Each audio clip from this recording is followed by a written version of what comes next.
I know that you're a Jersey girl inside.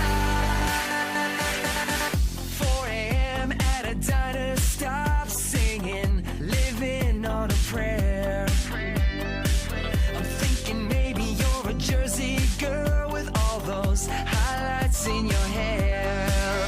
No other girl can move like you. We pump our fists, damn right, it's true. Good morning out there. Happy Monday. Good God. From your mouthy mama, Shelly, talking trash and truths, T3. I have all these names. Trish, everything. This is Coffee and Chaos with T3. And today we're going to be talking about the weekend wrap up and leaving a bad situation. Good morning, T Rex. How are you? The weather here is kind of crappy. But I'll let you know right away. It is, oh, nice. 69 degrees. Of course it is. Of course it is. It's 69 degrees. How humid is it? Ugh. 83% humidity. Ugh, that's gross. Anyway, that's your East Coast, New Jersey forecast. It's just going to be crappy. I cannot wait for fall. God, that's the best season ever. T-Rex, good morning. Trish, 3T, very tired. I am very tired. I'm tired. So tired. I fell asleep around 3 and I got up like half an hour ago. So the brain is functioning on like one cylinder. The other 7 will kick in soon. Lady Autumn Sky, good day. Happy sunrise. I like that. Happy sunrise. I've never seen a sunrise that wasn't happy. You know? No sleep till Brooklyn. Well,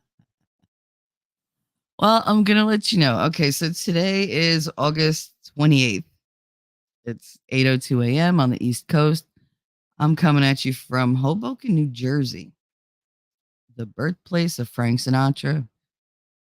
The first baseball game with rules was played in Elysian Fields, which is 7 blocks from my house. I live in a very urban area. There's so many people. Oh God, there's so many. There's so many. And they're just nonstop. This town wakes up around 6:30 and all I hear is sirens and garbage trucks. And just people bitching about going to work because they're yelling at each other out the window. It's great. It's a happy Monday. Happy Monday. But the weekend, God, this weekend was a lot. It was so good though, but it was so much. I feel like no matter what I did, I was, hopping into this chat or jumping on this panel, having somebody on my panel and running here and running there and go vote this and go rate this and go do this. It was a very, very good weekend. Friday night was a little, oh, well, it was a lot. Friday was a lot. I had my show during the day and then I went and sat in the experts chat for like the entire night because we were all in there and it was so much fun. It really was. It is always fun when we get together. When the expert runs a panel and we all go and it's like Texas Jen and you have Jen with no filter. You have my Miami Spicy. You have the White Rabbit. You have the expert, my rabbit. Then all like my usual friends is like Shizzy and T-Rex and Outpost. And then there's Winning and Jessica and and there's just so many people. There's, Libby and Just Dawn, also known as Mama Dawn. Only one person can call her that. And it's not her husband.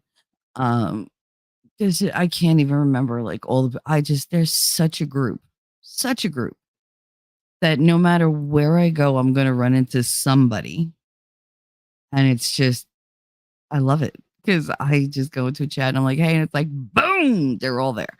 There's one that I didn't put on the list that should have been at the top. Caitlin, I hope you got your work done.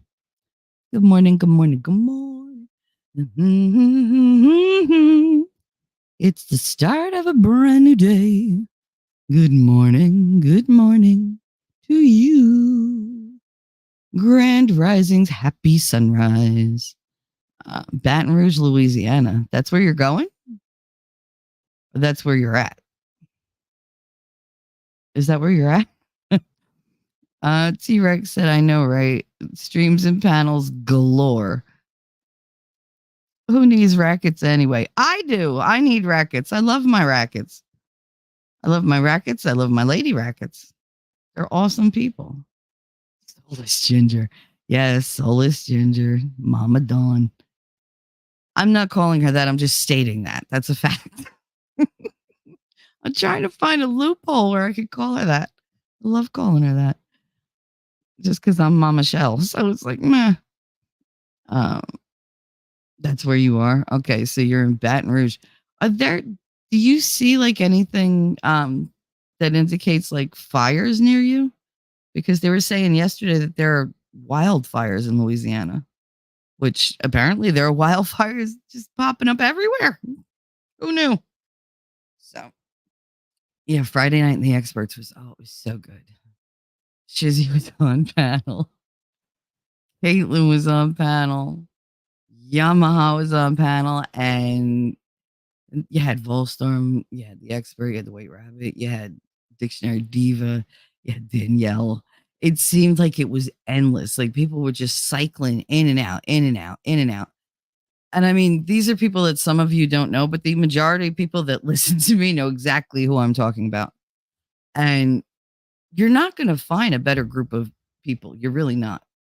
I saw things so skewed months ago. Like I was still new, pretty much new to YouTube. And I didn't really understand that, there were personas because most of the people that I met, they were either doing a very obvious bit or they were being themselves. I prefer when they're themselves.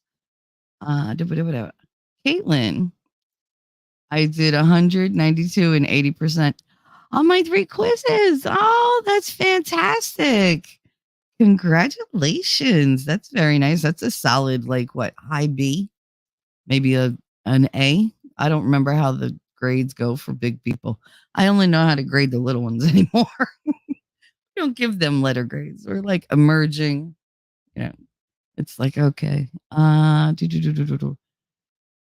hope you're having a great day. I'm glad you took your quizzes and you did so well. Congratulations. You know me, I love brains. Brains over brawn. I should have asked expert for a link. I think he would have sent me one. Well, I mean, next time just try. Send them a DM. He sees the DMs. He pretends he doesn't, but he sees them. He goes, I don't read Discord. I never read my Discord. He has never made me wait for an answer ever. Ever. So it's like, he's good at that. I think that's his disclaimer so that if he's late, you don't get mad. Expert's a really good guy, nice to everyone. That unfortunately may be his downfall. Wow, T Rex, you haven't slept because you're so pessimistic. Expert responds always promptly. Yes, he does. I mean, I found that most people on Discord respond properly. Promptly.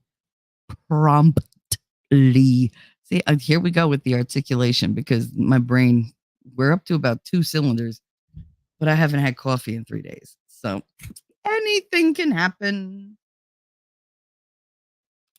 But yeah, so Friday, it was, oh my God, the debauchery was just amazing. It wasn't like, Nick Ricada or Camelot level debauchery because you got to have a certain tolerance to be able to listen to them.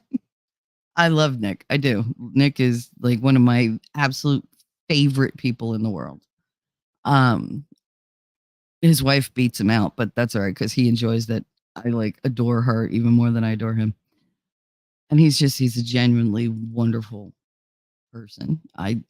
He's so different than what you get, for the show. That's the very specific aspect of Nick, but people judge him really too harshly, and he's cautious when entering into something that involves other people. When it's him, he's just all mouth, pretty much like me. Um, but as a person, he's never let me down. Never, not once. Every time I've hit a low, he's been there. Every time I've hit a high, he's been there. He's either picking me back up or congratulating me on something, or giving me some kind of brotherly advice because he's very good at it. Um, I think people judge him too harshly sometimes. Uh, it's hard. Like I used to say, don't ever put me up on a pedestal because it's a big fucking drop. It's not easy staying up on a pedestal. It is not easy when people ascribe labels to you, telling you what you are and how you feel and how you should act.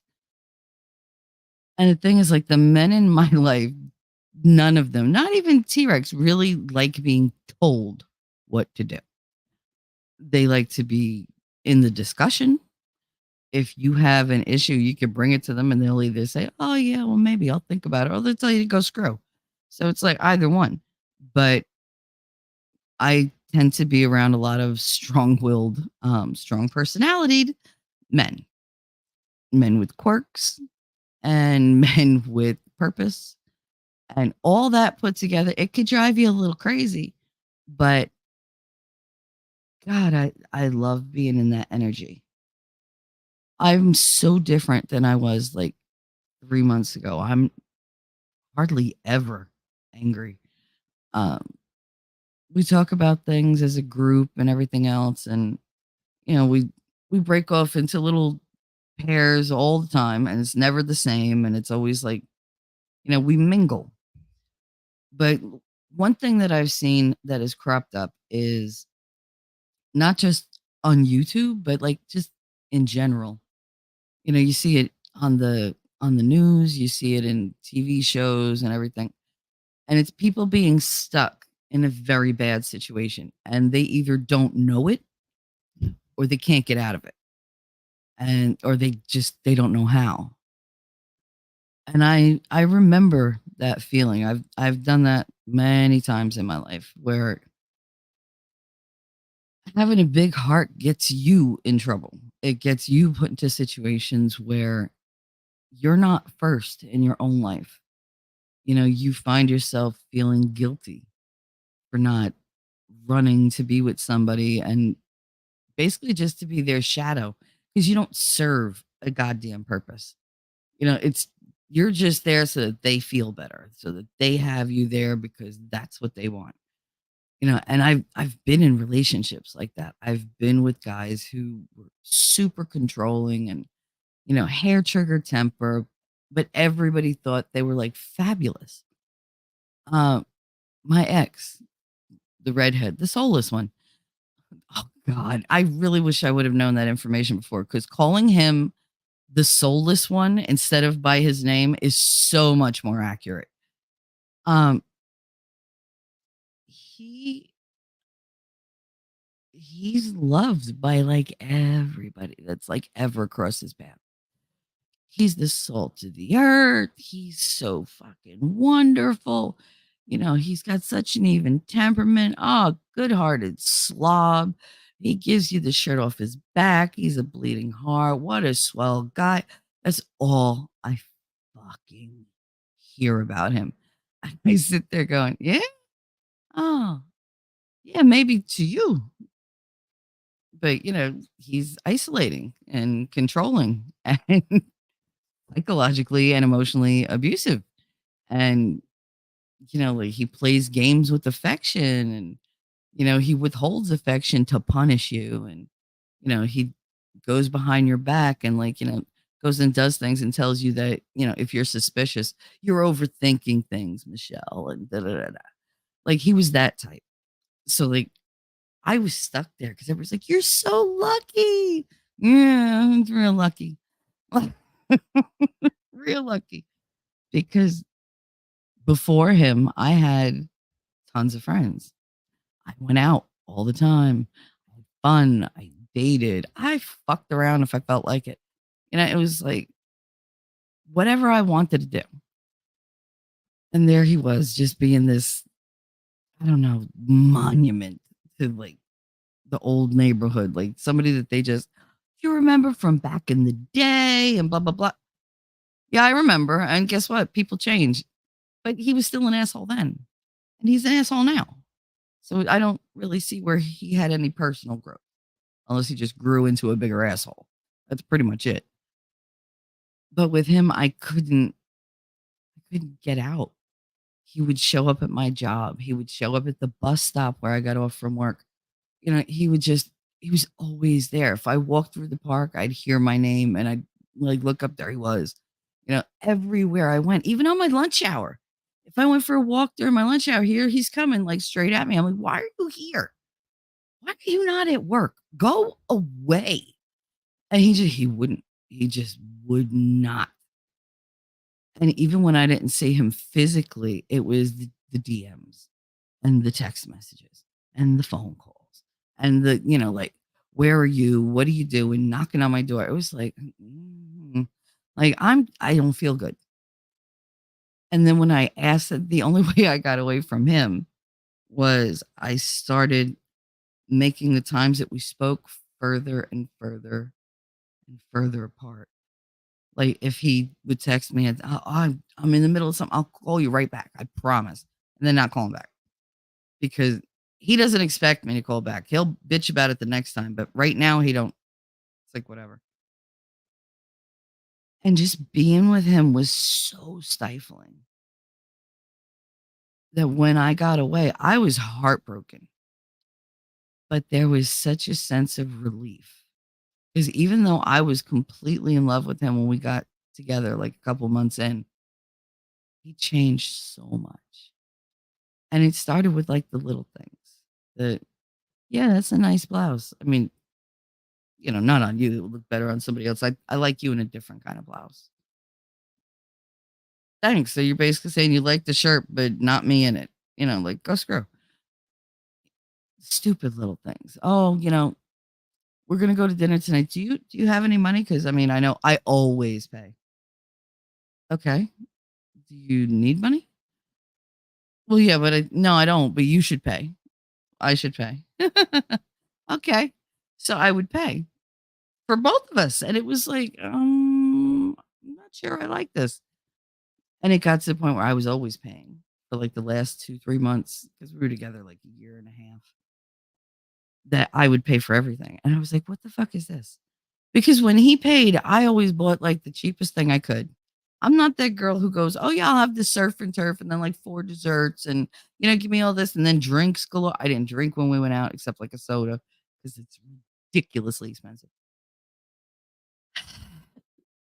I tried to make it as easy for him as I could. I mean, I treated him really well.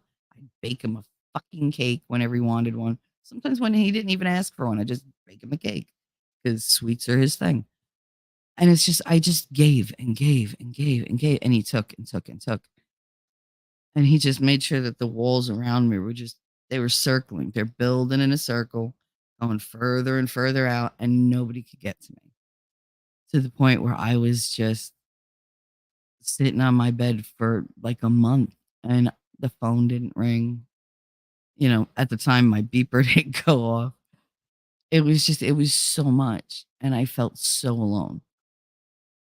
But the way I got out was I had to confront him with the facts. And this is not something I recommend. I really don't. Like if you know why you have to get out, just quietly just step the fuck out to the side. Like you don't have to make a big deal of it. There doesn't have to be this dramatic exit or a, big blow up. You can just go. You can just walk right out. Sometimes it's harder than that.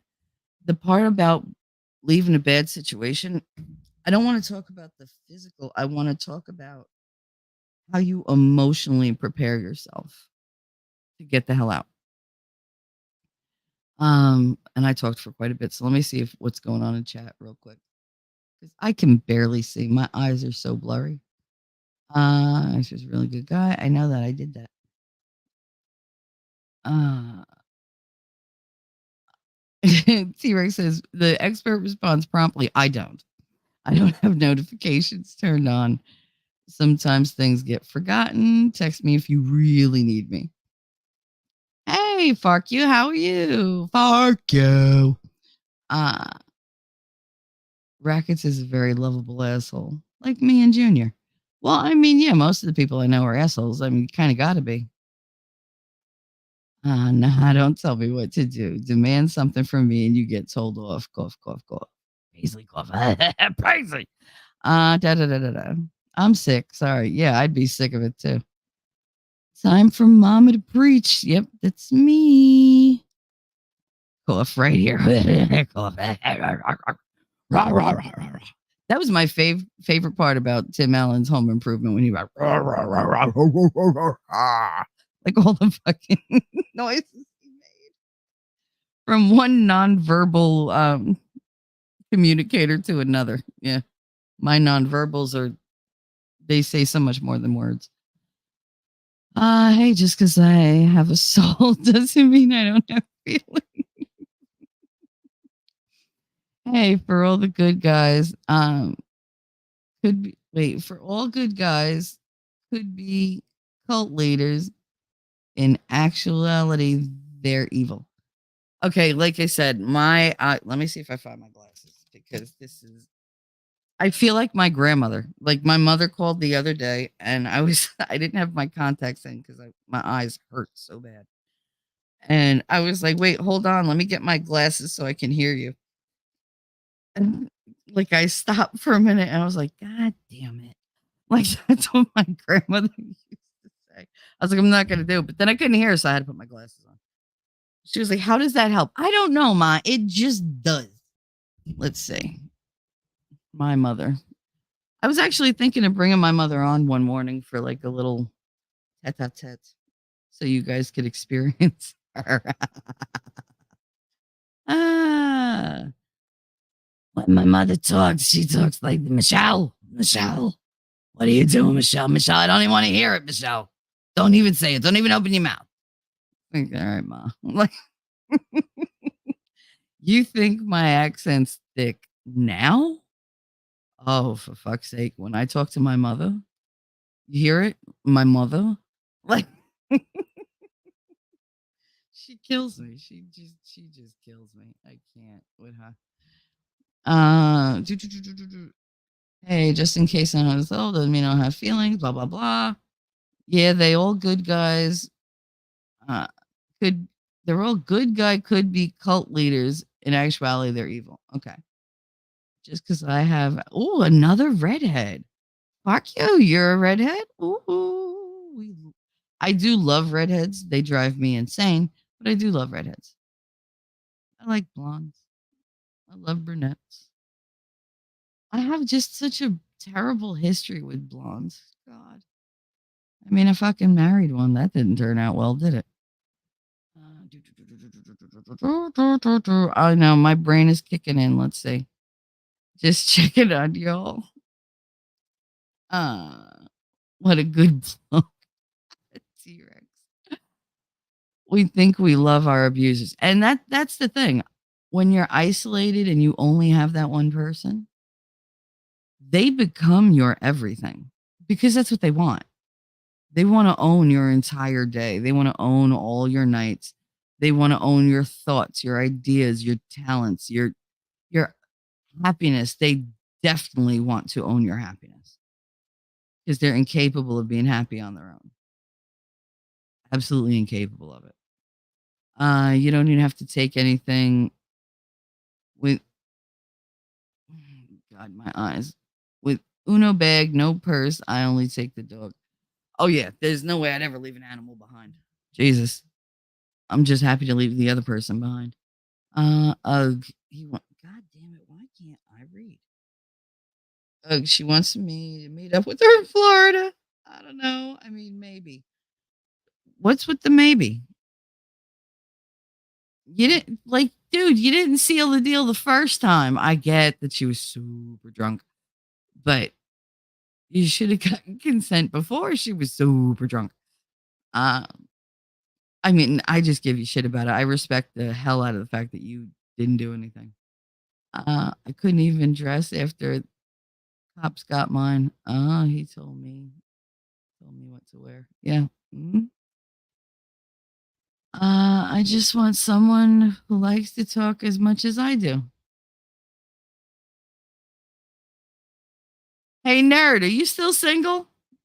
I'm just wondering. Asking for a friend. Asking for a friend.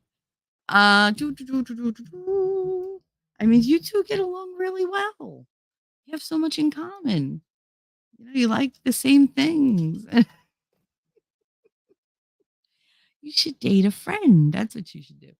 Um, that's always advice everybody gives. You have to date your friends. Eh, eh, I don't know. I think I'd rather have the friendship, you know, continue than lose them over something stupid and petty. Because romantic slights are so hard to come back from. I don't understand why either. Oh, I see. So now it's nerd, not you daughter. You wrote that so that I would say it with an accent, not my daughter, not your daughter. My daughter with the water, complete mommy's order. Because I'm hungry. She gave me another goddamn bagel this morning. I'm gonna look like sandwiches and bagel. And the sandwich is always the same: ham, salami, cheese, ham, salami, cheese, ham, salami, cheese. For a little like flavor, I was like, could you throw some mustard and mayo on it, like something? Because it's just dry bread. Like, it's like, okay, sure, Kate. I'll just sit here and eat this crap all fucking day long, or once a day when they decide to feed me. Um, yeah, no, like fuck you. When you left, I'm sure all you took was like the dog and, maybe clothes on your back. When my mother left my father, we didn't even get the dogs because we weren't home. And we were at a flea market where we worked. This was the 70s. And that was normal. And my stepdad was actually friends with my father. And he's the one that he let us out. And we ran to the car. I was 4.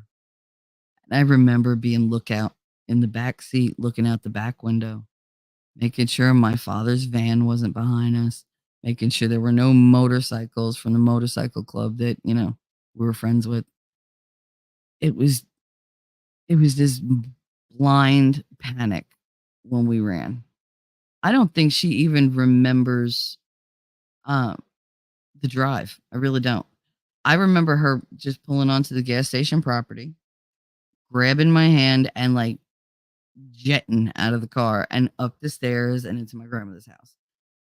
And once we got there, she just kind of like flung me off to the side and she got all the attention and the hugs and everything else because she was hysterical.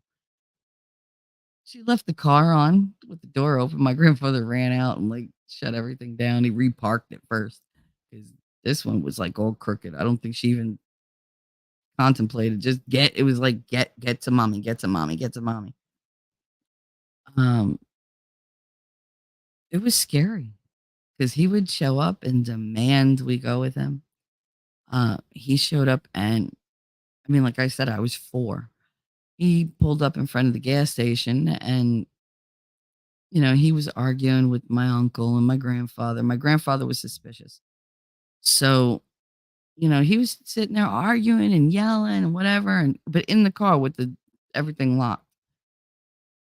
And his girlfriend went in the back and she grabbed me because I was behind the thing. She grabbed me and she had me in the van, locked in the van with them. And it would have been a whole big thing because he was making all sorts of threats, to my life, to my mother's life, to my grandfather's life, which he never do. And my grandfather decided to like let my uncle argue. And my grandfather walked around the back and he could see me in the window. So he's, Gita B, come here, come here.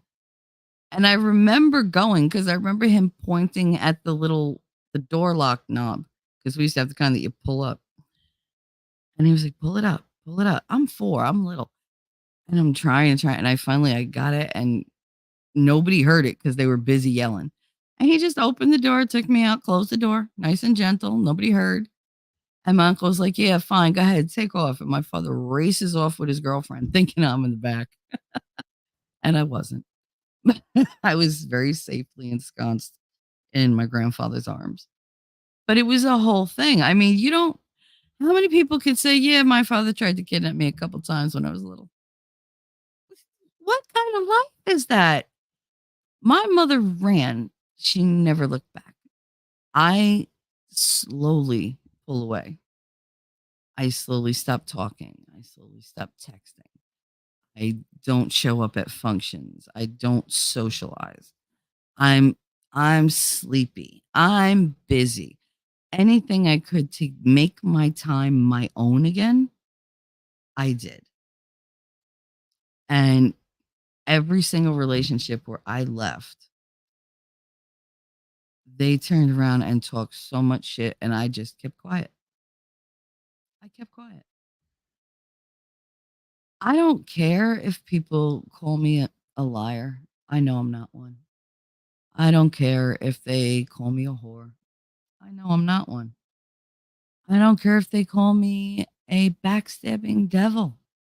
I'm not one. I've found that all the people that in my life have talked shit about me and made up stories or twisted things so that it was half truth, but then they put their little spin so they look like a victim. Um, all of them were just dumb, petty, petty, petty, petty. It's like petty patty over here. Like I just all these people with all this crap, whenever they talk, they projected everything they were guilty of onto me.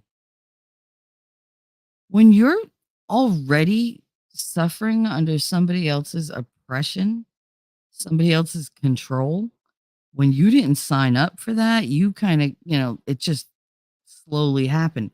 And people are like, oh, how do you not notice you're being controlled? Because you don't. It starts with, expectations. There's the expectation of, I want you here at a certain time and you're going to do it if you care about me. That's a big one. If you care about me. I mean, if you don't care about me, don't show up. If you don't care about your reputation, don't show up. There's always like the underlying threat. And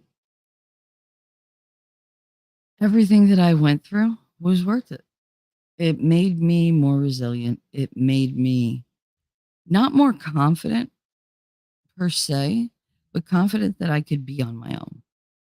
Confident that the world was not going to kick my ass and, leave me crying on the floor. Like we might be battling all my entire life, but it's going to be a good thing. T-Rex said it's a different time too. The people in the family were and more connected now than when your mom ran. Yeah, back then you could move 3 cities over and no one would ever know. I know. It's so easy to like track people down now. People, it's way too easy to track and follow. Very petty. That's it. That's it. They project. Yeah, they do. Honey, I knew what nowadays meant. I'm sorry. I'll stop joking. This is super serious. It's not super serious. I mean, it's a serious topic, but you know damn well that I don't stay serious for long. I can't. I can't. It's too early and it's a Monday and whatever. But when I talk about getting out, the most important thing that I think has to happen, and I've spoken about this with a friend of mine, because there was an old saloon song that really fit the bill. And of course Frank Sinatra sang when I heard it. He actually sang it with Dean Martin, and it was called "Don't Cry, Joe." And let's see, I have dry mouth. Like, I don't know what the hell that toothpaste is killing me. It's that healthy toothpaste. I don't know, it's some organic shit. But it doesn't have the same abrasive cleansing as my Crest White. I just love my Crest White with mint. So what the hell was I talking about? Oh, so the song. So it's called Don't Cry Joe. And it's a very old, very soft, like saloon song. It's Don't cry, Joe. Let her go, let her go, let her go. Don't cry, Joe. Let her go, let her go, let her go. Now you got to realize this here's the wind up. You're gonna feel much better once you've made your mind up. So don't cry, Joe. Let her go. Let her go. Let her go. Now I've only been awake an hour, so you're gonna have to like forgive the pipes because I don't even know. I couldn't carry a tune in a bucket right now.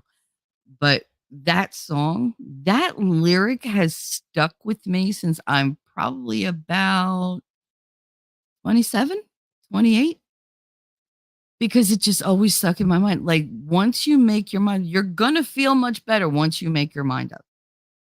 And when you're in those situations, you're scared. Like Farquhar just said, it's very scary. I couldn't imagine being a child and going through it. Listen, I went through it as a little kid, as a big kid, as a teenager, as an adult several times. Like, I tend to find myself with they're nice, they're sweet, they're very charismatic in the beginning. And then all of a sudden it's just me and them. And they don't let me talk to anybody. And it's a lot of guilt. Like, yelling wasn't the way, and yelling still isn't the way to get to me. Disappointment, um, disapproval, and distance. Those are the three things that kill me. I don't care if you talk shit about me. I don't care if you cover my entire town in fucking nudes of me. I don't care. You want to see them? Come on, knock on the door. I've been waiting for you. Like, go ahead, show up. None of that shit bothers me because everybody has a past. My past was fun as hell. I had bad relationships. So what? So the hell what? They made me a stronger person. They made me weak, in other areas, but for the most part, to get through this world, I'm strong. That's nobody's ever going to dispute that, ever. That's pretty much the first adjective that jumps out of their mouth when they describe me, other than loud. Uh, Either way, it's my way or no way. You can ask me to do things, and I'll probably happily comply.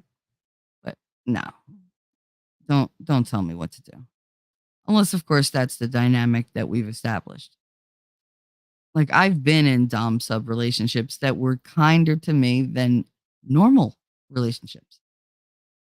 Because with the dom sub, there were rules, there were deal breakers. We discussed ad nauseum how different things made me feel, how I reacted, what he liked, like what kind of expectations we both had. Because we were two highly functioning adults. And I just needed somebody that I didn't have to make decisions with. It was a reprieve from a life where I took on way too much. And it was, back when I was going to school, working full time, raising two, like special needs kids on my own. And I still tried to have a life. And it was so much. It was so much. Connor had his karate and Katie was going to doctors and getting surgeries. And it was just like, it was such a crazy time. And my relationships kind of fell by the wayside. I didn't have time for anybody else. And the only thing I could tell you is when I met my Luca, um, who I still talk to, by the way, it was very strange for me to be with somebody who said, I really like, talking to you, but I like being able to correct you. I like when you talk a certain way, and it was like, okay. And he was like, you're a girl. I want you to talk like a girl. Don't be so tough with me. You don't have to be tough with me. And that's what people don't get. It wasn't a sexual thing. It wasn't about pain or humiliation. We didn't have any of that. I mean, no, we had sex, but it wasn't about the sex. That didn't like really play into it. It was more he was a very commanding person. And he had he had issues with all the women in his life, sisters, mothers, cousins, didn't matter. They just didn't listen. And he desperately was getting jaded against women. And he was like, I just want a woman who's going to listen and do what I say. And I was like, well, I kind of want to be with somebody who doesn't make me make decisions all the time, somebody who takes charge. And we had that conversation, and he found out what I needed. I found out what he needed. And it worked for us for years. Like we weren't together, but like if I needed him, I never went a week without talking to him, and I never had to reach out. That was all on him, and it's still all on him. He still emails me all the freaking time, but he's over in Tuscany having fun. So it's like, but there's all different types of relationships, is what I'm saying. I can't really help anybody who physically has to remove themselves because it's up to them. I can't white knight for anybody. I can't be everybody's mother. What I can do is come on here and say, look, I've been there. I've been there at 4 years old.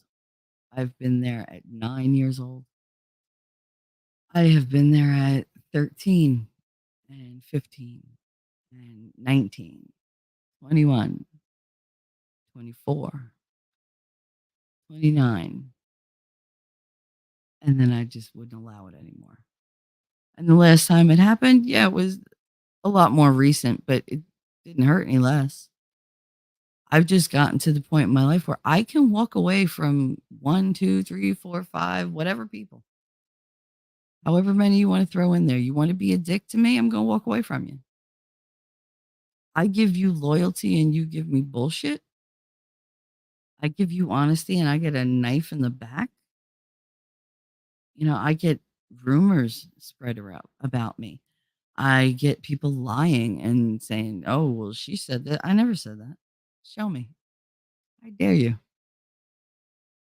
Any mistakes that I've made along the way, I already copped to and told the person that, oh, well, you know what?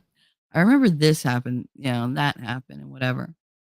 And I'm really sorry that that happened. I shouldn't have been like that. I didn't like the person I was becoming.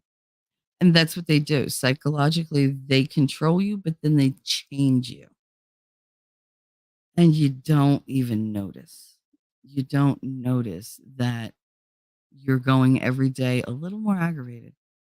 You're getting a little angrier and angrier and angrier till people are calling you out on it. But the frustration is what's driving you. You're not really angry at one person in particular. You're angry at the situation.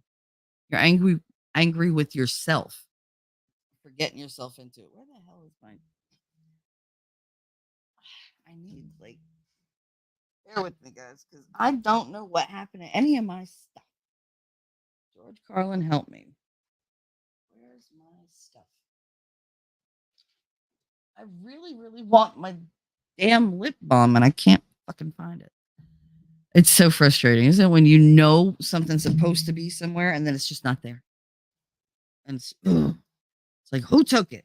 Nobody. Yeah, nobody took it. All right. Let me read some of these super chats and I'll get back to saying what I was saying. There's a tear in my beer. Okay. I don't. All right, whatever. Very petty. That's what they project. An expectation of trust that seems to be so easily broken nowadays. Speaking of an expectation that's broken, nerd, I'm so sorry I missed your thing last night. By the time I got there, it was long over.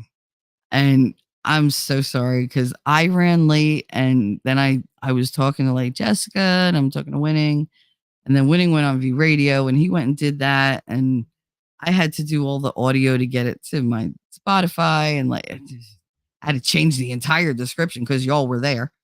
So it's just like, I think did I put you in the description, nerd? I'm pretty sure I did. But then again, I do a lot of things in my head lately and I'm like, no, I did that. No, I didn't. What? I am so active in my brain, but in like on paper, it looks good. In actuality, I suck. Doo-doo-doo. Oh, I love that song. T-Rex, fly me to the moon. Let me sing among the stars. Thank you, thank you, thank you, thank you. Let me see what spring is like on Jupiter and Mars. In other words, hold my hand. In other words, baby, kiss me. It's been so long, I wouldn't even remember how. Far Cry, that was lovely. Oh, thank you. That's one thing, Far Cry or Far. I keep calling you Far Cry because of the goddamn game. You're fuck you. But anyway, I'm just gonna call you Far. Fuck it, because I'm very simple and names are hard. Because they're words, and I don't know if you heard, but words are hard. Far said, "I can't pick a good man. Next man, my dogs pick." See, trusting a dog is kind of. I mean, I love dogs, but they love everybody. If they definitely don't like him, then definitely run. Like, stab that motherfucker in the leg with some tranquilizer gun or something. But get him the fuck out, or get her the fuck out. This is not just for men. It's just I'm talking from my perspective. It's just natural. But there are women out there who are so cutthroat and so manipulative that you don't know what's up, what's down, who you are, and you just regret every moment of your existence up to when you meet them because apparently you were stupid enough to go, "Oh, I do love you." And they were like, "Ha, I didn't. It was passing thing." They're like, "Well, what can you do for me? Let's find out. Let's see what I can, manipulate you into." It's always lovely. Women are more emotional manipulators. We ascribe like how we feel to everything. And it's like, "Oh, you said that. You hurt me. I didn't like that you said that." Meanwhile, you said like 19 different harsh things to him and he's supposed to fucking swallow it. Get out of here. Like, you give as good as you get. And you got to learn to get as good as you give. If you got a big mouth like me, yeah, I get hurt, but I don't hold it against somebody when they talk shit. If they're like, "Well, you pissed me off." It's fair. I didn't really mean it. I was just saying it because I was angry. And I get that. People vent.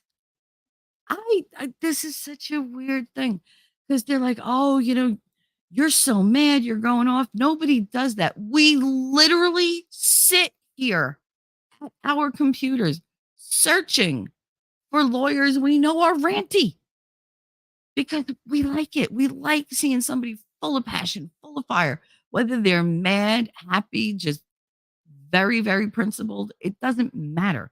We enjoy watching them explode because it's real and it's raw. It's the most honest thing we could say. And honesty is kind of thin on the ground. Like the government sure as shit isn't setting an example. The churches, they're not setting examples. Everybody's just lying to us. And we know, and they know that we know, and they don't give a shit. I was talking about the weekend, and I will get back to the whole leaving bit. But like the weekend, Saturday was fantastic. What the hell did I do Saturday? I spent time with the people that I care about. I spent time with my kids. I spent time with, my YouTube family. I spent time with me, just trying to like get my head right and, lay down and try to like get swelling out of my legs for a little while and, you know, just do little things for myself, for my kids, for my friends.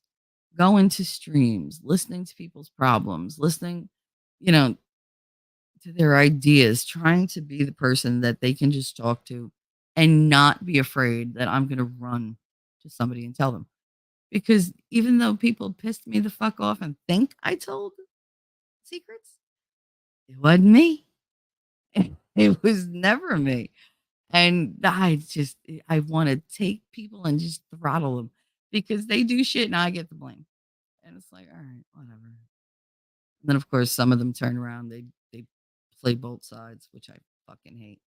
How can you trust anybody who just runs back and forth and never tells somebody, "Hey, I don't like that you're talking about my friend."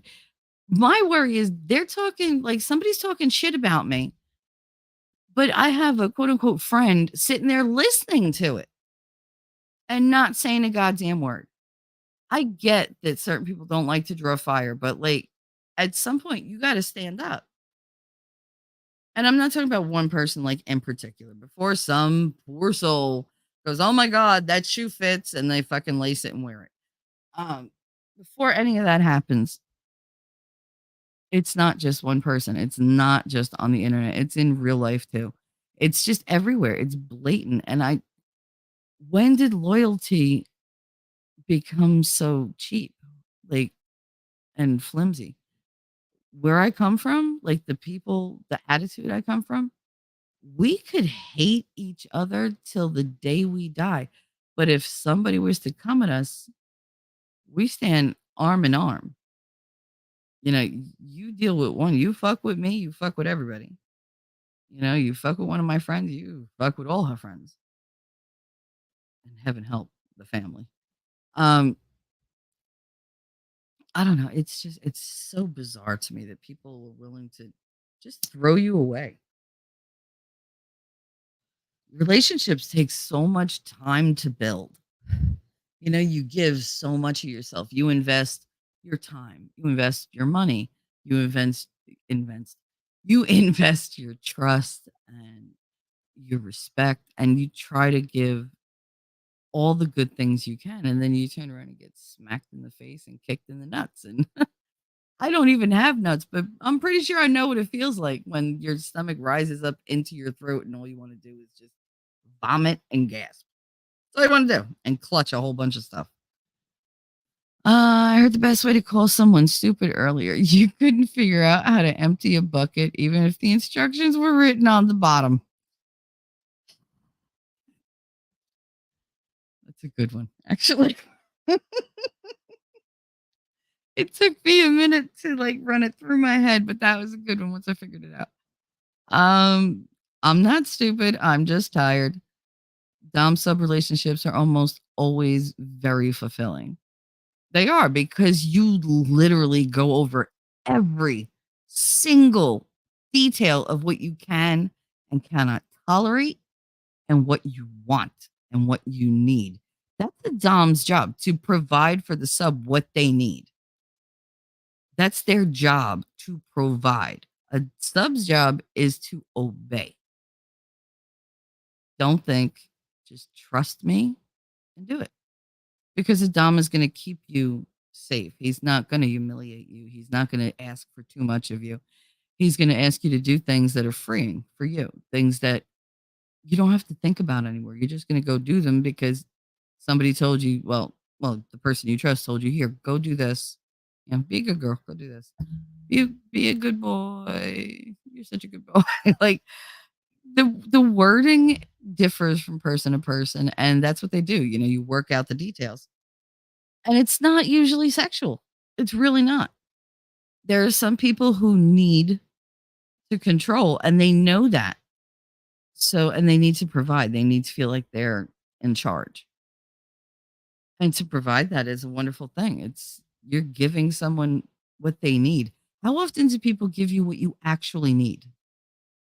They'll give you shit you ask for. That sometimes, sometimes they give you what they think you want, which is usually very far from what you actually want.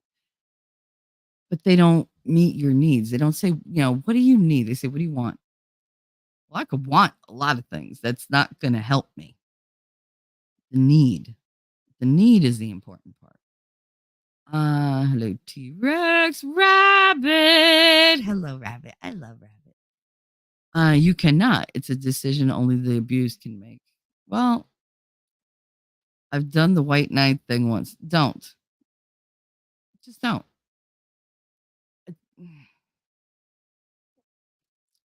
I love that the men in my life are protective. I do. They are protective of the women. They're protective of each other, but they'll stand up for us.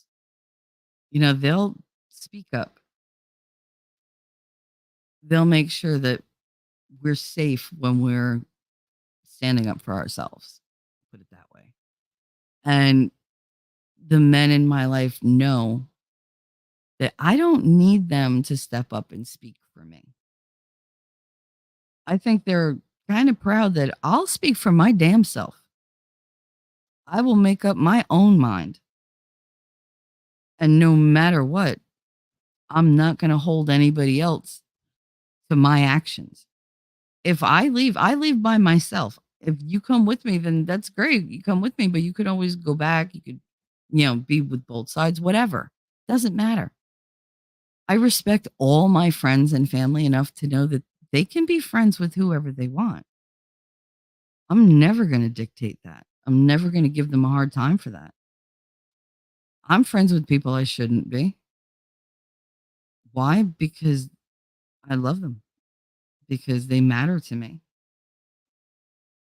It's very stifling. It's very oppressive when you want to talk to somebody and you have like these little voices who's coming at you, telling you something. Or you're trying to talk to somebody and they're going at that person. Don't talk to her. Don't do this. Don't do that. She did that. Like, I've known that all my life. People have done that all my life. And I've laughed all my life. Because when there are certain people that you lose in life, and that's inevitable, it happens. There's a reason for people being in your life. Not everybody you lose is a loss. Unless it's me, then you fucked up. But most people are not a loss. And that's so tongue in cheek because I have almost no ego. I can fake it till I make it. But for the most part, you say, "Oh, you're so talented." I go, shut the fuck up because I can't. I don't hear it. I don't see it. I see myself at this microphone and I'm like, okay, I'm talking to people. Nobody's listening. I can see you're listening. You guys are talking to me, but still somewhere in my head, I'm like, why are they listening to me? This is absolute shit. But then I get comments and I get emails and they're like, oh my God, you were so crazy this morning. You were chaotic. You were all over the place. That's so how my head is. And I feel so much better that I'm not by myself. Because I'm not going to pretend like I get up here and I'm like, I'm DJ of the year. I'm the talk show host, to end all talk show hosts. I am none of those things. People say I have talent. I don't have any talent. I get up here and I talk. I rip that band-aid off and I go, let's see what wound we're going to pick today. Because it is therapy for me. This is therapy for a lot of people. It's not difficult, to find yourself in a bad relationship, in a bad situation. They happen all the time to the point where you're usually like, WTF, like, how the hell did I get into this? All I did was leave the house. Like, what the, like, it's a lot. And you do it and you're just like, all right, I can do this. I'm going to get through this. I'm going to whatever. Hopefully you have people there that you can, lean on, that when you're waffling and you're like, oh, it's just so much easier to just stay there and just put up with the bad times. And you start to rationalize they're not that often. I mean, they're going to change, right? You can't stay like that forever. Bullshit. They never change. If anything, they'll get worse because the more power they take off you, the more powerful they feel, the more unstoppable.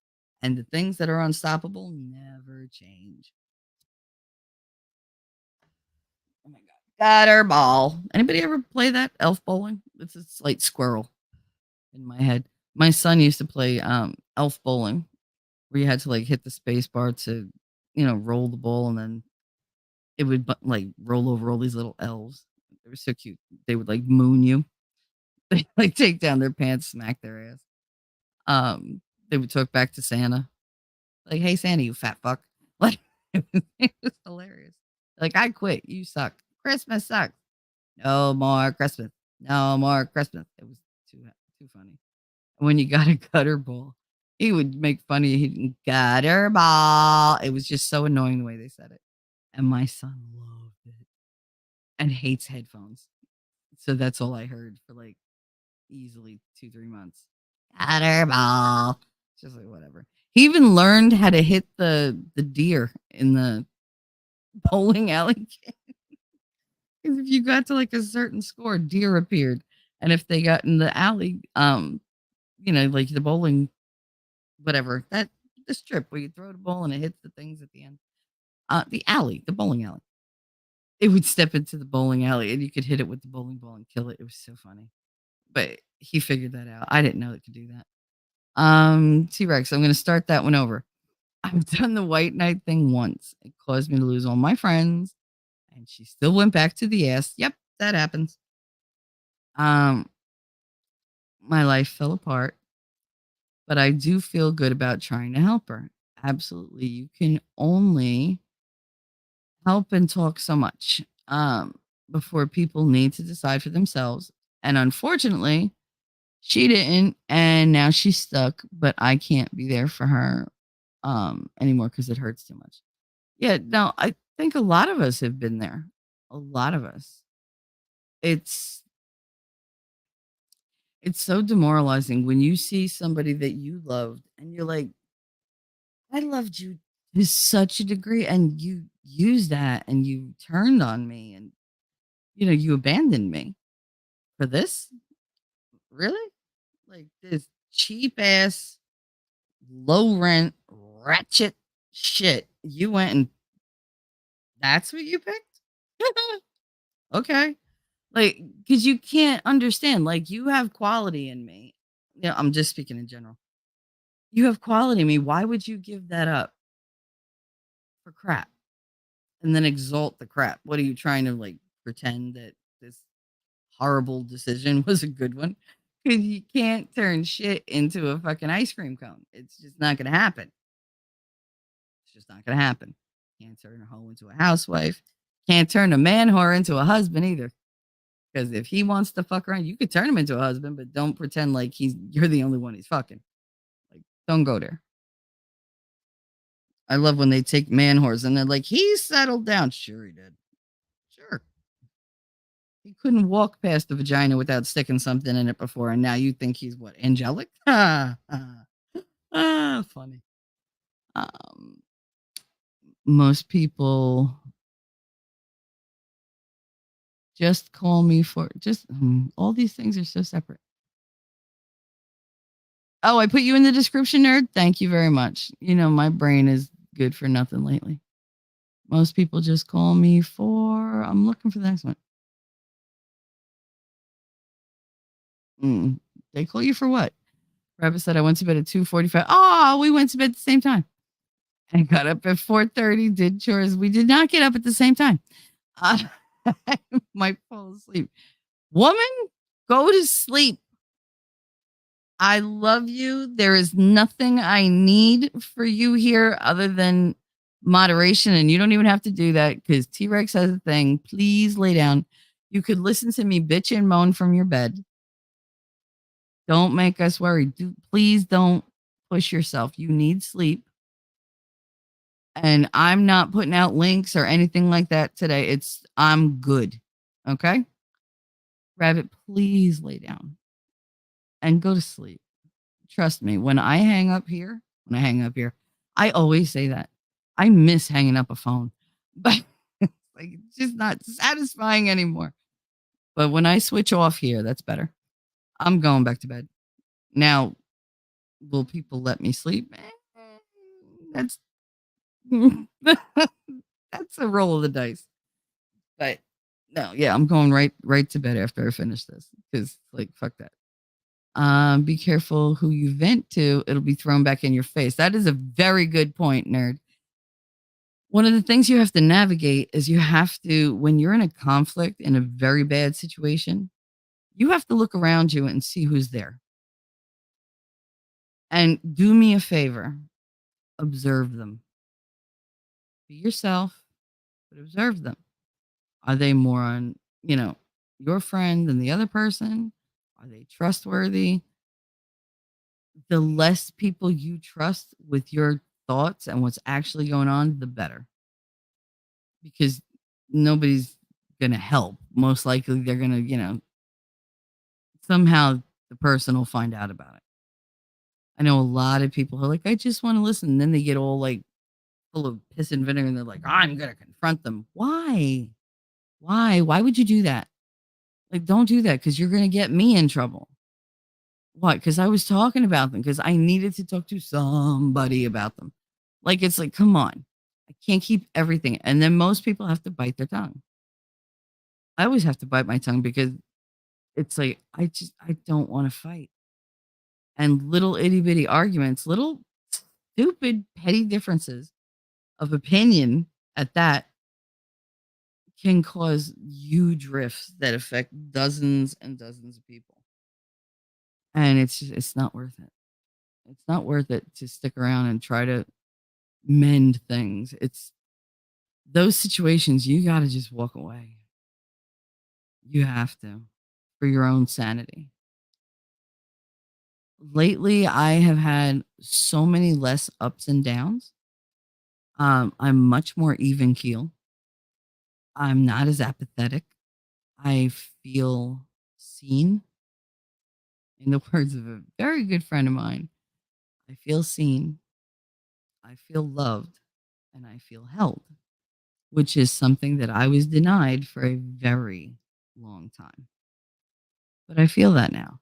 It's it's a little scary because I love it so much because feeling safer is something that I don't really get to experience in my life. So when I do, it's it's so liberating and it's so enlightening. Like I see so many different things and I listen and I absorb and I figure things out and all the little puzzle pieces start to form a bigger picture and it gets clearer. That chaos that I talk about in my title, it gets clearer. It hurts, but a little heartache is not going to kill you. A little, difficulty, again, not going to kill you. Like I used to say to, like, oh, I just, but did you die? Did you die? No? Then shut the fuck up and just do it again. Like, do what works. What's the point of going through the motions of something and your heart's not in it and you just don't care anymore? I would so rather just have a clean break than have bad experiences with that person after that and have that building animosity and building regret, building what's the word I'm looking for? Oh, resentment. I don't want to be bitter. I don't want to be angry. And I'm not. It takes quite a bit to make me angry now. Like it was before. I'm very like, oh, you want to do that? Yeah, all right, whatever. I'm very much like I just go with it. I don't want to fight. I don't want to have these little wars. I don't want to hear about people behind my back. I don't want to hear any of it because I don't have nothing bad to say other than leave me the fuck alone. All my life, leave me the fuck alone. If you're done, be done. There's the door. Get the fuck out. This is my house. This is my world. Does my world touch other people's worlds? Oh, you bet it does, baby. I touch everybody. But leave me the fuck alone. Let me go and live my life. Nobody's bothering you. It's very like it's always a one-sided thing. And it goes away a lot faster, guys, if you leave it as a one-sided thing. Don't feed the machine. Don't feed the beast. Just starve it to death, and it'll go away. It'll just drop dead on its own because it cannot survive without the supply, and it cannot supply the supply itself. It needs victims. So I ain't nobody's victim. No. When I find myself in a bad situation, I turn it into me being a victor. I don't do the victim mentality. You want to go and be a dick? Go be a dick. It's not my fault. I got sucker punched by you, sure. Like I could say you're an emotional sucker punch, and it'd be true. Like you could fuck up a wet dream. It'd be true. So what? Why would I say it out loud? What difference does it make? When you make your mind up that you deserve respect, that you deserve recognition, you deserve appreciation, some kind of even personal, private acknowledgement that you're part of something and you contribute, that you're an asset. These are all things that you need to hear. But then you become an asset, you become property. And that can't happen. You got to own yourself. You got to own your own time, your own thoughts, and you got to tell people, listen, this is my time. Number one, you don't have to tell anybody what you're doing. If you're on a computer and you're talking to somebody and then all of a sudden you have to go and they're like, well, what are you going to go do? Not your fucking business.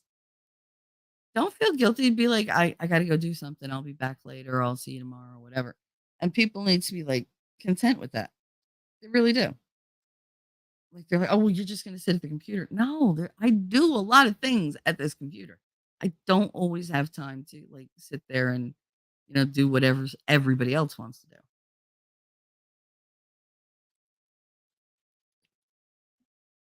Sorry, guys. I am so thirsty. I don't do the group think. I don't do mob mentality. I don't appreciate it. In my relationships, that was always used against me. It was always safety in numbers for them. My ex, he built a case against me in his head. Things that never happened. But then he built his witnesses that weren't there for any of the arguments. They weren't there when he was a shithead because he always put forward that nice guy thing for everybody else, including his friends. I got the real him. I guess part of me is like, oh, well, they act like themselves when they're with me, so I guess they're comfortable. I fooled myself for a year staying in that relationship because I was like, well, he's just temperamental and he trusts me to show it to me. So I took it like it was a good thing. It wasn't. Like, it really wasn't. Because I wasn't allowed the same liberties that he took. Like, he could criticize me, I couldn't criticize him. He could tell me what to do, I could not tell him what to do. And we were not a dom sub relationship, we were just a regular relationship. And it was just it got to me for so long that when I actually did look at him and go, something's off. I knew. I knew the minute he had transferred his focus to somebody else. Automatic. And I called him on it. No, no, no, no. I would never. What do you think? Right away, the accusation, which, I was pretty confident of. All of a sudden, this accusation, he can take this and use this against me. He'll take it and be like, oh, you know what? You're always saying that I'm doing this. I'm with you all the time. Using all the points that I used as a negative. Like, you're with me all the time. Like, you don't allow any of my friends. Where did your friends go? Like, are we ever going to hang out with somebody other than just me and you? He turned around. Oh, other girls love it when their men spend time with you. Yes, when you spend time, but don't be up my ass like a hemorrhoid. What am I? I'm like your little fucking finger puppet, like your hand puppet. You're just hand up the ass, like, hey, talk now. Look at this one. Tell everybody how wonderful I am. It's I can't. I lost my place.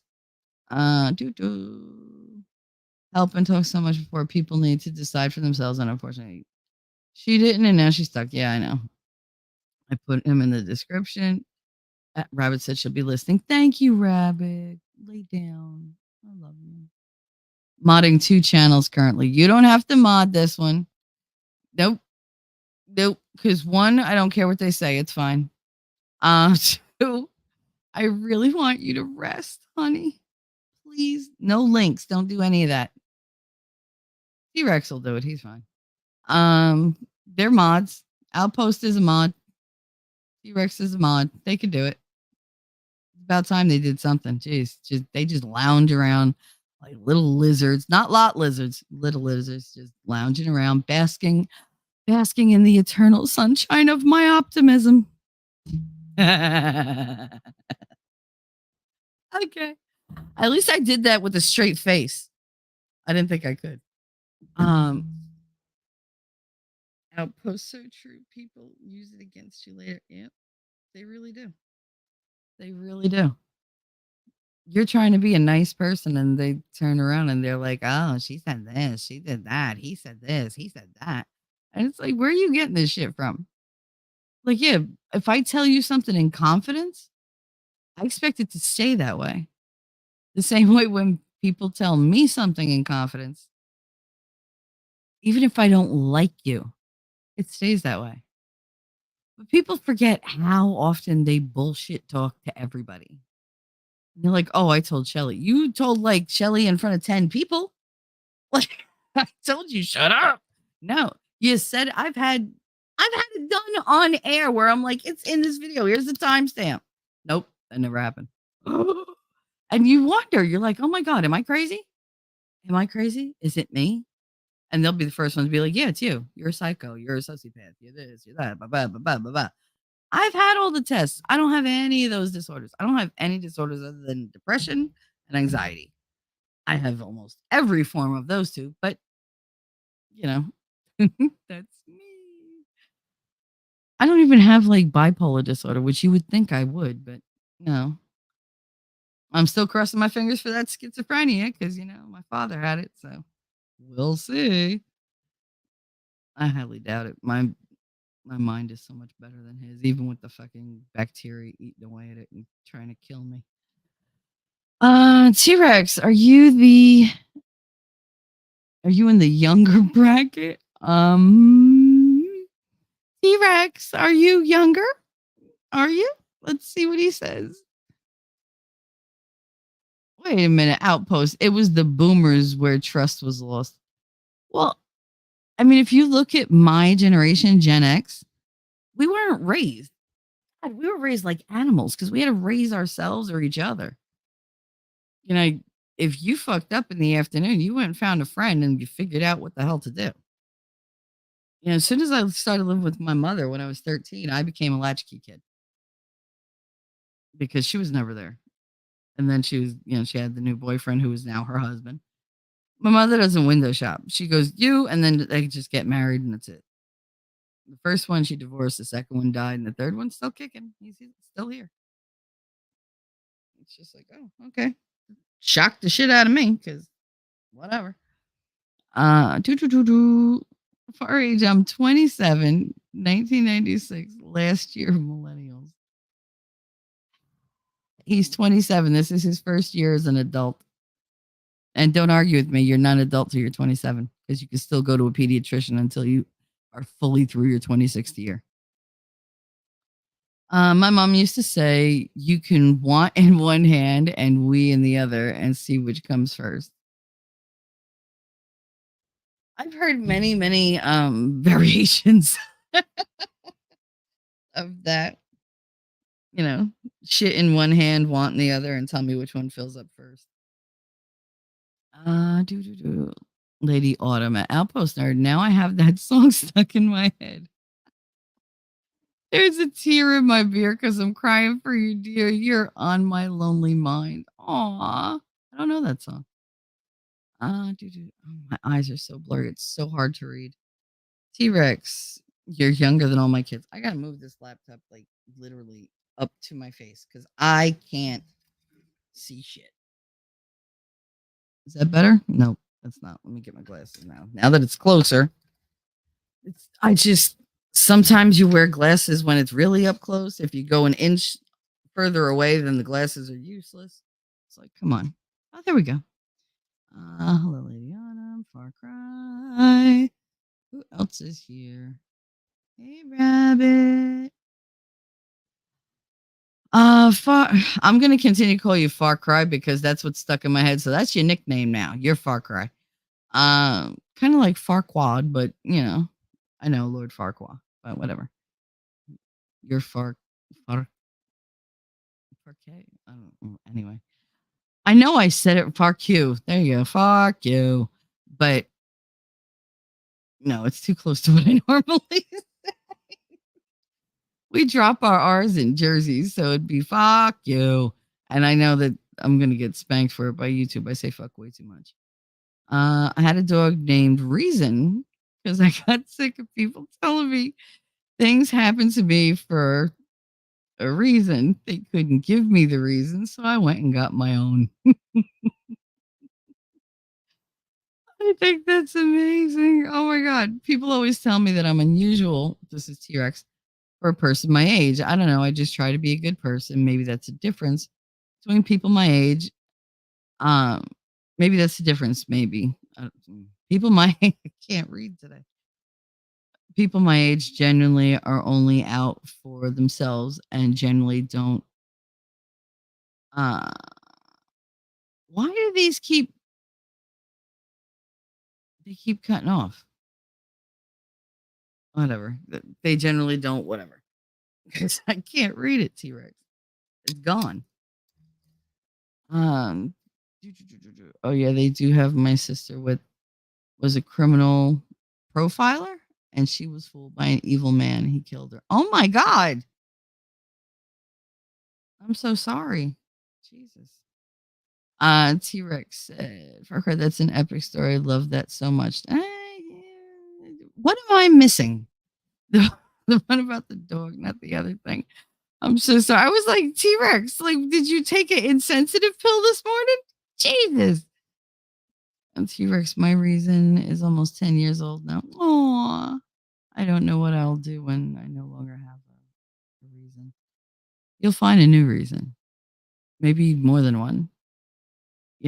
Find a rescue, be their everything. I love rescue dogs and rescue cats because they're so fucking grateful.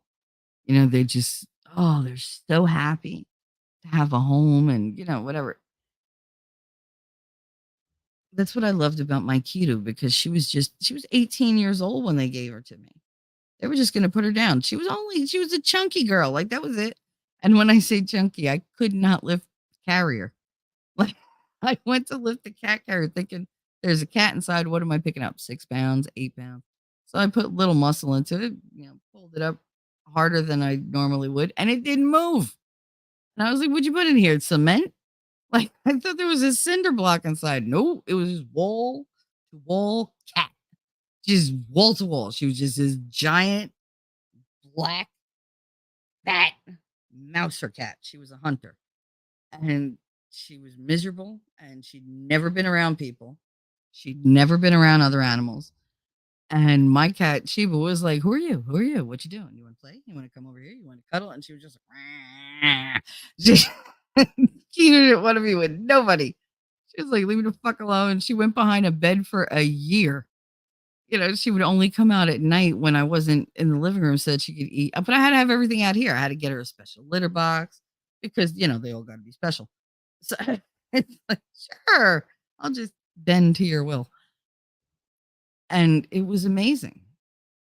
She was a horribly abused, lonely, isolated cat. She believed the world was going to just be mean to her no matter what. And I gave her all the space she needed. This was her home. She wasn't going anywhere. And I gave her a year.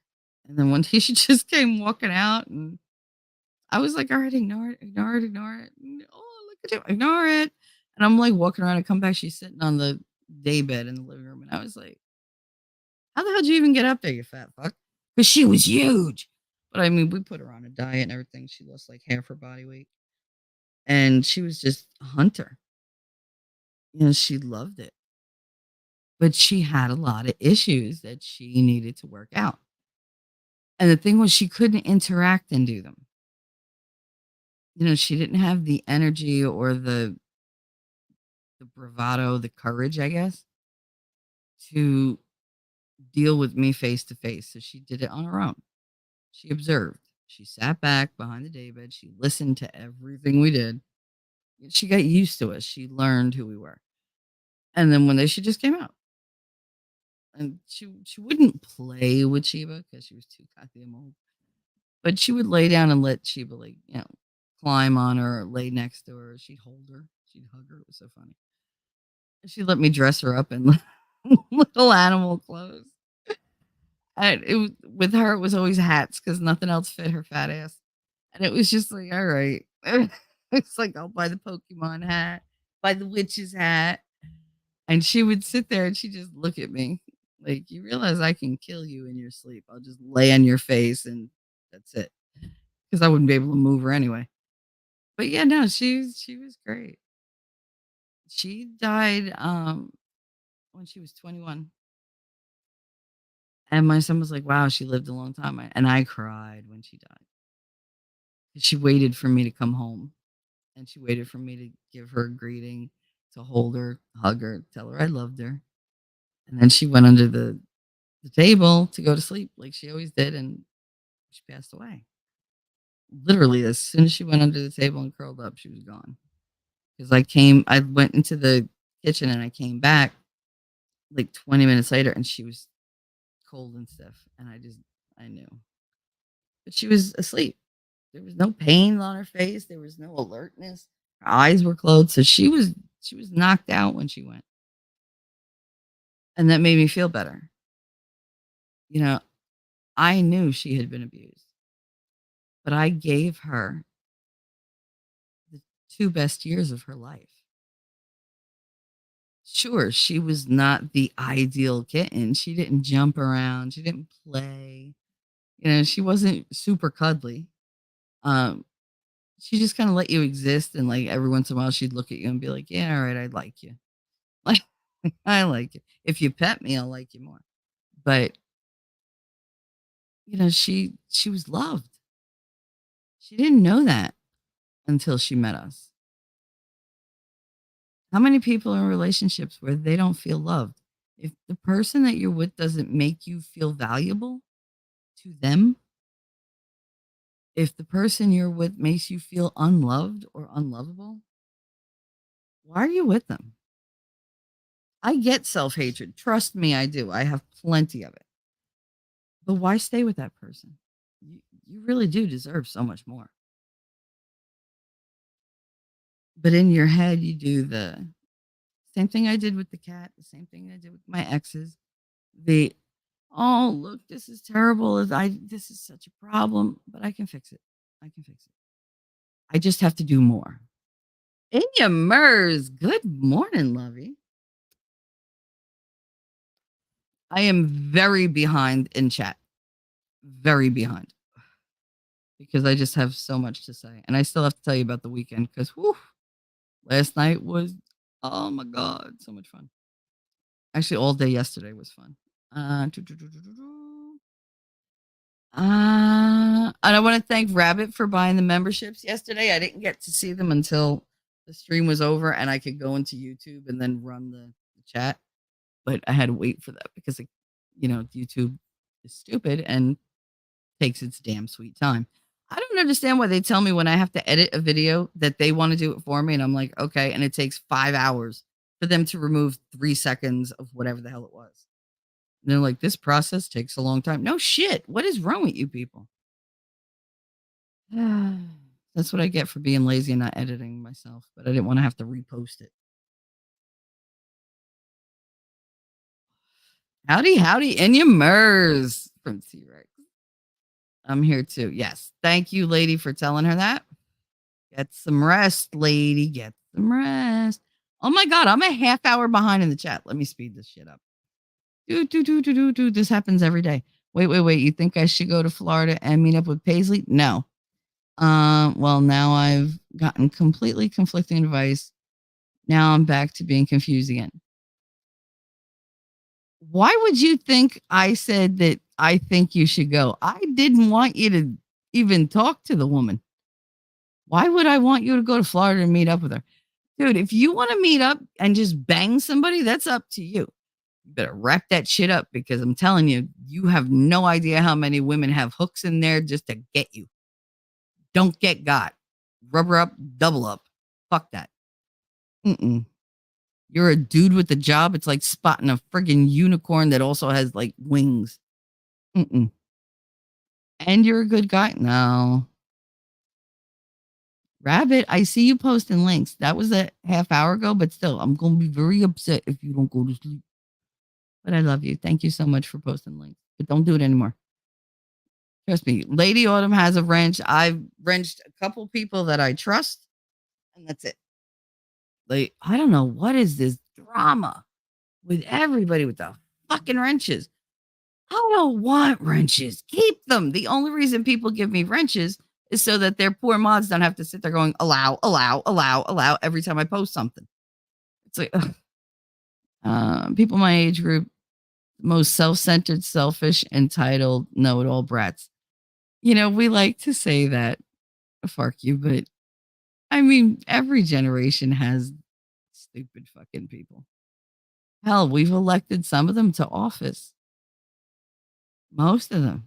Like, if they weren't like presidential, they were definitely Senate, Congress, state rep, like all that shit because they suck. This country is just spiraling like a freaking just like hair going down the drain. It's like, we're just trying to hang on to the sides, like just to slow the descent. I got to do something with this microphone because I feel like I'm fading in and out. It's literally right in front of my face. Do, do, do, do, do. This is the good friends. Tonight is kind of special. The beer will pour. Somehow, somehow. Let it be low and brow. They are not a sponsor of my show. I don't even know. Do they still make Low and Brow? I know they still make Heineken, but I don't know if they still make Low and Brow. Just the name is weird. T Rex, you got nothing to lose. You might just have a good time. If not, If not, you'll know. Like I said, if you want to just get laid, just do it. Fuck it. Nobody cares. Just do it. I've had one night stands and very unfulfilling. Even the sex is like meh. I want that person I can get lost in. I want somebody who just every time they walk past me, they touch me because they just want to. It's just because that's me. I'm very tactile. That's my love language. I will love up on you and hug you. And if you're mine, I'm going to do a lot more things to you. Because I am a highly sexual person and I'm very sensual. I like soft touches. I like, feeling fingers dig in a little bit sometimes. It depends. It depends on my mood. It depends on their mood. But there's nothing better than like just looking at somebody and you see that desire. Not just because they find you physically attractive, but because they look like they're ready to devour you. And trust me, everybody should get consumed by somebody at least once. Oh, good God. It's so intense. Outpost. I was expected to help and do what everyone else wanted, but to sacrifice myself and my feelings. I finally had enough, and now I only talk to the people who help me as I help them.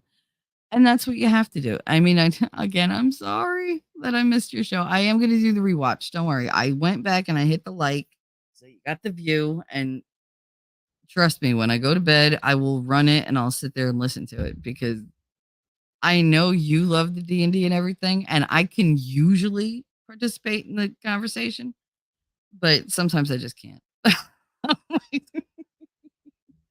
I have questions. I always have questions. But I will. I will listen to it, sweetie. I promise. I'm a mom of one. Rabbit, you are a world of one. Jesus. Gotta go. Love you all. We love you too. Please go to sleep and listen up. You listen to us, girl. You and the voices in your head at Rabbit. Aw. I'm gonna kick your ass, nerd. Don't listen to nerd. He's got voices in his head and they all tell him, we don't like you. I like you though. So that's enough. My opinion outweighs yours, nerd, even about you. In your MERS with the $10 super chat. That is awesome. Sometime this week, T3. Gotta pop my tarot reading cherry. All righty. No rush. Mondays are crazy for everyone. It doesn't matter if it's a Monday or whatever. Your best bet is to hit me up between I'd say 1 and 3 or 1 and 4. 1 and 4 is probably better. Where you know that I'm not going to be doing something. That's my like 3-hour window every day to get all my shit done or to just chill or do stuff with other people. And I would love to bust your cherry for tarot card readings. Not a problem. So you just, I don't know if you figured out how to call on Discord if you have that ability. I can do that, or we could just jump in one of the back stages. I'll send you a link. Nobody will see it. And we could sit and bullshit and I'll tell you your tarot cards. I'm more than happy to. You're a wonderful person. Why wouldn't I do that for you? Sleep well, Rabbit. Thank you for your super chat. Yes, thank you for the $10 super chat. Super chat. This is fun. Gaslighting 101 at Talking Trash and Truth. Are you saying I'm gaslighting you? Because I will kick your ass. Well, I gotta get to the asylum. I mean, middle school. Same thing. Same difference. Tear in My Beers by Hank Williams and re-released by Hank Williams Jr. I'm gonna have to look that one up. I never heard that one. Or maybe I did and I'm just stunad today. I was stunad yesterday too, so it could very well be. Later, y'all. Later, nerd. 5 days. My 5 dogs are rescue, and I do rescue cats. That's wonderful. I love that. You have 5 dogs? Holy shit. That's a lot of dog shit a day. Oh my God. I hope they're tiny. But I have a feeling they're probably all different sizes. Have a wonderful rest of your day, nerd. I have a pound puppy. Aw, lady. You have a pound puppy? I think if there's not an animal tab in my Discord, I'll create one. You guys can post pictures of your pets. I love seeing that shit. It makes me so happy. I've had him for about 10 years. He's the best. I really do love rescues. There's just something about them. I got self-hatred, despair. Don't we all? Don't we all? Shelly's going to make you cry. Why am I going to make you cry? A unicorn with wings. Holy crap. Well, you are. My perfect man would have no arms, no legs, no head. Don't touch, don't move, don't talk. Wow, you just want the mannequin torso. That's all you want. I mean, does it have attachments? Because you might get bored. T-Rex. Look, I'm not even trying to hook up or anything. We're still talking about Paisley. I don't even like that print, let alone the person. I don't know her and I don't want to. There's certain people I want to know and certain people I don't. And she's, I don't know. She rubbed me the wrong way. I like her as a friend. We both struggled with not well managed ADHD growing up and have lived very similar lives. So I just want to hang out and go to Harry Potter World of. Oh, you want to go to Harry Potter? And for that, you're going to meet up with some weird chick that you barely know. Okie dokie. Dude, it's your life. Do what you want. I would never begrudge you. Just be careful. T-Rex. I can't see. That sounds good. Just hang out. Not tiny. All over 110 pounds. Holy crap. I hope you have a big house. Holy shit. T-Rex trucking and more. Swing by my oldest is your age. But I bet she'd be happy to have a new friend to travel with. She's currently in Colorado hiking. That's nice. Yeah, I don't like paisley prints either. Thank you. Thank you very much.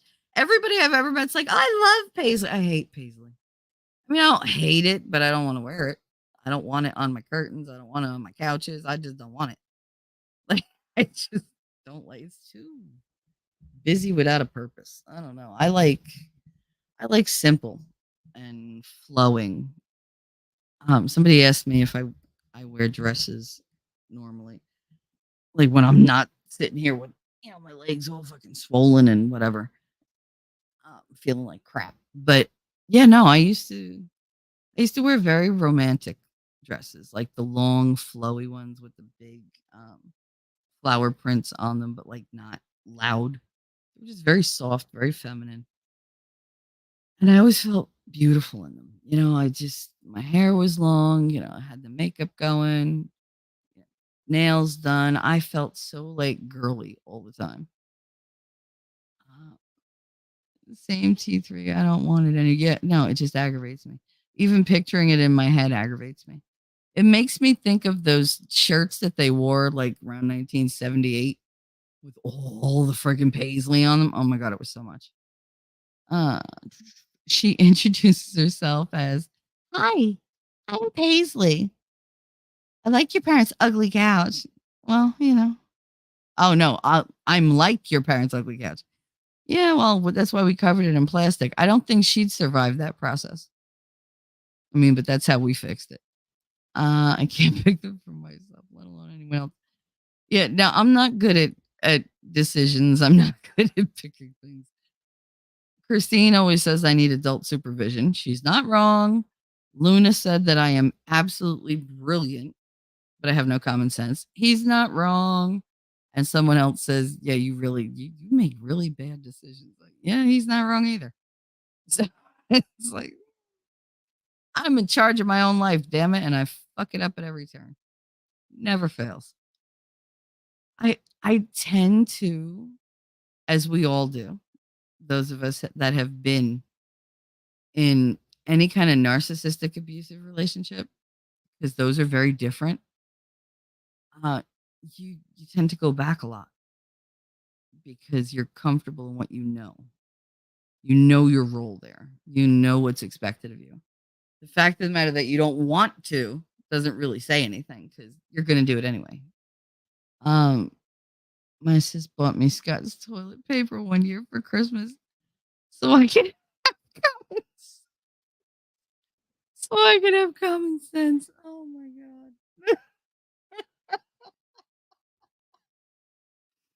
Toilet paper. That's awesome. A lot of people don't know what Scott toilet paper is. Usually Scott is known for being the 1000 sheet single ply roll. They last a really long time, but Jesus. Like that's old school. That is old school in you. I remember buying Scott toilet tissue like individually and they were like 25 cents each. Now they're like a buck 50 each. I'm like, what the hell? It's still the same toilet paper. Like now I'm just paying for gas. That's all I'm paying for. Um, I don't know. I got blood family in Orlando. If it gets too wild, they can come rescue me. That's a good plan. That's a good plan. I use it. It's my brand. Don't judge. I have it in the closet. Katie and I use that. However, Connor, through the genteel, he's got to have like the Cottonelle wipes and the Cottonelle toilet paper.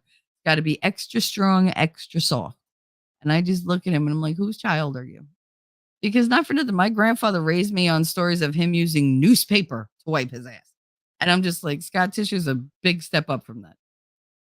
Huge, big step up. I don't like the other toilet papers because they run out too quick, they cost too much, and they clog the toilet. I told you I have a handicap toilet. You flush that, it sends this air pressure shot going right through so it can just flush everything through. And still it gets clogged with that crap. My daughter moved out and is like, I only buy This poofy 6-ply. Yep. Why did you get me? How? Why did you put me through all that these years? What is so bad about Scott tissue? Oh my God, when you're poor, which I was, that's what you buy. I'm still poor. I still buy it. But because my son is so, sensitive, I got to get something special for his ass because God forbid.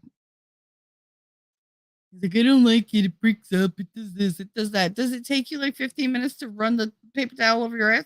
The toilet paper over your ass? Because then I could see it breaking down. But I mean, what the hell? I think they just sit around and think of things to bitch about to me. They just do. You're talking about bad situations. Sometimes when you have kids, you're like, I'm never going to stop this. Like, this is never going to be over. They're always going to live with me. They're always going to, ma, ma, ma. I mean, raise your hand if you've ever told your children, I changed my name today and I'm not telling you what it is. Because it's just like, Connor literally said ma once for like a minute and a half. Just mom, mom, wait, mom. I was like, use a different word because obviously you're not getting to the thought through the mom. So, like, just leave it off. He's like, I can't. Like, I'm talking to you. I was like, whatever, dude. And that's just how he is. He gets stuck in like some weird kind of greeting or whatever. And he fucking obsesses over it. He's so nervous when he's meeting people. And it's just like, dude, you have so much personality. You're so funny. Don't worry about it. Like the people who know you and love you, they're always going to know you and love you. I'm always going to love you. Even if you turn out to be like the most horrible person on the planet, you're still my son. I'm always going to love you. And so when he gets me really mad, he's like, remember, you love me. I'm like, but he could diffuse me like that. It's terrible. It's just terrible. Because it's like, sometimes you want to be mad and I just can't be. Shelly, that's what I do think of ways to ask you and bitch and annoy you with. That's what I do. Think of ways to ask you questions and bitch and annoy you. Well, you know what? That's fine. You can bitch and annoy me all you want. Just remember, whatever answer I give you, you got to live with. People are always like, oh my God, I can't believe you said that. Well, you asked me. I didn't think you. No, see, that's where you fuck up with me. If you ask me a question, I'm going to answer you. So unless you want to hear the very brutal truth, because I do like brutal truth, don't ask me the question. I'm not going to volunteer the information. So stay ignorant of the answer. Ignorance is bliss. It really is. Now I get it. Why some people they're like, I don't care. And they blank out and they're like, la, la, la. It must be amazing to not give a shit. I mean, for most things in my life, all those fucks went right out the window. But when it comes to people, I still care. I still get involved. I still get attached. And I keep telling myself, don't do it. Because when I get out of bad situations, I feel like parts of me have been stolen. Like I left parts of me behind because they had the grip on them. Like maybe I'll leave some of my dignity. I don't care at this point. However you have to get out, if you have to, give up your dignity, even if you got to give up your integrity for a minute, do it and get the fuck out and make up for it later. Because that kind of relationship will kill who you are. You're no longer who you are. You're who they want. They have groomed you. They have molded you into this thing. And they didn't do it in a praising way. They love bomb you, then they lie to you, then they belittle you, then they ignore you. And then you go back and you're like, what did I do? Da, da, da, da. And they take you back and treat you like shit. And it repeats and repeats. Winning calls it the cycle of abuse. And he's right. I don't know if that's second veil or whatever. I have to redo his chart so it makes sense for me because with all the typing, it all looks the same to me. And my brain is like, no, that's too much. That'd be like if you took like a bunch of those little rubber bands to make those stupid bracelets and just poured them on the table. That's now what that looks like. And I'm going to warn you, I'm having a lot of trouble today with brain fog. Like I've caught myself a couple times where I was talking to you and I know what I'm saying, but there's like a sentence right behind that that is so inappropriate and I can feel it. I just don't know if I can stop myself. Never sure that's why I like you and Jessica because I can't handle sugar coated things. I need straight up answers. It's how I'm too sugar coated a lie to me. Well, no, I mean, I get that. I do get that. I'm not Willy Wonka. I don't sugarcoat shit. I'm going to give it to you straight, as straight as I can be. Sometimes it'll be with a joke. Sometimes I'll be super, super serious. You never know. But I'm only ever going to do what's in your best interest. Like, I'm not going to put you through anything because it's what I want. I'm going to put you through the steps because it's what you need. Like, sometimes you need to exercise your ability to face fear, your ability to talk. T-Rex, when you ask me questions, I know these are things that usually are on your mind for a while because it's just relentless. And we haven't done that in a while, and it's nice. I enjoy it very much. I just wish you would not ask the questions at 3 a.m. and keep me up till like 7 or 8 o'clock. Like ask them earlier in the evening. Because at 3 a.m. when you say, Shelly, I have a question, I'm like, oh God. Like I'm never going to sleep because you're endless questions and I give really elaborate answers. So it's like, it's a little time consuming. I love it, but try to do it earlier in the evening so this old bitch can sleep. I don't feel like winding up in the hospital again. Don't work me to death. It's what other people do. I've one have been told I'm nasty. Aw, far. When all I've done is answer their question truthfully. Oh yeah, no, people don't want to know the truth. They say they do. But I mean, much like that movie, they can't handle the truth. They live in a constant state of denial because it's better for their anxiety. It's better for their functioning day to day. Because otherwise they'd get lost in the problem and obsess. Instead, they're just like, no, doesn't happen, doesn't exist. They just la la la through their whole day. I often say that to my kids. Yeah, well, oh my God, veils. I still don't get the veils thing. No, see, all right. So I asked Winning for the chart. He finally sent it to me and I saved the file. Now I have to go veil by veil. I want to make diagrams that have like the main focus in the middle and have like little, like molecule circles. You know how that looks. They're not going to be molecules. They're like atoms, but they're just circles with lines. And I want to do a page for each and I want to color code it so that it's a lot easier visually for people to take in. I mean, he has all the information and he's amazing when he discusses it. But the actual print version, because of how I learn, it's doing nothing for me. So I have to reorganize it for me. And I think, lady, I think you'd enjoy it once I do it. I think you would appreciate the crispness of the diagrams. I kind of want to make it into a PowerPoint and then convert it so that it's almost like flipping through a camera. Like you could just scroll through or like roll through whatever. Because I want him to have something really nice to, be really visual when he does it. It's very distracting to see all the other veils. Like I want to do it like a diagram where all the veils connect and the order they go in and whatever. But what I really want to do is their associations. Like everything that we know is behind this veil and that veil and that veil.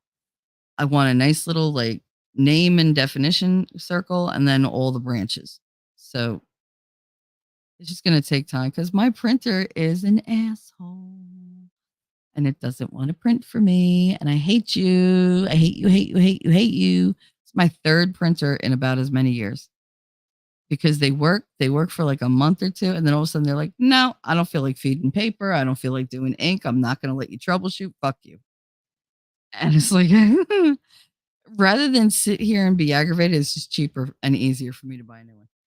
So I'm like, the only thing is, can I get one with the same ink number? And now I have all this fucking ink and I don't have a printer that takes the ink. I was like, sell it. Do I look like I have time to sell shit? I'm on here selling my soul.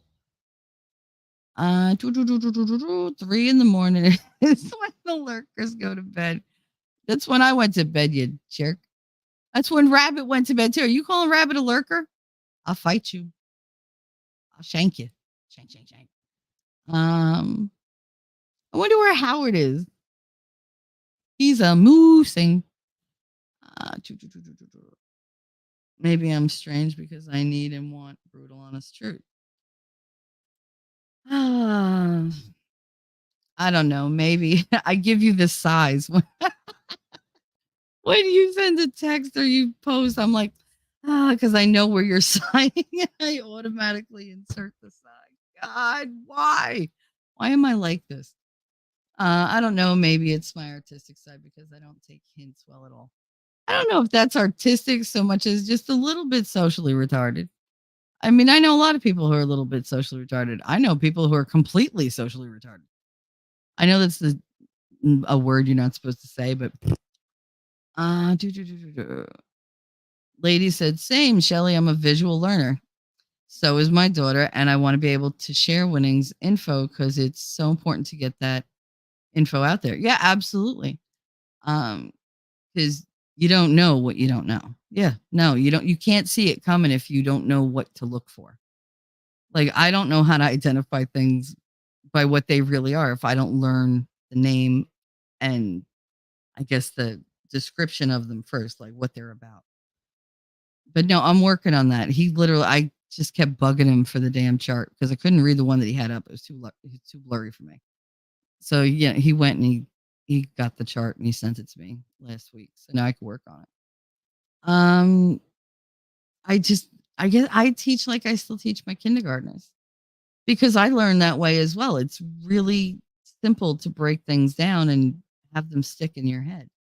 And then you start to see where they connect and you start to ascribe, like different examples that you've gone through, experiences to each one. And you're like, holy shit, why didn't I see this? I'm telling you, I love what he does. He's so good at it.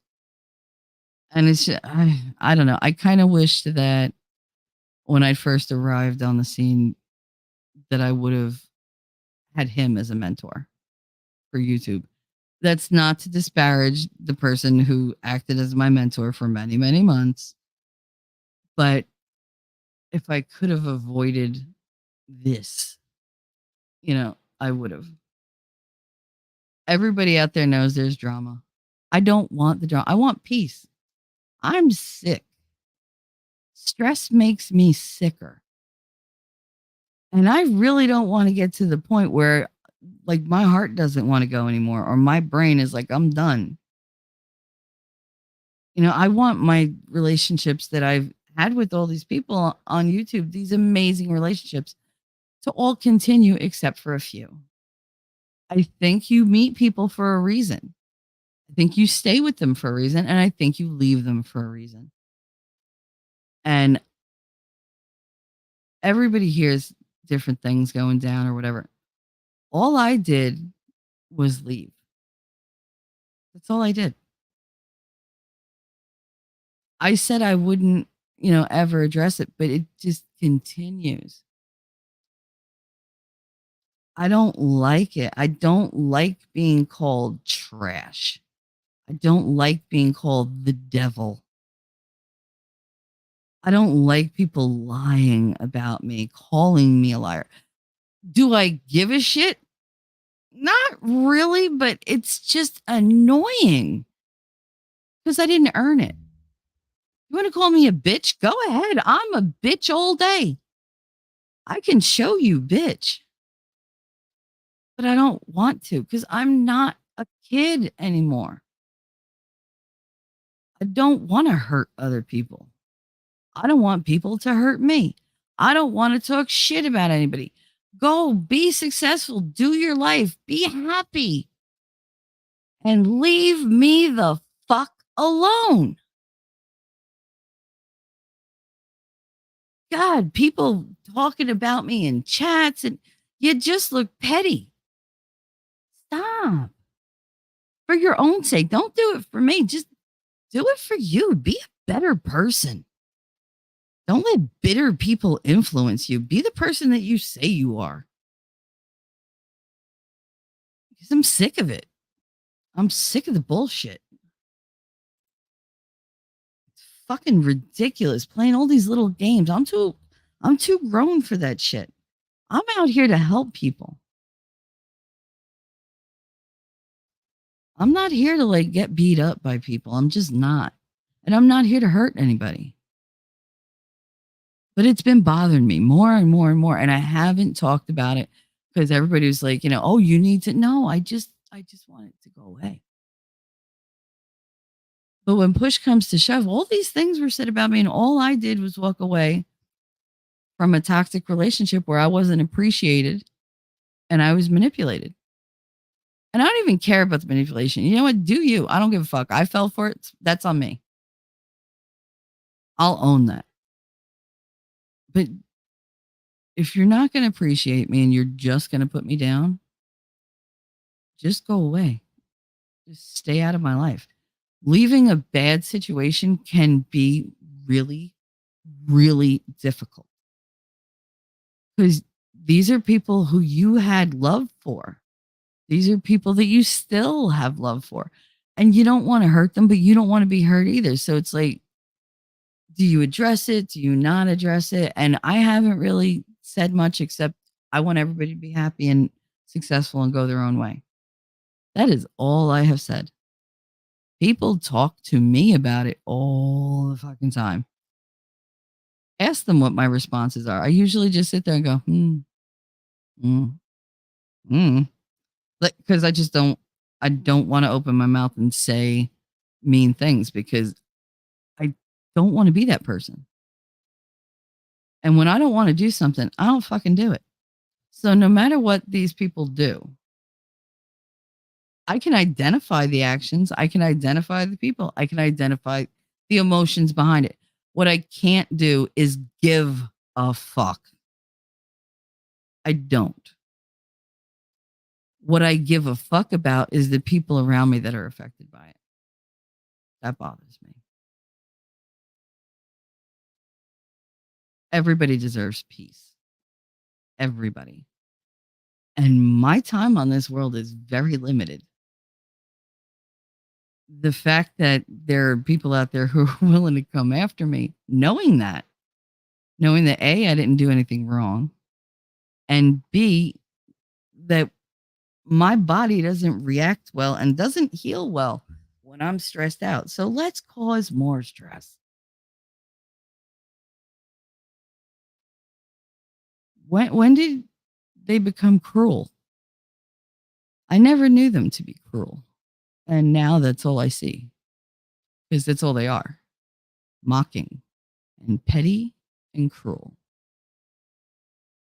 And I'm over it. Say what you want. Do what you want. Keep your drama to yourself. And get a life. Go. Move on. Move the fuck on. I did. Hell, I went and out. I just applied myself to my channel and I did my work. And I showed up and I talked to people and I had to build it from the ground up all over again because none of my friends would talk to me. And if they talked to me, it was like, oh yeah, but there was always a distance because they're like, I don't want the drama. It's not my drama. That was drama dropped in my lap. So it's like, I don't think ill of them. I don't. I love them. I trusted them. They were my friends. Leaving wasn't easy, but I had to do that for me. And sometimes you have to. Sometimes the only way to solve a really bad situation is to just not have the situation anymore, to get rid of it. If your milk goes sour in the refrigerator, are you going to hope that it returns back to what it was? No. Once you go that far in altering who you are, you're not going back. You can't unsour the milk. You can't unspoil it, but you can throw it out and move on to a new gallon. Just do it. You don't need the old gallon. It served its purpose. You know, you did what you could. Now move on. Get some chocolate milk, get some strawberry milk. Just try something new. Because obviously what you had, you know, you left it there sitting to spoil. You didn't like it enough to finish it before it spoiled. It's a horrible analogy, but you know where I'm getting. This is just very hard to speak of because it's emotional. And I don't want to piss anybody off because I don't want anybody hurt. I've told you before, I don't want to be my father. I don't want to be cruel. I can be so easily, but I don't want to be. I don't want to be that person. I'm when I was in that hospital and the priest came to, basically give me my last confession because they thought I was going to die. Um, I did. I confessed everything. I talked to him for hours and I told him all the horrible things about myself.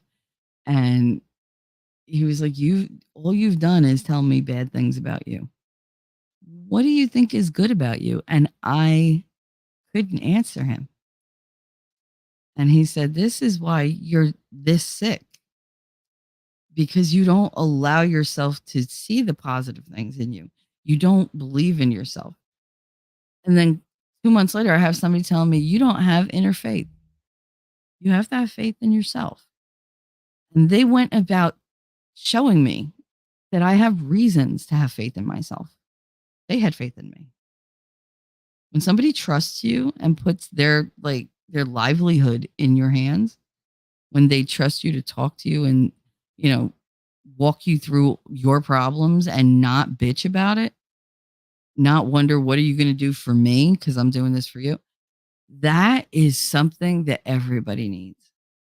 I can't tell you how liberating it is to be able to just talk to somebody and not worry that I'm going to get yelled at or they're going to take it personal or they're going to tell everybody.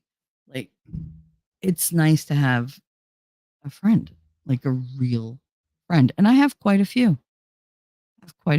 I'm very blessed. But they also know that if push comes to shove, I'm going to go down swinging, and it's probably going to be to protect one of them. It'll very rarely be for me.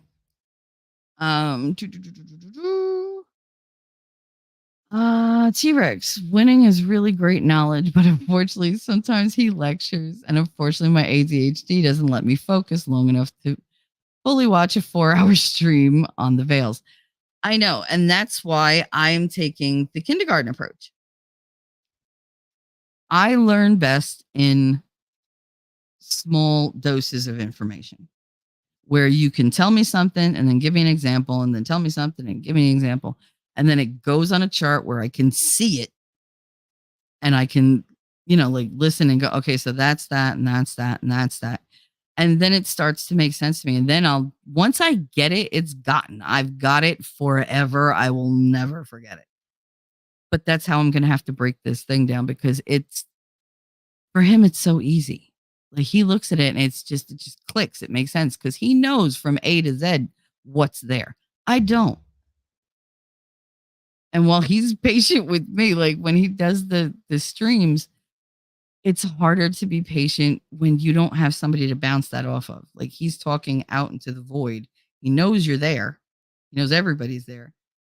But he's like, how do I just present this? Because all he's doing is telling you what he knows. And he knows like so much. That's why for me, I need that chart broken down. And I've been asking him over and over and over, and he finally got it back.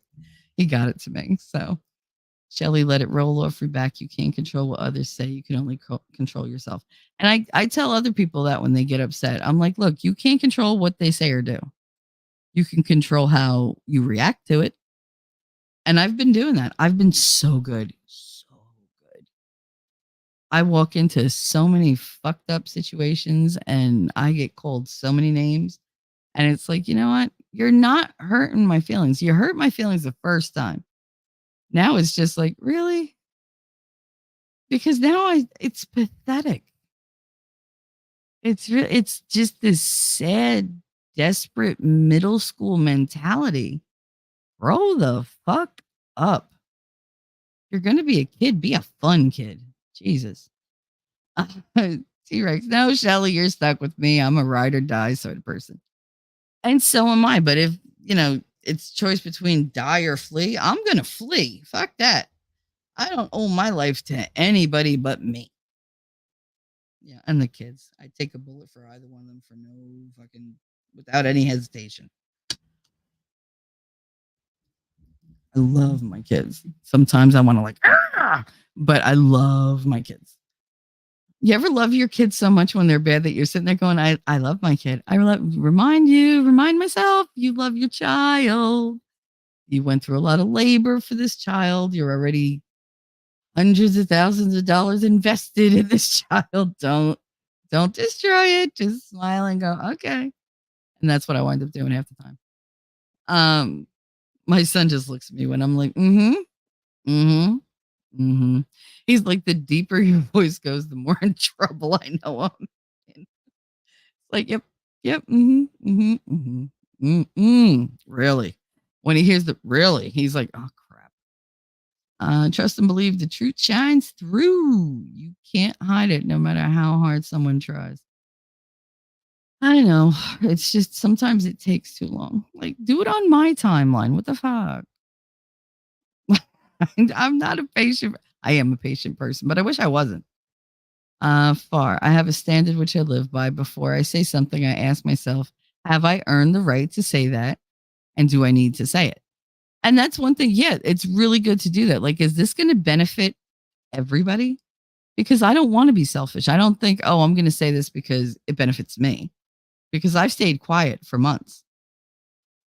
But it's not just me. I wish it was. I do. I wish it was.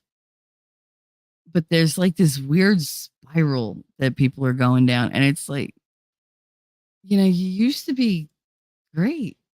What the fuck? Like, examine yourself. Like, doctor, heal thyself. But I mean, that's what happens when you create like a fishbowl effect and that's where you live. Your reality becomes quite different. There's actually a tarot card that people get all the time that I'm like, oh, because I can tell things are going to break down because they listen to the crickets. Always crickets. Talk, talk, talk, talk, talk, talk, talk, talk, talk. I talk back, they shut right the fuck up. Life is full of crickets. Da, da, da. What people say about me is a reflection on them, not me.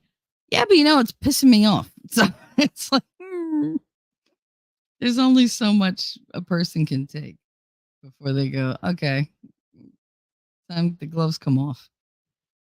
And I'm very far from that, trust me. But sometimes I need to throw a reminder out there that people's behaviors are unacceptable. I feel like I'm talking to my kindergarten, class when they do something wrong.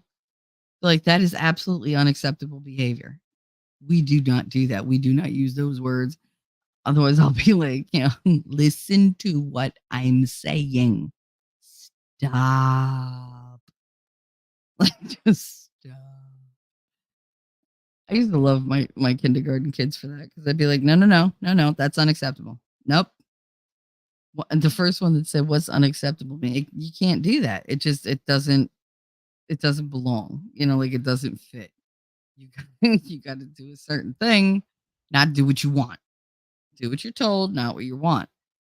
later when we have free time, you can do what you want, within reason. Doo, doo, doo, doo. Ba, ba, ba, ba, ba, ba. Barr said, "It's none of my business what people say about me." My grandmother told me that. You're a wise woman, yeah. Your grandmother sounds like a wise woman. See, last and I we agree on a lot of things. Um, Lady Autumn, she was a very wise old lady. She lived to 100. Aw, that's awesome. Do you know Bob Barker died? He was 99. So he was 99. Betty White was 99. Jesus. Jesus was not 99. He was 33. Doo, doo, doo. Well, that's awesome. It's Tuesday here now. Is it really? Where are you? Are you Australian? Is it Tuesday in Australia? I can't remember if they are they 15 hours ahead of us? I don't know. Medcar's always like, "Oh, it's afternoon here." I'm like, "God damn, it's like 3 in the morning. What the hell?" Like, how is that possible? It's like, "No, I'm awake." He's always on the forklift. It's so funny. Doo, doo, doo, doo, doo. Lady Autumn, if anything happens here in the future, I'll let you know. Wishing my life away, wanting it to be Tuesday here. Why Monday? Why you do me like this, you cold hearted bitch? Why do you want it to be Tuesday, in you? Because it's closer to Friday? Because that's my reasoning most of the time. Um, T Rex, I find myself in the same ways, and I know exactly what Winning is talking about and where he's going with stuff. So I can only imagine people that this is new to. Yeah, I mean, I understand what he's saying, but then like so much of it clicks and makes sense, and you're just like, oh, because you've been seeing it your whole life. You just didn't know you were looking at it, which to me is that's just it's freaky. How much like I look around and I'm like, why did I not see this shit before? Why did I not pick up on the whole the media is lying to you? Why didn't I pick up on like this person has an agenda and this is the narrative that goes with it? Why did I stick to CNN and not look into other things? Why did I blindly just vote down the Democratic, the Democrat ballot, like their column? That's what I did. That's what I was taught to do. Yeah, and until I came here, until I started talking to people with different views and everything, I had no idea what the hell of Democrat, Republican, Libertarian, Progressive, Green Party. I didn't know what any of them really stood for. I didn't know who their people were. Politics just aggravated me, so I stayed out of it. I was like, you know what? None of these people are truthful. I don't even want to look. And it was just like, whatever. And now it's like, I need all the information. Give me all the information. And I look at them and I'm like, wow, your mask is obliterated. Like I can see right through you. And I find that I trust people that before I wouldn't have because I didn't think they aligned with my goals and like my principles.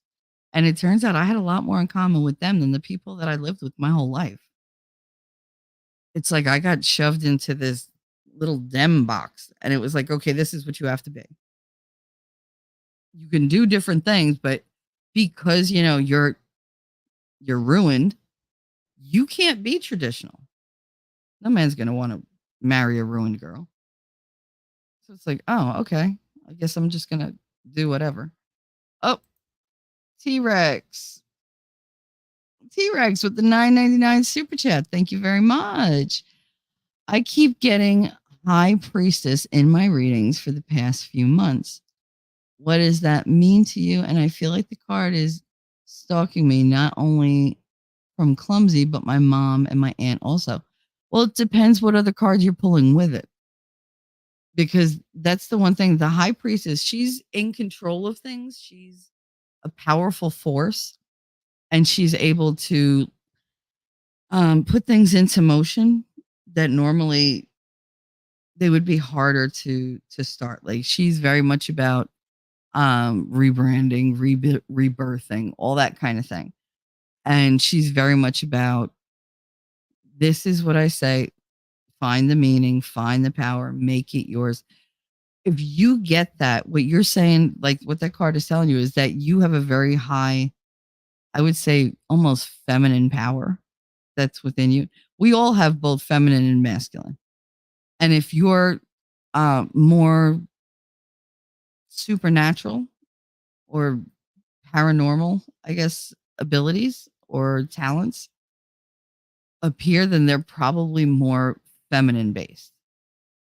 Like you have that intuition, you have that side of you. I wouldn't worry about it, but I really would like to know what cards you pull before and after. So if you want later, we'll meet up in Discord and we can go over that. But yeah, no, that's just a power card. That's something telling you you have personal power. It's almost like a reminder whenever I get it. But again, I really would like to know the before and after cards because that does flavor it because they link together. Love them, can't say I like them all the time. Listen, I love so many people, but there's so many of them I don't talk to anymore because they fucked up. Like I don't like being treated like that. I don't have to stay and be treated like that. You know, I re-listen to the fight so many times, and it's just it amazes me the things that were said, just how vicious. And yet, like in the background, all I heard was, "Oh, they think that we're fighting and we said all these horrible things to one another that we didn't mean." Oh no, I meant it. I don't say things I don't mean. I meant every word I said, and I still mean them. They're just as true today as they were then. And that's why I left. When I can't like you anymore, when I lose my trust and respect for you, I got to go. And one of the things about the veil is like I have walked away from a lot of people in the last like 6 months. The past 4 months since the hospital, tons of people. Because that if you remember, nobody came to the hospital. Just Booba. And that was like the last day when she got off the plane. And that's great. I mean, she didn't have to come at all, and I love her for it. But nobody else came and sat with me. I mean, if I didn't have Rose, my damn roommate, to look after, I would have been bored out of my mind. Dying, but bored out of my mind. But I had you guys. You know, I had my little crew. I had something to look forward to. But I was also really, really sick and really, really vulnerable. And that might have given people ideas. Just saying. Inumers, my husband took a sick day. Woo woo, good for him. I hope he's not sick. Men suck when they're sick. Like he was the one up with the vomiting 7-year-old. All night Saturday and cleaning up poo all day Sunday. He was like, my tummy is kind of yuck. Oh no. Oh no, no, no. I'm sorry, India, but I've been there. I've been there when I look like hammered shit from taking care of other people. And like the only other adult that's involved is like, my stomach feels funny. What do you mean your stomach feels? No, no, no, no. You're not allowed to have this shit. It's just, maybe I passed by White Rabbit at some point in my life and she cursed me with dysentery for my family. Just the occasional slight dysentery. Dysentery! I hope you get dysentery. I hope you get dysentery. It's very uncomfortable. I don't like you. I love that. Oh, when she fucking said she hopes they get dysentery. I was dead. The expert looked appalled. But it was so funny because I've done that. I've been like, I hope you get explosive diarrhea while you're sitting in your car with friends in bumper to bumper traffic. Like, I just, because there's nothing worse for somebody than really shitting their pants in public. That's just horrible. That happened to my ex-husband. Oh my god, I was so embarrassed for him. He was like, "Come on," I was like, "I'm not walking with you. You walk, but I'll walk to the side. I'm not walking behind you because oh my god." But it was so bad. Sad truth. Mom doesn't get sick days. Nope. Nope. We never get the sick days. I think I've taken actual sick days when I was sick only at the very end of my employment because I had to. I had to use up my sick days and I didn't get vacation days. Yeah, Lady Autumn, but his little punks are so worth it. Yeah, they really are. They really are. Way closer to Friday and so much paperwork I'm dreading. Listen, I'm pretty sure after the weekend you had, that going to work with paperwork is a much needed reprieve. Much needed. There's T Rex's super chat that I read. I want to be a high priest. No, you don't. That's a big responsibility.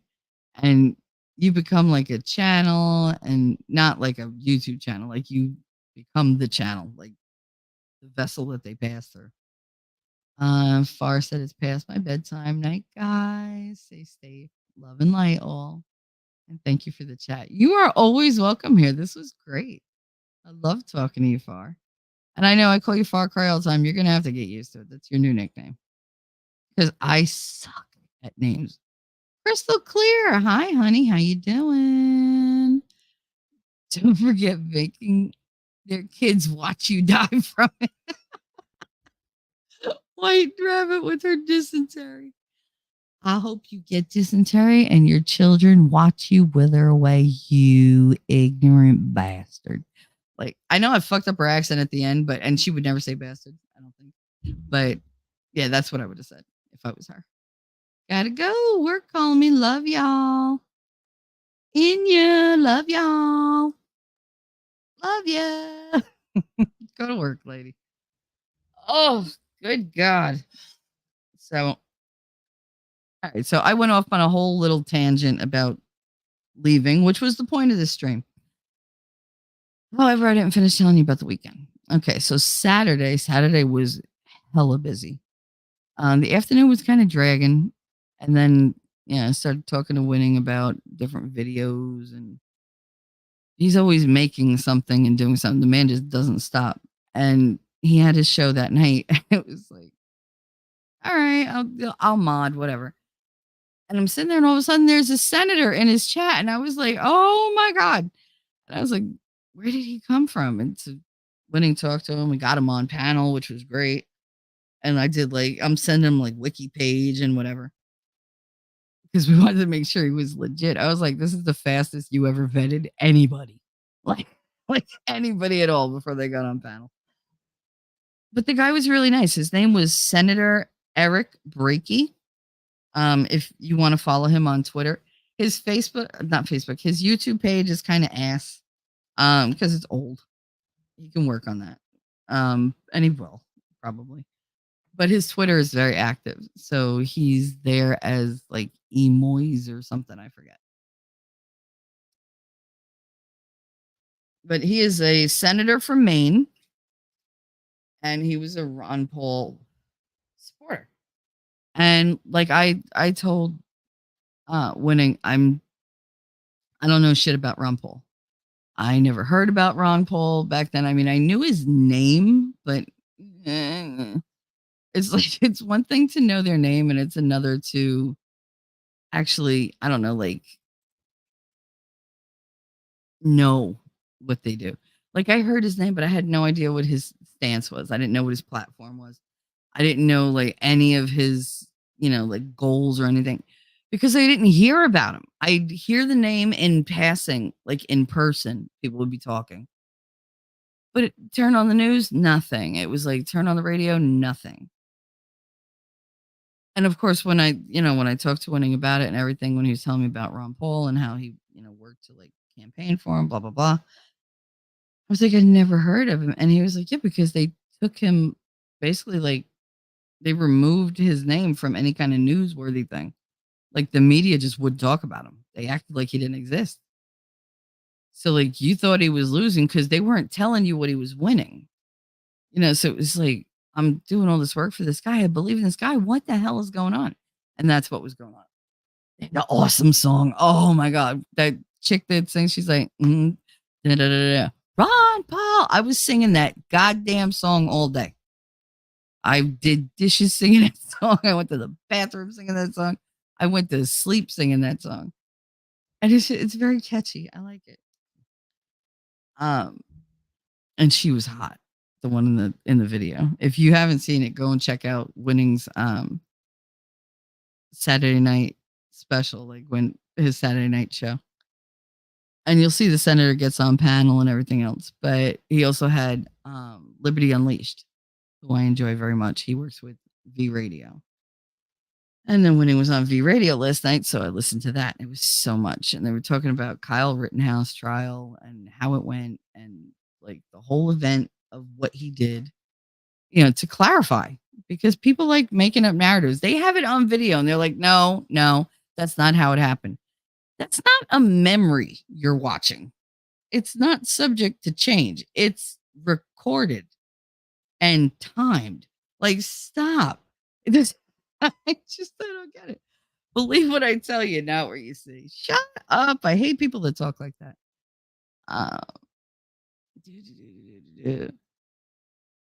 Yeah, see, T-Rex, without any context, the High Priestess card is a man's reading. It represents the perfect women men dream of. I guess it could, but with him, the High Priestess doesn't actually fit that one for him. But it could be. I don't know. Like I said, I need to know what was before and after it. Could just mean you're thinking about a mate. I mean, he could mean he's friggin' horny and all he's got on his mind is women. He's just trying to create that perfect fantasy. Lady said Ron Paul had some really good ideas, but his son has a bigger following than he did.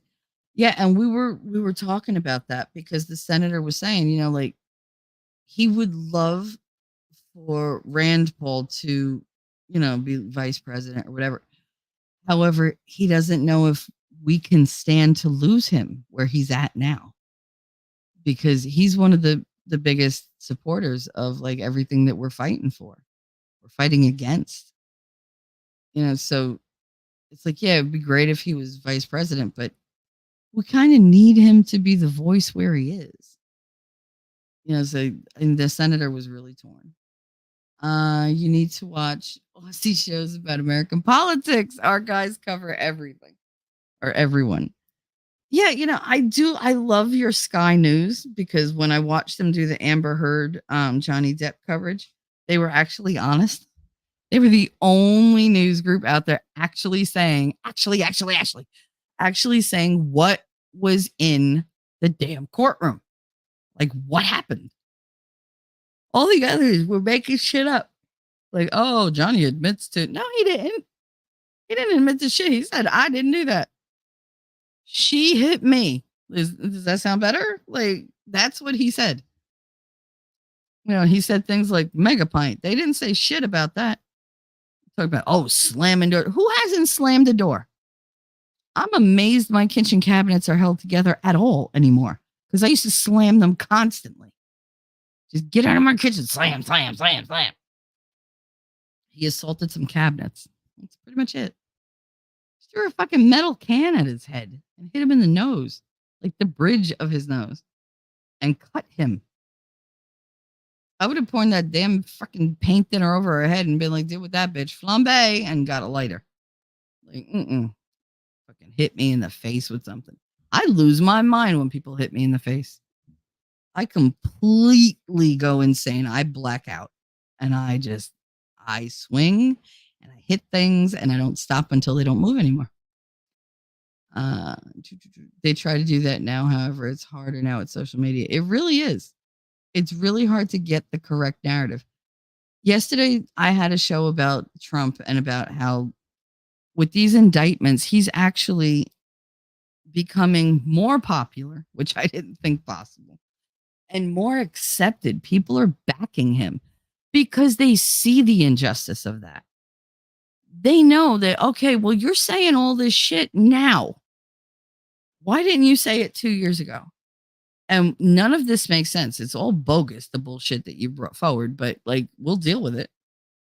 But you have somebody in the White House who should not be there with kids who have committed felonies against our country's interest. And y'all are okay with that. But let's go after, Donald. Yeah, Donald. I was going to say the Donald. Let's go after the Donald for bullshit. Let's waste his time and resources. Sure, why not? Go ahead. Still going to vote for him. Even if I have to write that sucker in, I don't care. Still voting for him. Because he might not be the man that y'all want to be president, but fuck my life. He's the man we need.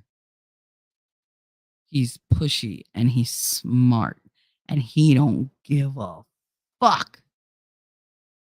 We need him to put us first because this president is not doing that. He's just not. I don't think he's aware of where he is most of the time, let alone try to take care of us. You know how you could take care of me? Get out of my shit. Leave me alone.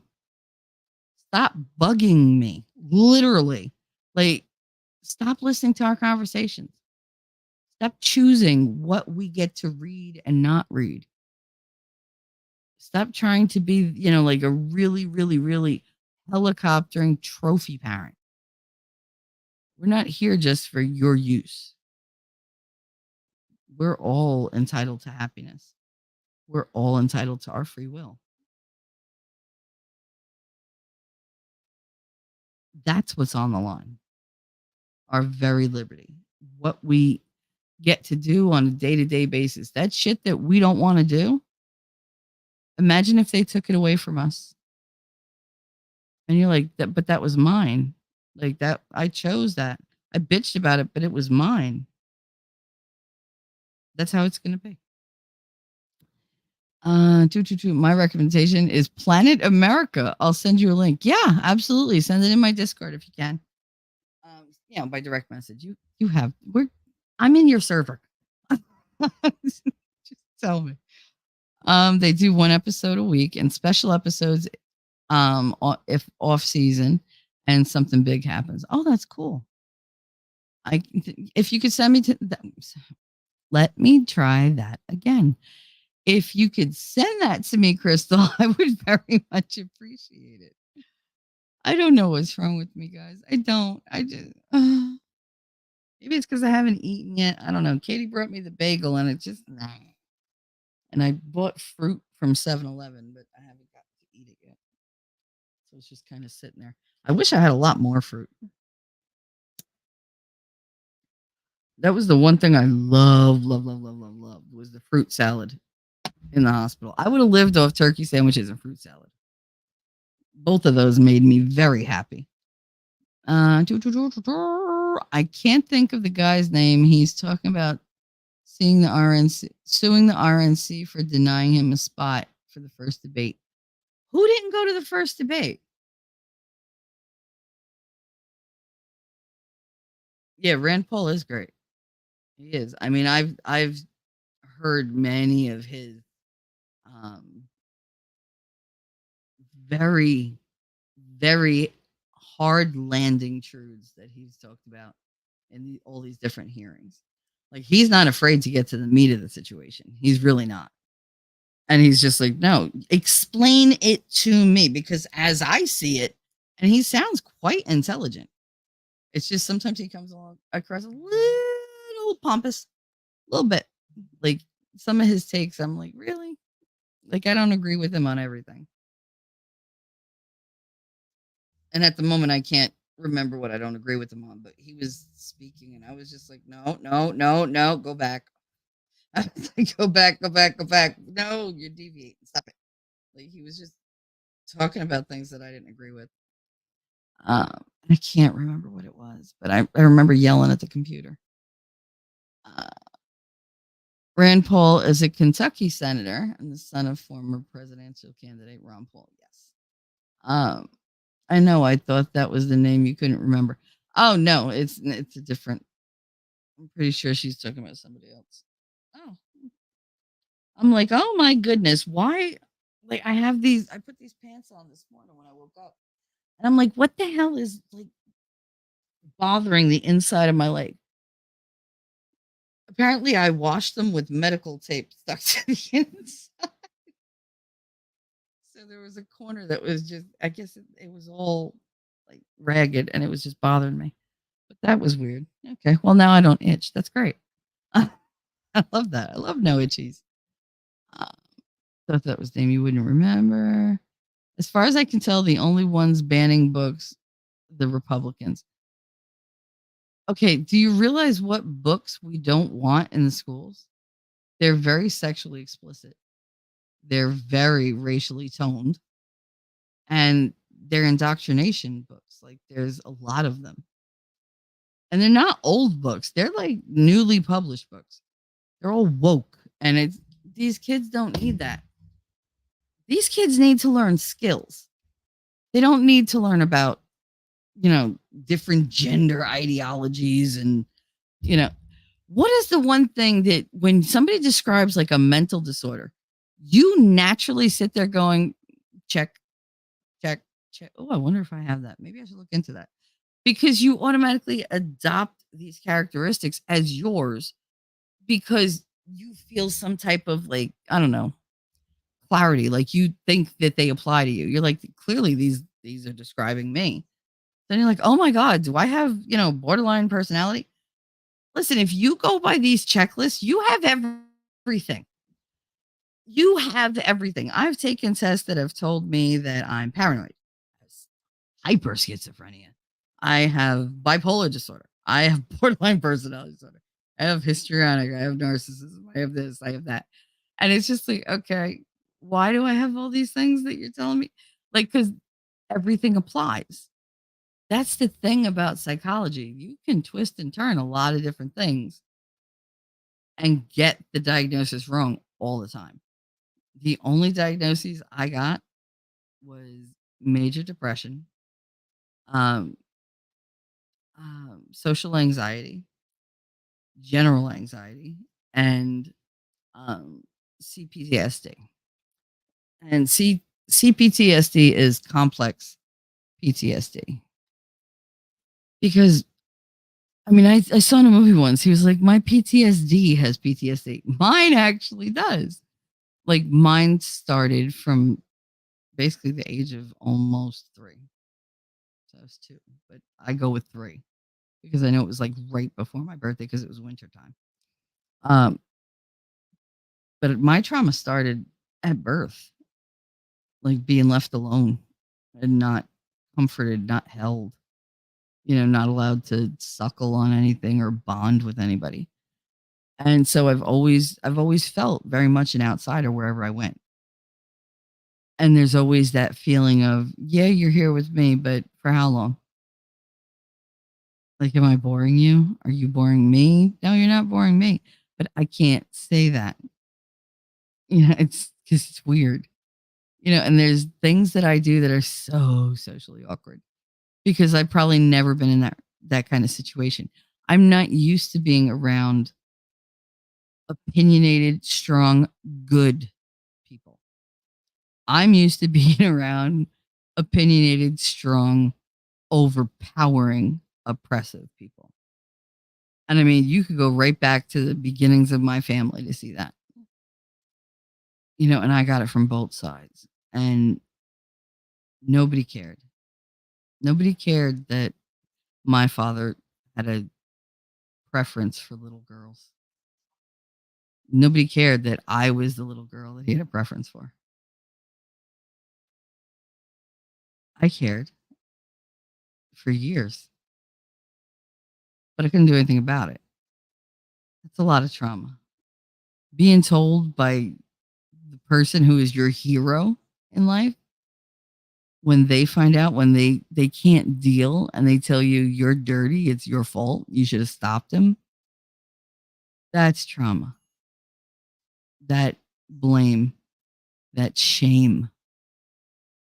Shame is the hardest thing in the world to get rid of.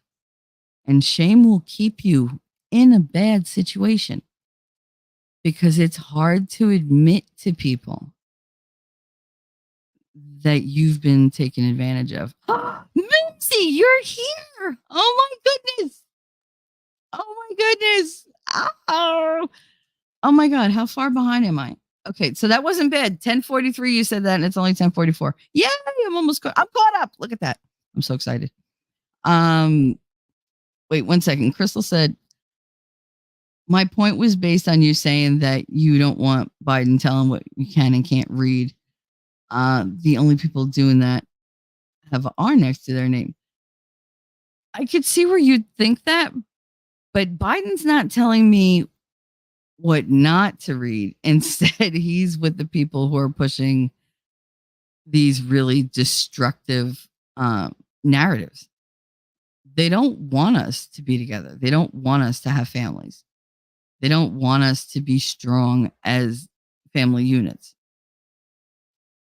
And they want to corrupt our children. I don't care what anybody says. I live here. You're entitled to your opinion. Trust me, I love it. But from my point of view,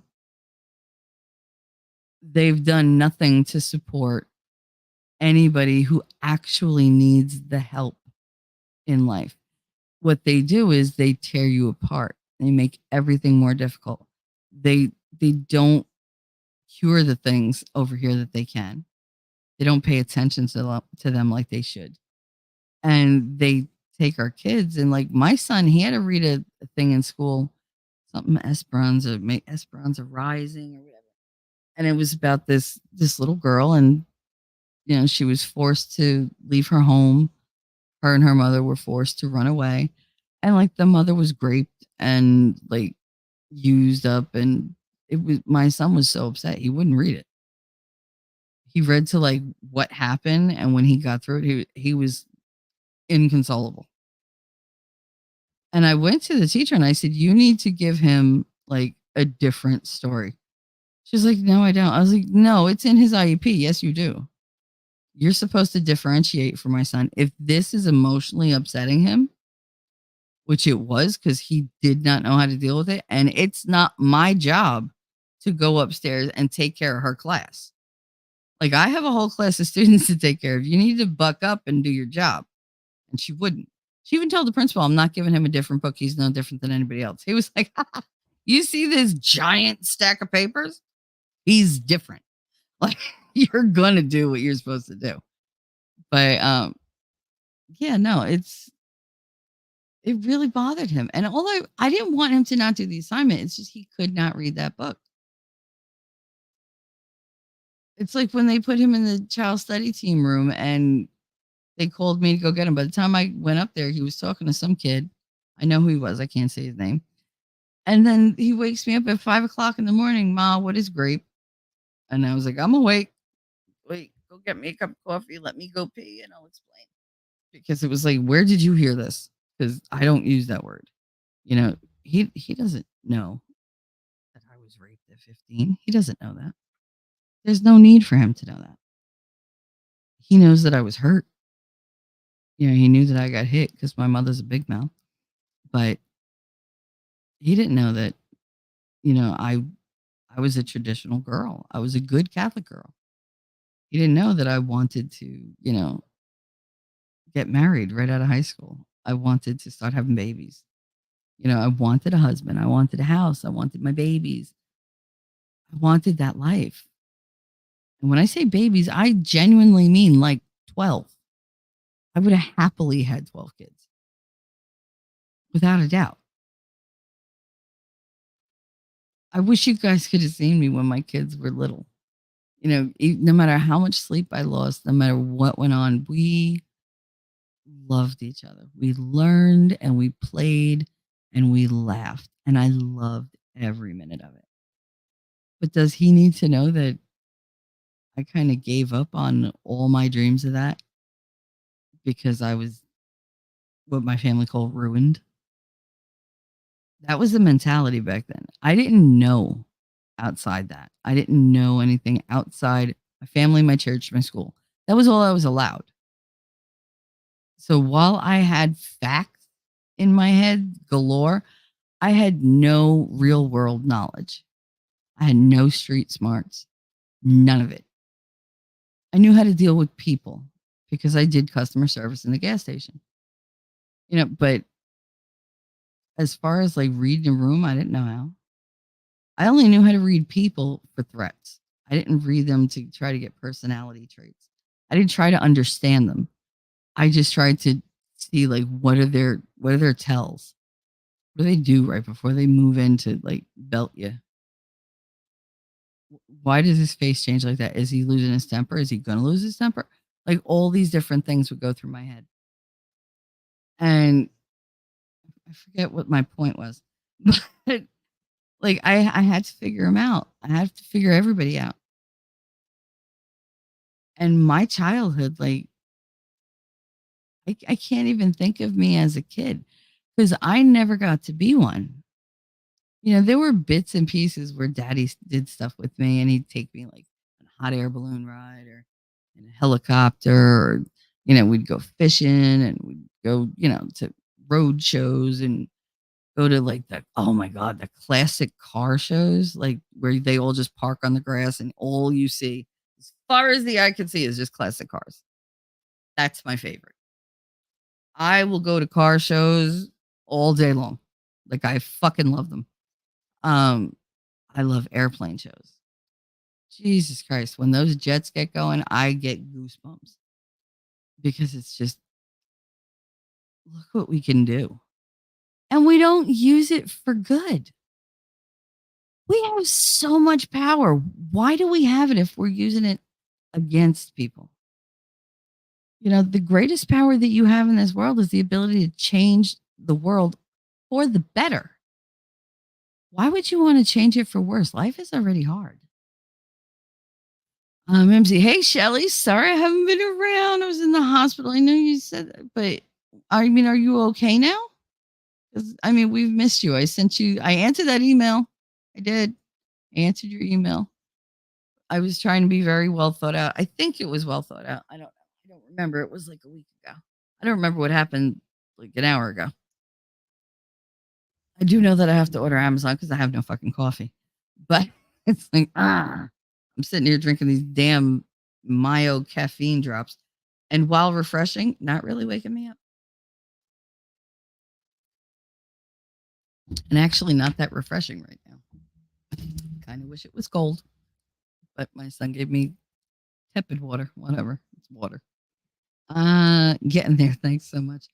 Mimsy, for those who don't know, Mimsy wrote me an email. I'm not going to say what was in it. I'm just going to say that she wrote that to me. And she didn't know that I was extremely low. And I was lamenting the fact that I didn't know who I could trust. And nobody was inviting me on their shows. And nobody was asking to be on my show. And I see all these people like buzzing around, being busy, busy, busy. And it was like, okay, what are we going to do? Like, are we going to do videos? Are we going to do lives? Like, your sub count isn't going up. And I just kept like with that whole failure mentality. And I was really, really beating myself up. I was sitting right here and I cried and I cried. And poor Winning. Like, he's got to listen to it all. Sometimes Nerd has to listen to it, although we're very equal in our bitching back and forth. Yeah, poor Nick. I'd pour my heart out to Nick and he'd be like, you're going to be all right. Like, come on, cheer up. Stop being Jordan Peterson. No matter what I do, I'm Jordan Peterson. He always calls me that. Or his chromey homie. But I was so ready to just walk away. Because I was like, I'm just making a fool out of myself. Nobody listens to me. Nobody gives a shit. I'm just going to walk away and I'll walk away from the drama and nothing will go wrong and everything will be fine and it'll be a nice, boring life. And that's it. I had a very much, I don't need the internet kind of attitude because I was feeling petulant and hurt and discouraged. So I was like, I can very easily revert to like 4-year-old me. because I didn't do this at 4. So now it's like I do it now. When I get upset, I pout and I stomp my foot. And I've had people go, "Did you just stomp your foot?" Yes, I fucking did. Like I felt like it. But yeah, no, it's delayed childhood, I guess. But Mims, you were there. You wrote me a letter and I cried and I cried and I cried and I was so thankful for you. I was so happy to get that because you just lifted me right up. And I was like, no, I got to do this. Like, you reminded me why I do this. Not just the talk show, just the topics that I pick up. I don't go into like huge detail. They're conversations. I'm not here to bring you percentages or whatever. That's not my shtick. That's for, like news checks and whatever. What I talk about is how people act, how they behave, what they lead to, how we can change it, how we can leave it, how we get stuck in it. Like all the things that have to do with humanity on a emotional and psychological level. Sometimes a physical one. But you did, Mims.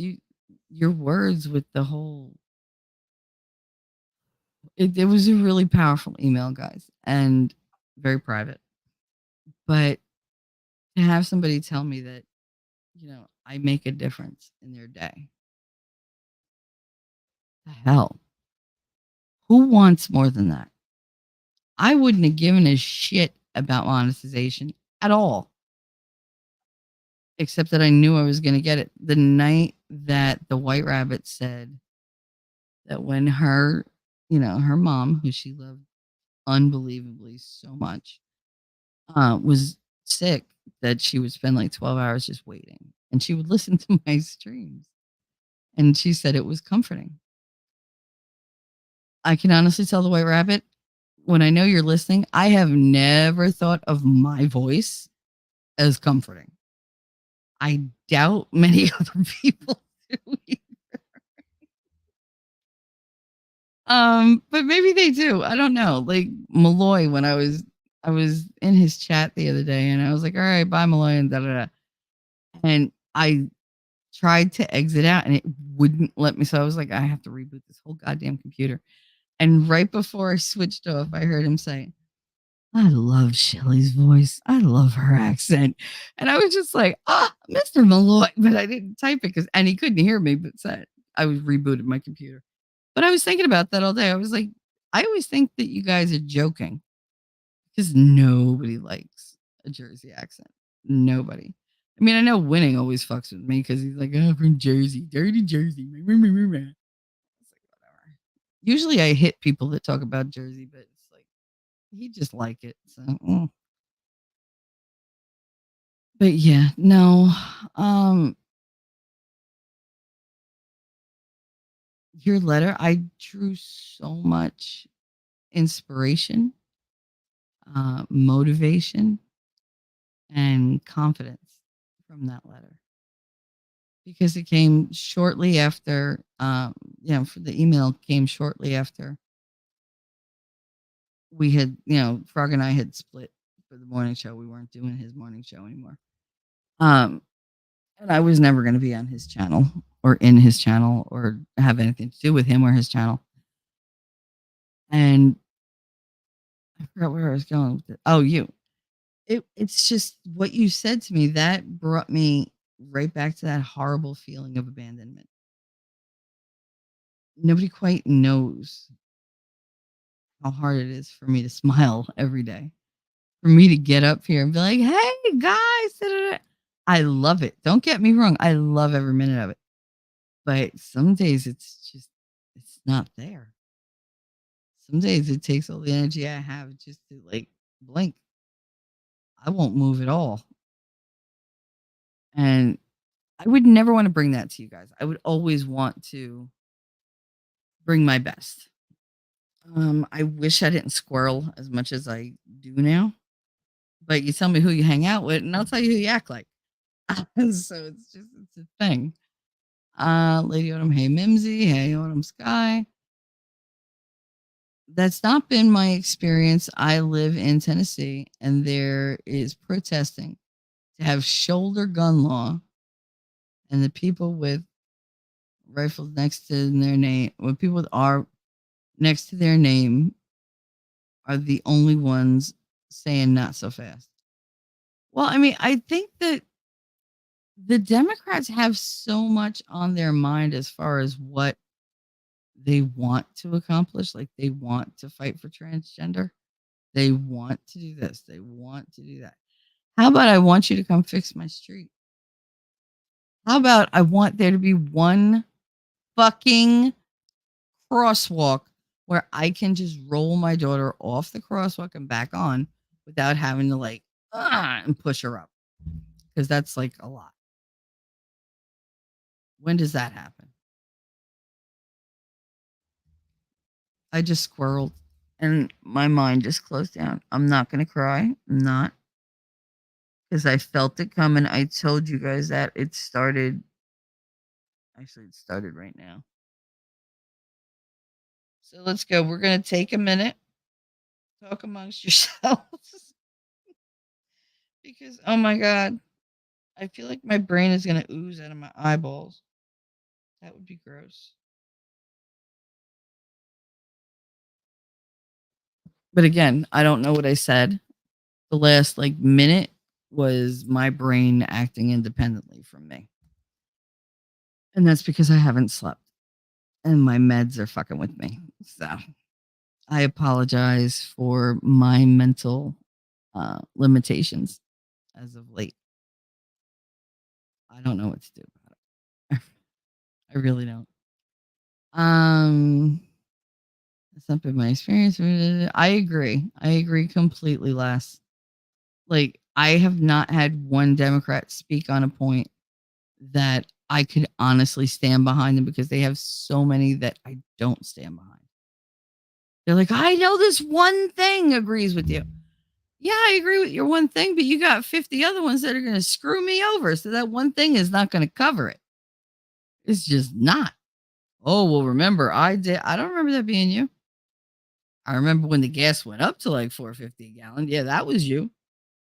I remember when the pipeline blew up. I was told that was you, allegedly. You're feeding all our weapons to another country who evidently sucks. Because shouldn't the war be over? It's a tiny country. Everybody's on foot. What do they do at night? Ceasefire? Like, it's ridiculous. And again, I don't know what I was talking about. Son of a bitch.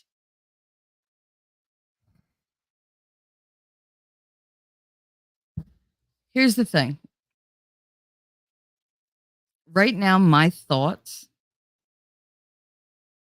they're kind of like in invisible ink. You know how you can write in invisible ink and see what you're writing, and then when it dries, you can't? What I'm doing is I'm talking, but my brain is like 3 or 4 words ahead of me. So whatever comes out of my mouth is a surprise to me, but it only lasts for a little while. And it's just like, it's really annoying, guys. And it's scary because I don't know where my mind is going to go. I don't know what I'm going to say. I don't know what I'm going to do. Sometimes I do just weird shit. Like, I'll put the stove on and not have anything on the stove. And then I'll yell at the kids, be like, why is that fucking stove on? You must have turned it on. I did. Oh, yeah, I did. Like, it's, I hate that I don't remember things anymore. I try. I do. In my head, I'll say something 10 times so that it, like, yeah, my brain is like, okay, I remember that one. We hated that one, but okay.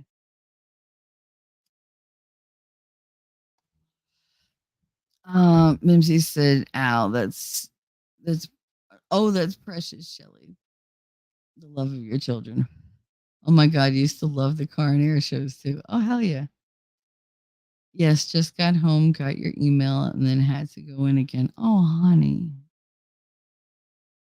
The only thing that I like about you going to the hospital is there's people there who can take care of you and give you whatever you need. But I mean, you need to, you know, stop in more often. Tell us what's going on with you. Or send us emails, send me emails, send, T Rex, anybody. just so we know. Believe me, I'm well aware of.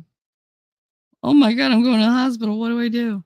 And then everybody being like, "Where'd she go? She went to the hospital. Why? Like because of the jab." And they have to start the whole fucking story.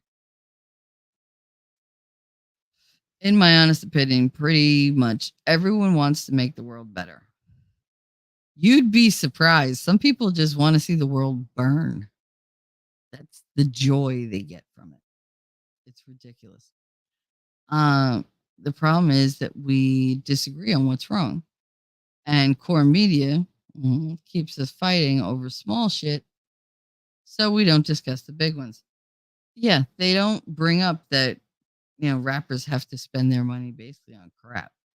They're not allowed to like hold on to it or invest it, whatever. T-Rex, you're back. Where'd you go, T-Rex? Anyway, I thought you were here the whole time. Mimsy, you're awesome. Shelly, love you. Oh, I love you, Mims. I do. I mean, they email. I was crying at the end of that email, and even Winning was a little like you got a letter. Yeah, and I told him, basically not what was in it, but like the whole motif, like I did here. And he was like, "Wow, I don't get those letters. I wonder why." I was like, "Well, you're not running an emotional channel. I run an emotional channel. Like I tell you guys, oh, you're feeling it, like you're in your fifis. Come on, you know where the Discord is. Find me, get in a goddamn voice chat, and summon me, and let's see what the hell's going on. Because y'all are emotional, like, so emotional, and I dig that because most of you have this like really constant moving swirl of energy when you come here.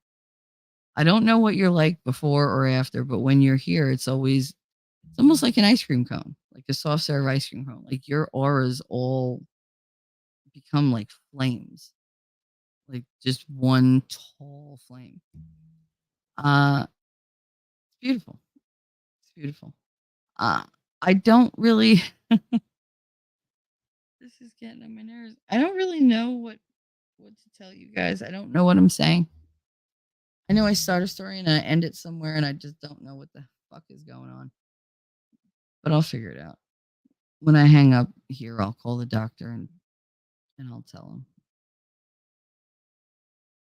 They're probably going to want an MRI of my head. So we shall see. We shall see. Uh, we need you though, Shelly. I know. You need me to like just provide some kind of comic relief, somewhere to go. We may not know each other's real or full names, but we're friends here for the most part. Absolutely. And everybody knows my name. It's Michelle Peterson, Hoboken, New Jersey. I'm not hard to find. Really not. Do you know what I'm excited about moving? Because like I said, I don't know if I mentioned it here, but with my aunt's passing and the inheritance, we should be very much in the in the in the cushier part of life for a little while. And what I want to do is I want to pay off my student loans. That is the first priority. And the second one is to buy a house. I don't just want any house. I want land. And I want a house that's either on it or that I can build on it. Um, I want it to be a place where I can put more houses because maybe I want my kids to live there, but they deserve their own space when they're adults. If I could, I don't even care if they're both in a goddamn double wide. I don't care. I just want them to be happy and nearby. I want my mother to be nearby. I want to go out and sit and put my feet in the grass and, you know, look at all the flowers and watch the bees buzzing around and have the sun on my feet, my legs, my face, like all over. I want to do that. I want my own yard. I want to have dogs. I want to have more cats. I want baby ducks who grow into big ducks who have baby ducks. It's a cycle. You know, like I want that. too. And it's finally a possibility, you know? It seems like it's so far away. And I should love every fucking minute of planning this house and what I want. And like I said, my mother's husband wants us to move to either Tennessee, um, very much lower Virginia, which I was like, Alabama and Georgia. And I told him I don't want to move to Alabama. I would like to move to Tennessee or Georgia because those two places, the last time I was in them, they suited my personality very well. The people just were, oh my God, amazing. Like men were men and the women were together and they were shopping together and they were doing things, but they were always laughing. Like nobody looked really miserable unless you stepped on the property. Then it's like, don't do that. Howard, he loved your voice too. Who loved my voice? Oh yeah, Howard loved my voice. He said that I should have a radio voice. I was like, "Oh, thank you." Like but Shizzy and I were like fucking with him because Shizzy's got like the voice, the golden voice. And for anybody who doesn't know, some people get like offended by the way Shizzy and I act together, or the way Winning and I act together. Shizzy is happily married, very happily married. He adores his wife. They have a very happy marriage. They're very safe. They're very secure. I wouldn't do that. I wouldn't try to, mess anything up because Shizzy's my friend. Shizzy Wisna is my friend. I love Shizzy. I have been friends with Shizzy since pretty much I met him because we clicked. He was a mechanic most of his life. Do you understand what meeting a mechanic means to somebody like me? It's like having a little bit of my good life back. He I look at mechanics and everybody's like, "Oh, they cheat." No, they don't.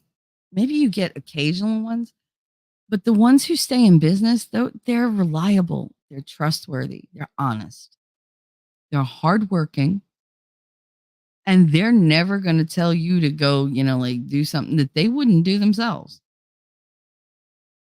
When they talk, I listen because there's a lot of wisdom there. There's a lot of seeing people and situations that I can learn from. They have very engineer like minds because you don't realize how much they have to think about. Everyone's like, "Oh, you're a mechanic." They say it like it's a put down. Really, bitch? Can you fix a car? Can you take any car off that road and go ahead, run it? I know what's wrong with that. Give me a minute. No, you can't. So shut the fuck up. You have to be extremely intelligent to be a mechanic because one thing you do wrong, nothing works. You could tighten something in one area that's not supposed to be tightened and have something blow up in the other area. And then where are you? Well, the problem's here. That's not the problem. That was the end. That's the result. The problem happened over here. A mechanic knows that. A layperson goes, I don't know what happened. This exploded. Obviously, there was something in it. No, you did it. It wasn't the car. You did it over here. Like, and I'm sorry, but I do glorify mechanics, firefighters. I I love professions where men can be men. Where they can do their white knighting because they need to. If your friends are not like white knighting for somebody, they've become quite apathetic and you need to stop that shit because apathy is the worst thing in the world. I am extremely apathetic most of the time and it bothers me because I don't have my passion. I just don't. I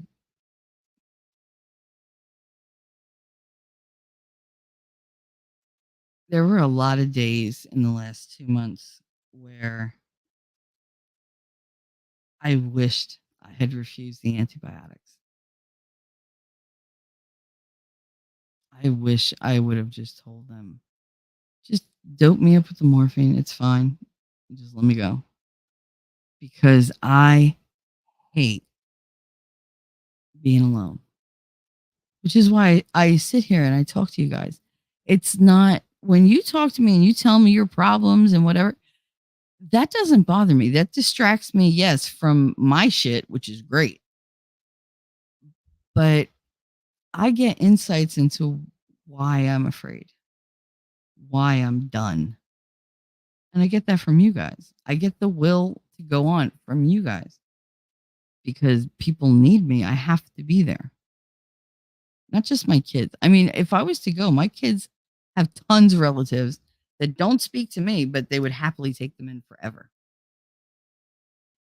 because they love them. They're family. I'm the black sheep. I'm never going to be family. They're never going to give a fuck about me. And I didn't make myself the black sheep. They did. They put that little moniker on me. So it's like, whatever. Lady Autumn said, Shelly, I've told you before, my best friend growing up was from New Jersey. So you are comforting to me because your accent gives me a good warm feeling. Aw. I knew you said that, but I figured it was fleeting by now. It's like, oh God, I gotta listen to this woman again. Um, I get like that. I do. I get like that. Certain sounds, they could be very attractive and some can be extremely de-escalating for me. If I'm in a place and there's nobody here to like physically take me and shake me, I will put music on just so that I can get through the goddamn day. Streetlights and crosswalks would be country. I don't know. I don't know.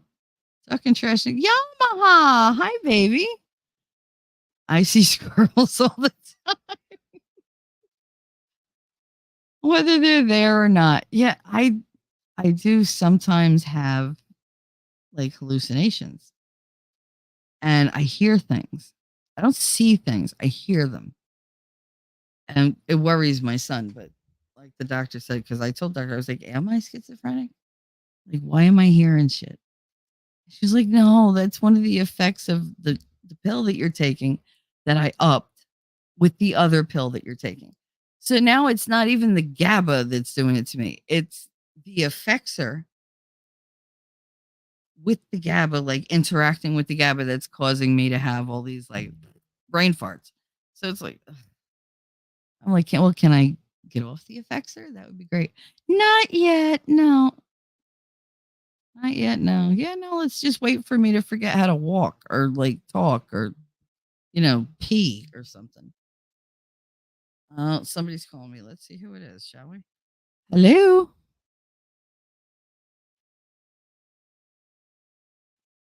Nobody answered. All right. Ba-ba-da-ba-da-ba-da. Steal the Wi-Fi code from the nurse. Mimsy, they will give you the Wi-Fi code. Trust me. They gave it to me. I did shows from my deathbed, literally. There are definitely people who want the world to burn, but I just disregard them. Yeah, Crystal, I can't disregard the ones that want the world to burn because they want to burn my world. They're starting small, yeah, and getting bigger. The big ones I know I can't do anything about. I can only work in my like little micro communities like that I go to. The only thing I could do is be there for people, listen to them, listen to their stories, carry on their stories. I mean, that's why I talk so goddamn much because so much has happened, not just to me, to the people I know that who's going to tell the story if not me? I think my family like ran out of storytellers. They just don't do it. They used to all the time. That's how I learned all about like my family history from just shutting the fuck up and listening.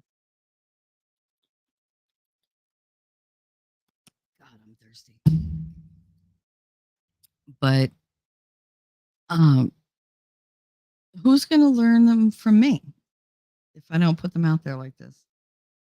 My kids, they've heard most of these stories.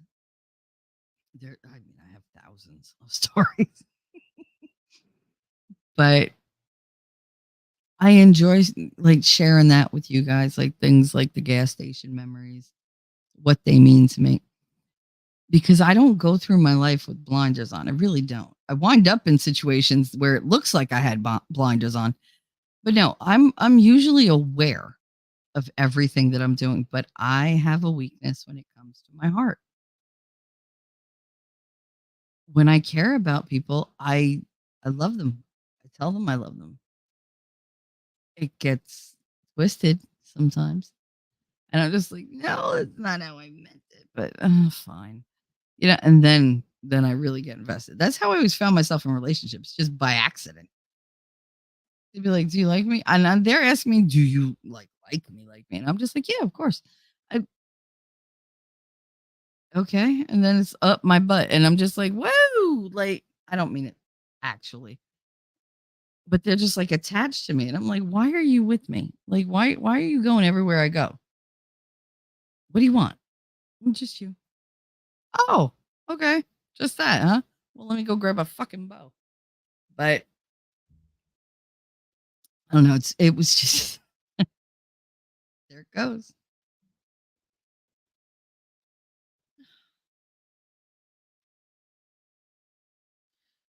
The etch a sketch brain has to stop. It has to. How could this be that my eyes are so blurry? I knew that that was not a good thing this morning.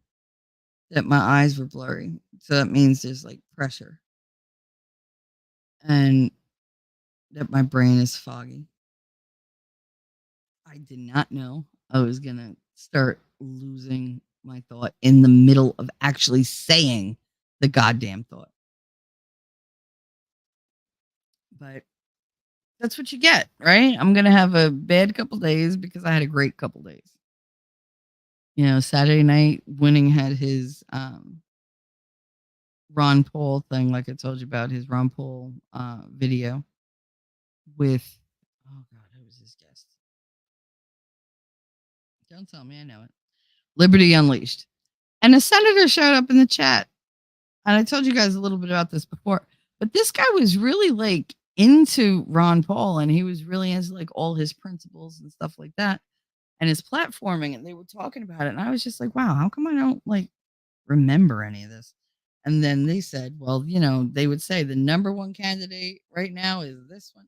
The number three is this one. They were like, where's number two? They didn't say number two because number two was Ron Paul.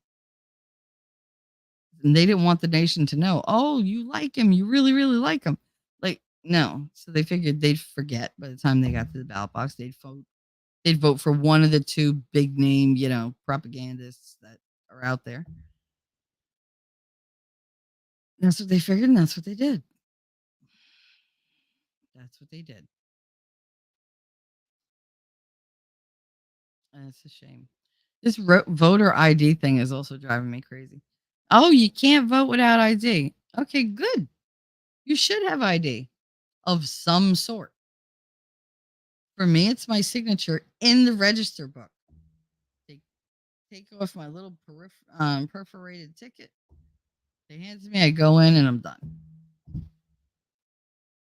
But they always keep the address, and they always, like, what am I talking about? I gotta stop, guys. I can't.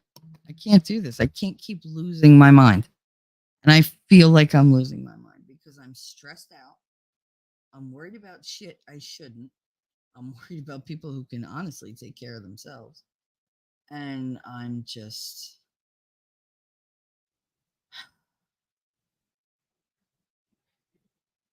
you can leave a bad situation. That doesn't mean the bad situation is going to leave you. Really doesn't. I had the Wi-Fi at Crystal, but it's up and down. Need to send an email at the least. Thanks. No, I already said hi and you ignored me. You had your chance. I hope you're not talking to me, Yamaha. God, um, John Wayne would not treat me like that. He would understand. He might spank me with the, coal shovel, but whatever. Not a coal shovel. What is that? The ass shovel from the an ass shovel for an ass whooping. The other day, I was watching interviews with politicians. He said one of his motivating factors was just to piss off the libs. Sorry, that's not good enough. Even if it was the other way around. I mean, I know I would really like them to have things they stand for, but you can't ask for everything. Mimsy, nah, Shelly, I care about you. You matter. Aw, thank you, Mims. Thank you very much. Yeah, Shelly's moving closer to me. That's what I'm looking for. I'm looking for land. I've been going through all different realty websites and whatever. I wish my mother's husband would decide what state he wants to live in because either I'm going with them or I'm not. Because I don't want to live in like South Carolina. I don't want to live in North Carolina. I don't want to be by the coastline in any way, shape, or form. I want to be inland. I'm tired of getting floods and all that kind of crap. And could I still get floods wherever I go? Yeah, sure. But if I put myself on sort of like a mountainside, then maybe not. And I got to worry about mudslides, rock slides, whatever. It won't be a big mountain, just like a little hill. Because shit rolls down the hill, and I don't want to be at the bottom of the hill. I've lived my whole life at the bottom of this goddamn hill. Trust me, shit does roll to the bottom because we catch all the shit from the surrounding areas. It's like, oh, do you have your rich, your weak, your poor, whatever the hell they're called? Do you have your drug dealers, your crackheads, your freaking mental patients that escaped the asylum? If you have them, send them to Hoboken. Tell them to go live under Michelle's window because that's where they're all at. I won't even take a picture. I won't. There's bums on, and that's what they are. They're homeless people, but they're bums. They're not even trying. And I've seen every one of them like with drugs, drinking, because I can see them from my window. They're right underneath my window. Thank God I'm on the fifth floor because I don't get the smell.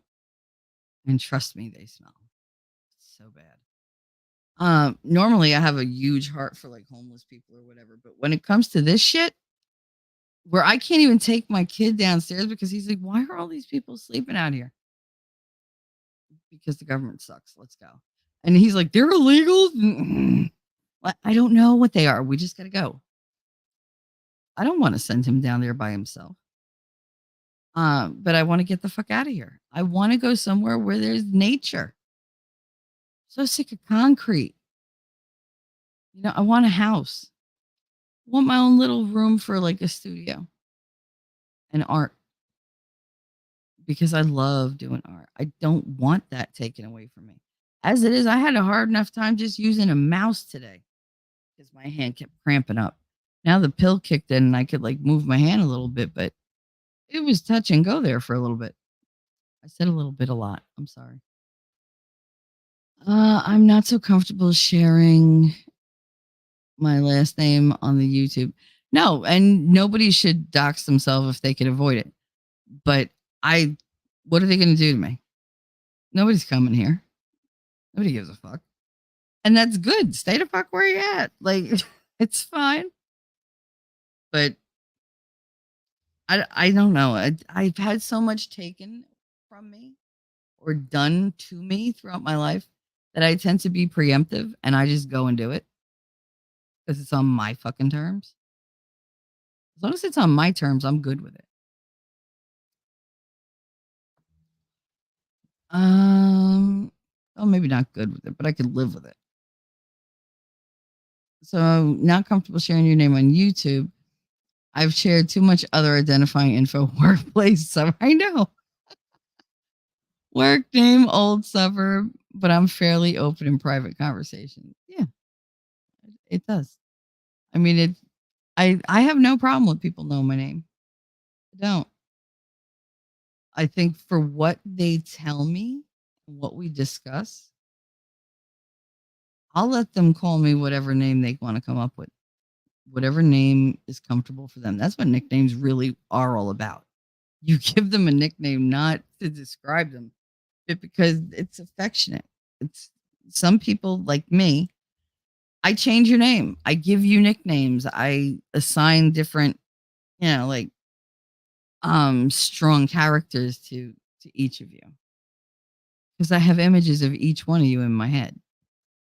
I could take your avatar and pretend that you're alive and that you're this and you're that and whatever. I mean, not pretend that you're alive, but pretend that you're here alive, like as if I was going to talk to you for an interview. Um, I pretend that you're there. I'm so ramen noodle today. I'm all over the place. You want to be a country slumlord and reign supreme? No, I just want a piece of land where I could put a house and then put another house for my kids, maybe two houses. Maybe I want to help out a friend at some point and they shouldn't have to live with me. They can have their own house. Like it's not for me, that's an investment, you know, getting land and making it into like a compound. I want my family with me. I want everybody to be protected. And if my friends, fall on hard times, I want to be able to say, "Hey, I got a couple rooms you could have for a couple months for free." Like I want to be able to do that. I don't know if I can, but that's my goal. And I am looking at either Georgia or Tennessee. Alabama's third, but South Carolina's out. I don't want to be there. Virginia, the prices are still too high. I don't want to be there. It's too far north. And I don't want to deal with any kind of like horrible, horrible weather. And it's too close to Pennsylvania and all that. I hate Pennsylvania. Bunch of fucking hicks. They're different than rednecks. They're hicks and they don't know it. So they're snooty and it just sounds stupid. But far be it from me to judge. But I love Tennessee, especially I think Eastern Tennessee. No, Western Tennessee is like all the mountains and everything. It's just gorgeous. I just don't know what's there. So I mean I tend to go more East Tennessee, like around Nashville and whatever, but I wouldn't move close to big cities like that.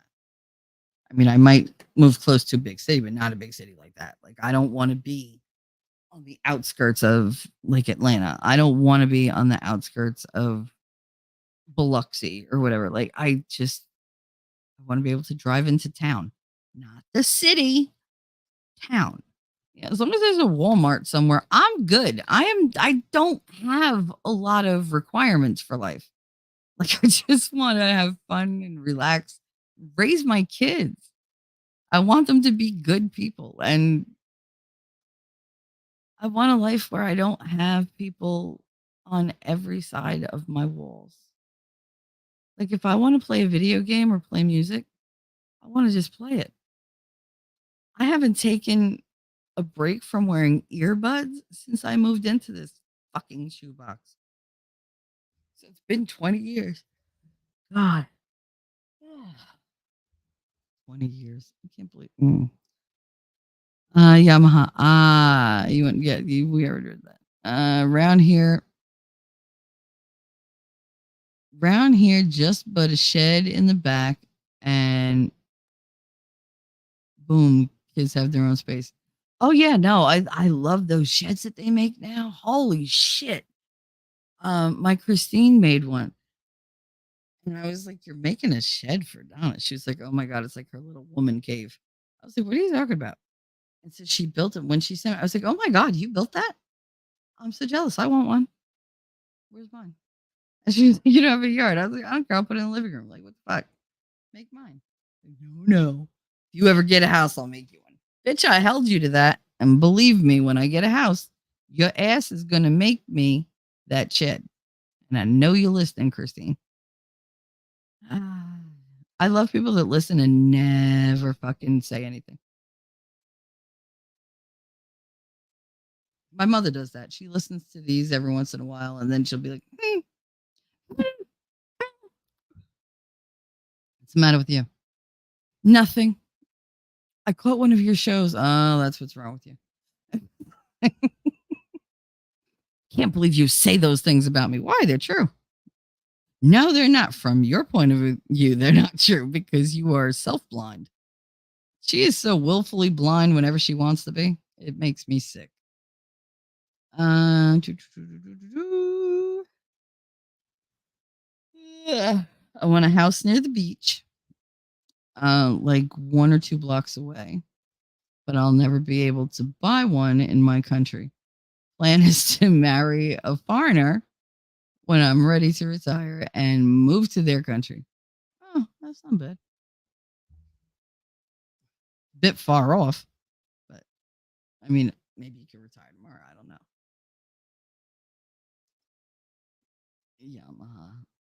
Go ahead, Yamaha. Make Mimsy laugh. She deserves it.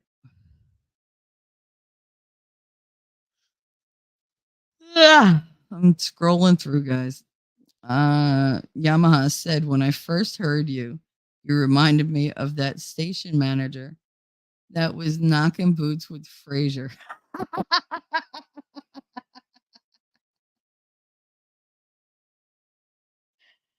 What was the name? Margot? Was that her name? No. What was it? Oh, God. But I know exactly who you're talking about because he'd say something and she'd be like, really? You're going to do that? Because that sounds like a terrible idea. That sounds boring and I don't want to produce it. Like, so let's change the idea. You want to do it? Here's the idea. Here you go. Bye. And she just closed the door. I was like, see, that's the way to handle men. Just stick the paper in their hand, say, this is what you do. Turn them around, shove them back out the door. Go do it. Go do it. Uh, Shizzy and Howard flirting with Jessica's mom today. People didn't see that. Like a lot of people were not there for that. But Jessica reloaded. So this has to do with the weekend. Okay, so let me run through that. So Saturday, whatever, we did the thing with the senator. I lost my mind because I was just so excited for him, and I was sending it everywhere. And I'm like, Nick, can you retweet it and whatever? And he did, and winning got like 10,000 views on Twitter. And it's just the beginning. Like I know he's got plans, and I want to be a part of that because I think his solution culture is amazing. And it bleeds over into my channel because it helps me. His solution culture helps me with you guys telling you, okay, I went through this, but I did find a fix for it. I found how to get to the root of my understanding, how to deal with whatever. He's helping me with that. So he does that with his show and it trickles over into mine. And I'm able to talk to you guys without holding back. Like he has to hold back. First of all, he's a man. They tend to do that. They protect themselves. Rightly so. I mean, they could talk to us, but a lot of the talking they could do to each other. They don't have to be strong and silent. I don't need strong and silent in my life. I need, like affectionate, open and caring. That's what I need. I need a man who's just going to be like, you know what? I just like you. I can't put my finger on it. I just like you. That's it. You don't have to like me for a talent or whatever. You can just like who I am. Um, but yeah, so that was Saturday. Sunday, I woke up at like 2. Winning woke up at like 4. And I get a message, when are we streaming? And I was like, now? I was like, you want me to delay it? No, just do it now. Okay. So he was half asleep for like the first half hour, which was fine because I was awake and I was talking. I'm sorry, I got something really bad in my eye and it hurts. And that's what's making my eyes all blurry, I think. But anyway, so we started the stream. We were talking about, the black community coming out in support of Trump because they feel like he's being persecuted. Now he can understand their dilemma, their plight. And I mean, I get that. It's common sense, really. But like that's what we did. And then Jessica Reloaded and T-Rex and all of them came in. And we had so much fun. Like just picking on each other and teasing one another. Shizzy came in. Shizzy was cutting up with us. He was all relaxed with his cigar and in his backyard. We got tours of the backyard, which I loved. Oh, so pretty. I mean, if you can go to Shizzy Wisnut's channel and watch his Italy movies, his Italy videos, because he just went all over the place. And he was good about filming it. So I thank him for that because I'll probably never make it there. So so yeah, so then we did that, and then we were playing games, whatever, on Jessica's server, well, on Jessica's channel, because we had done all this. I went to the expert, I went all over, I was watching Winning on V Radio, and I'm like watching Jessica's channel. I'm getting confused because I do so many different things at one time. And it's like my DMs are going off and I just don't have time and I don't have the brains to do it all. So it's like, what the fuck? And we just had so much fun. Like we played games on Jessica's stream. Winning came over. We played games. We were super, super gross, super flirty, super. I mean, we were just making up t-shirts and everything else. It was so fun. And then Jessica's mom came in and she was like, guys, hold on. I got to go up to my mom.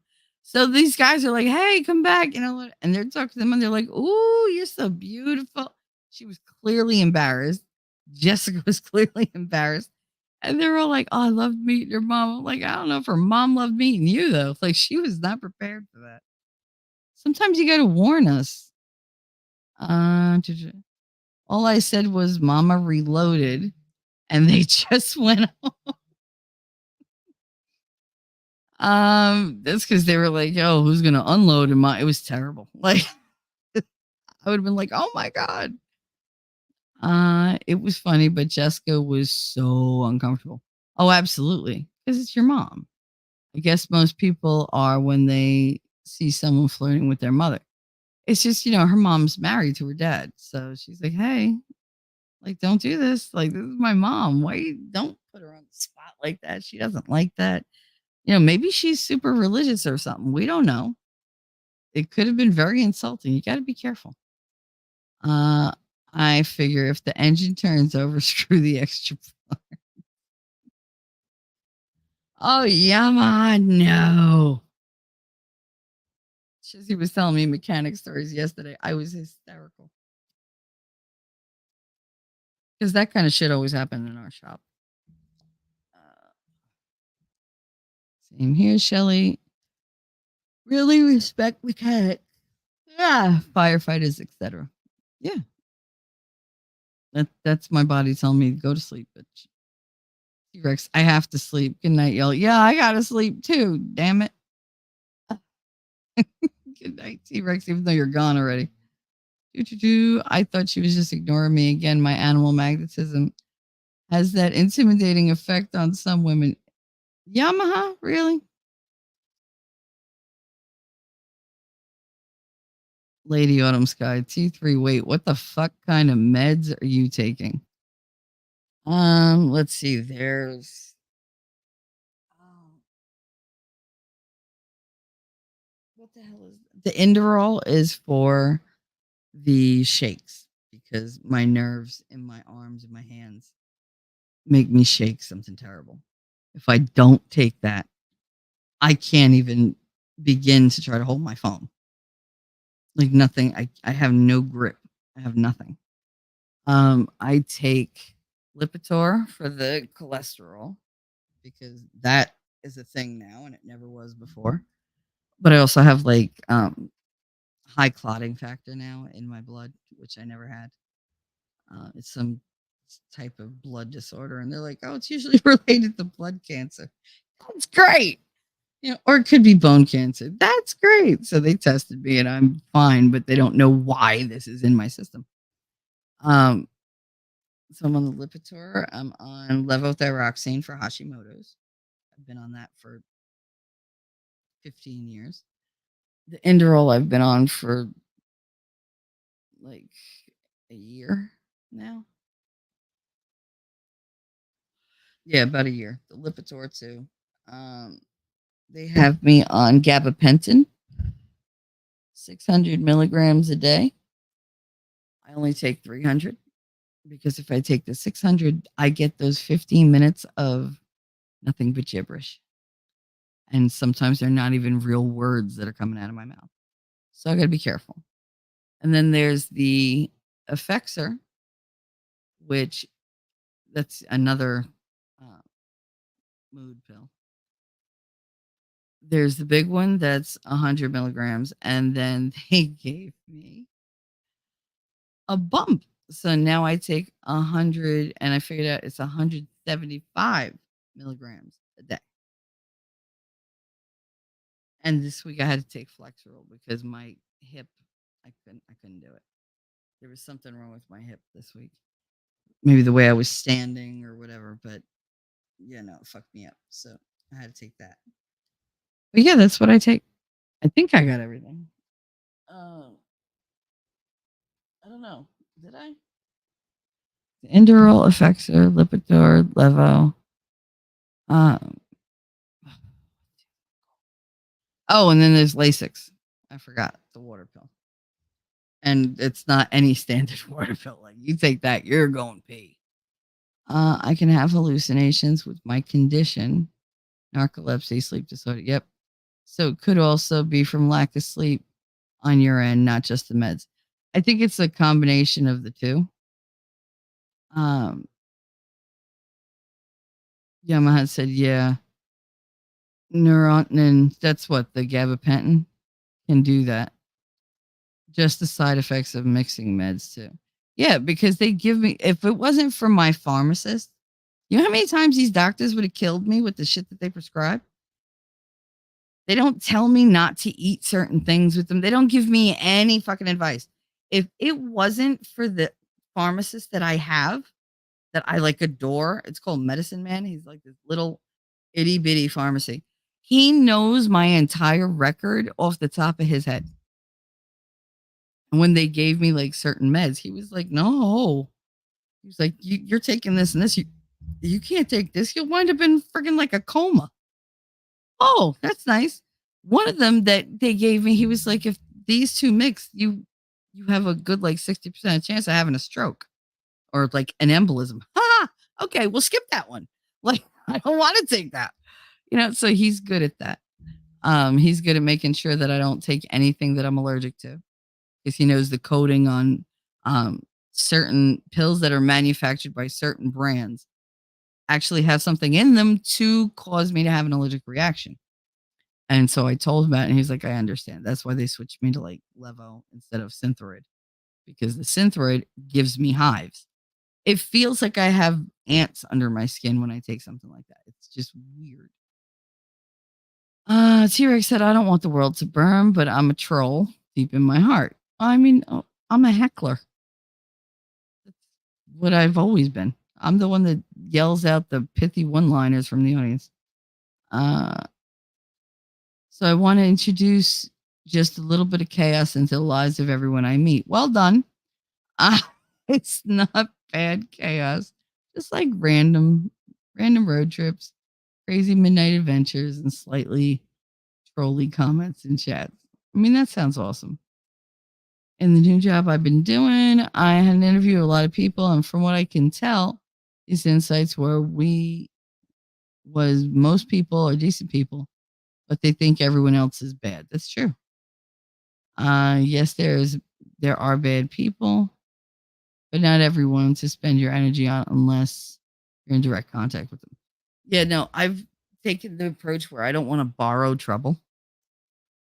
That damn, what was it? The Fantastic Beast movie. And he was like, I'm not going to worry about it now. He was like, if it happens, then I'll worry about it. It's just like, well, you have to think. He was like, no, why borrow? Like, why worry twice over the same thing? Stupid. If you can't change it, put it out of your head for a little while at least.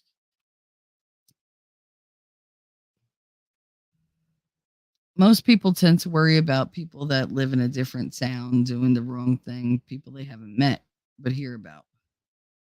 Boogeymen, I think, to make people afraid. Well, I mean, it's not like we choose to do that. The news and everything else, that's what directs us toward that line of thinking. Mimsy said, take care of yourself, Shelly. Listen to your body. Yeah, I mean, I'm trying. It's just my body's different day to day. What hurts today might not hurt tomorrow. I might have something else that hurts. I'm always in pain, and that's okay. It doesn't affect my mood at all. It just affects like the way I move. It doesn't affect my mood. It affects my moves. So, doo, doo, doo, doo, doo. Yamaha, yo, if I want to run around naked, that's my business. Don't worry about it. Well, that's why I want my own property, not to run around naked. I mean, obviously, but I want to be able to do stuff and like I want to have target practice. I don't want to have to go to a gun range every time I want to shoot a damn gun. Like, ugh. If you want no floods, maybe Arizona. There's floods and then there's floods. I mean, the last flood we have here covered my town, and we had our like down the shore. We had a whole entire park underwater. Like the Ferris wheel was coming out of the water, everything. So it was creepy. Yamaha. I heard my name, so what I say or do now, I lost count. You didn't do anything wrong. So maybe not Arizona if you want nature. I don't know. I get along well with coyotes. My first dog was half coyote, and she was very much a mother figure. Very much. I learned to walk holding onto her fur. She jumped down an entire flight of stairs to put her body between me and the concrete. And I hit her when I fell, and I didn't even cry. I just got back up and and went back up the stairs. Um, she was a good dog. I miss her. Chance, she was a better mom than my mom. She was. It's weird. I know. Nature heals and creating art too. I want to do my art. I can't. I It frustrates me something terrible that my hands are so shaky. I don't blame you for wanting to find a place in the country. I just got to get out of the city. I want to be able to go outside. I can't go outside here without people staring at me. And I can't sit downstairs in my house because it's covered with hobos. Just homeless people all over the fucking place. Suzanne, good morning. Shelly, FYI, look into country codes and look into county codes in the county you want to move to, because I know of one county you have to have no less than 5 acres to build a home and restrictions on buildings. Yeah, I know there's a lot of county codes and all that. I believe me, I know. I know. I just don't know enough about the different counties down there, like to know if it's because the websites don't really tell you that, and they're biased anyway. They're trying to sell you an area to go to. Like, I want to talk to people who actually live there. You know, like, tell me what counties are better. Like, what should I stay away from? Somebody told me stay the fuck away from like Marietta, Georgia. I was like, okay, why? Because the rednecks are mean. I was like, okay, like duly noted. Thank you very much. Um, yeah, I know. I got to find everything out, and maybe I can find a house that already exists. I don't mind moving into somebody else's place as long as they loved it. If they didn't love their house, you're gonna see it. Like that house is gonna be all the hidden secrets, like the money pit. When are you gonna be done? 2 weeks. 2 weeks. Can't remember. Roz from Frasier. I remember Roz. No, not Roz, the New Jersey one. I thought Roz was the New Jersey one. She's not the British one. The British one is Daphne, I believe.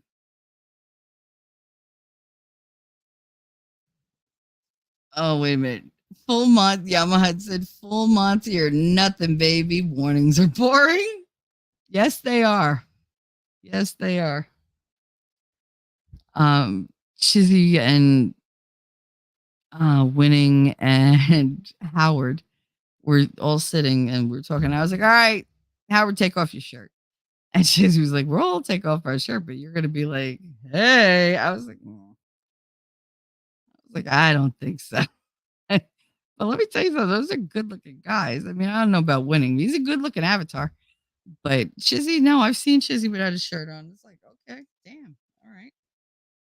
He doesn't think he's handsome. He's handsome. He knows it. He just won't admit it to himself. And Shizzy and I have the thing, with the voice.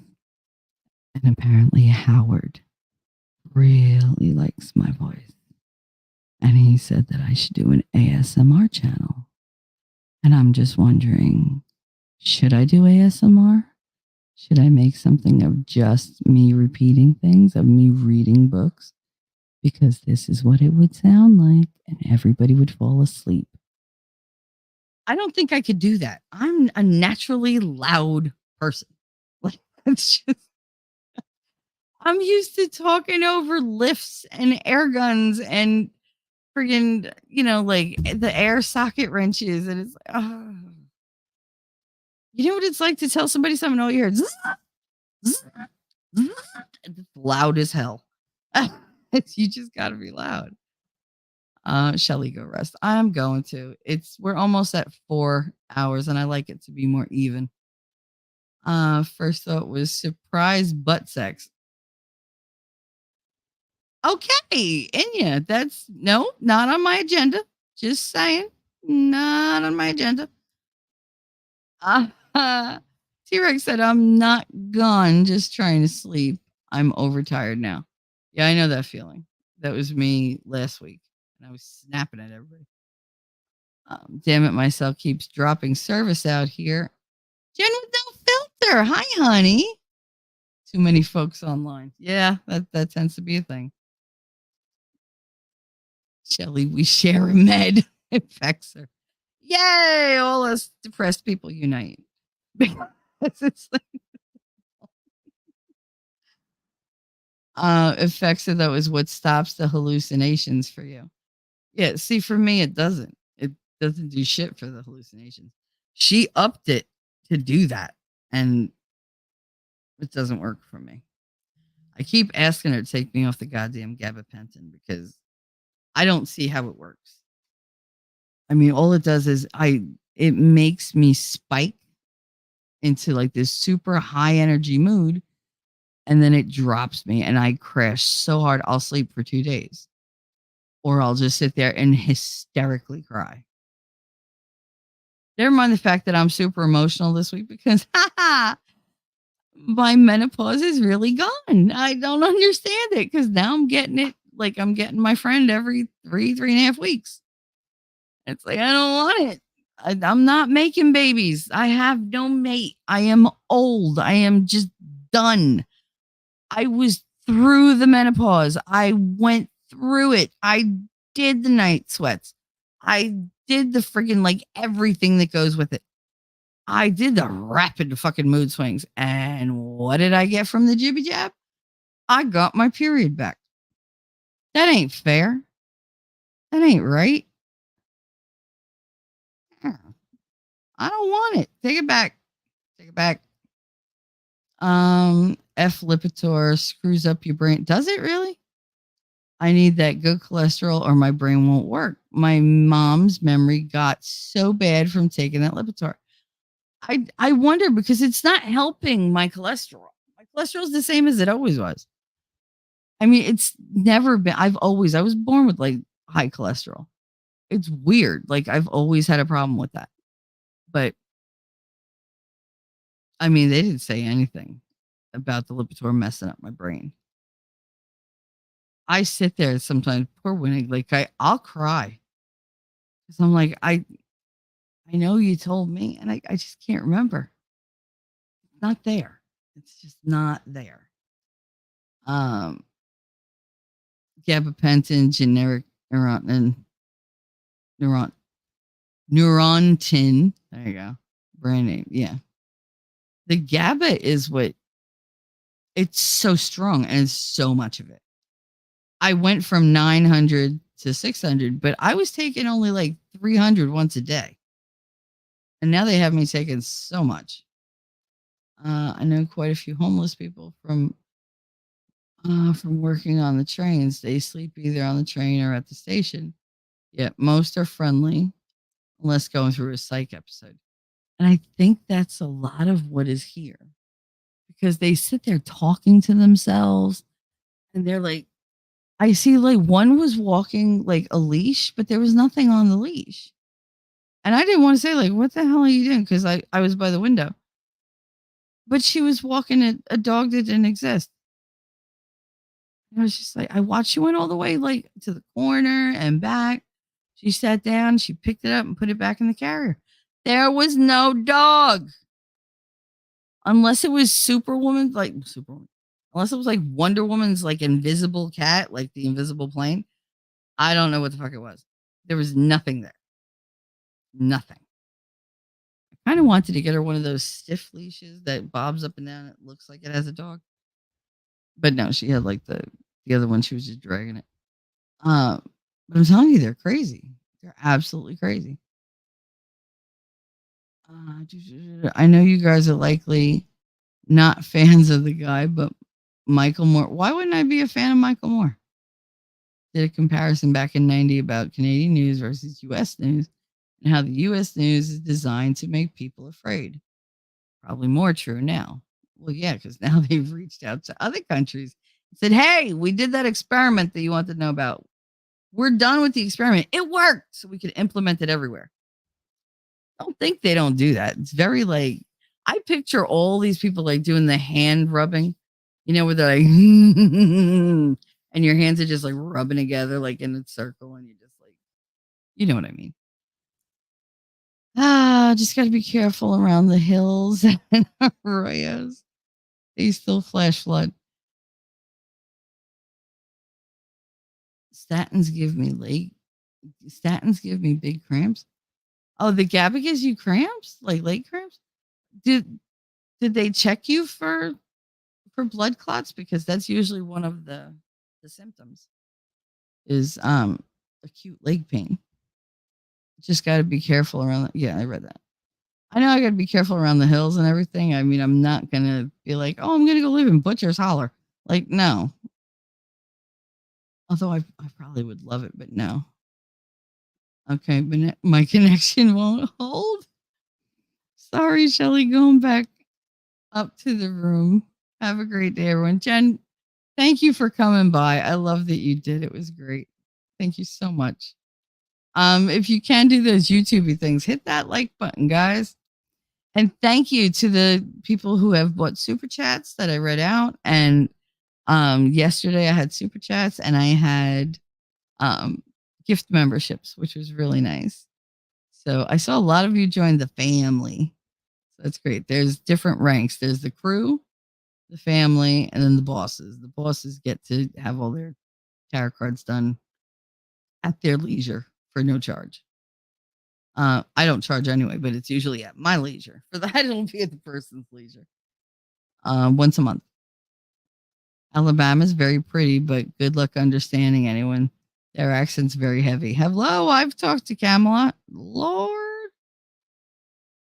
I'll shoot you straight in the pisser. Yeah, I'm gonna cream pie her face.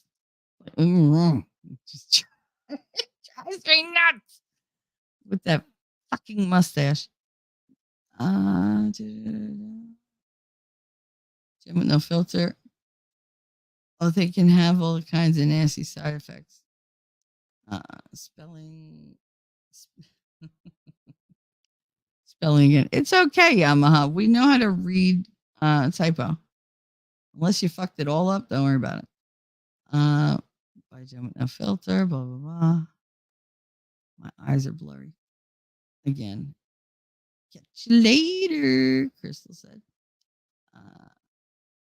Bye bye, sweetie. So that was so long ago. Uh it fit with what Biker said. I swear. I know I'm so far behind, but that's what happens. I get to talking, and then you guys get to talking. Then I'm like, shit, I'm so behind in chat. Some people don't even read the chat. Can you imagine that? It's just that's so foreign to me. Uh, Jen, catch you later. It was so long ago. Biker said, in your MERS, never follow my trail. You just end up lost or in other trouble. I can agree with that. He looks like trouble, and he loves John Wayne. Oh, dang, Shelly, that sucks. Thanks, Mims. Shelly, my suggestion, and I'm a little wait, so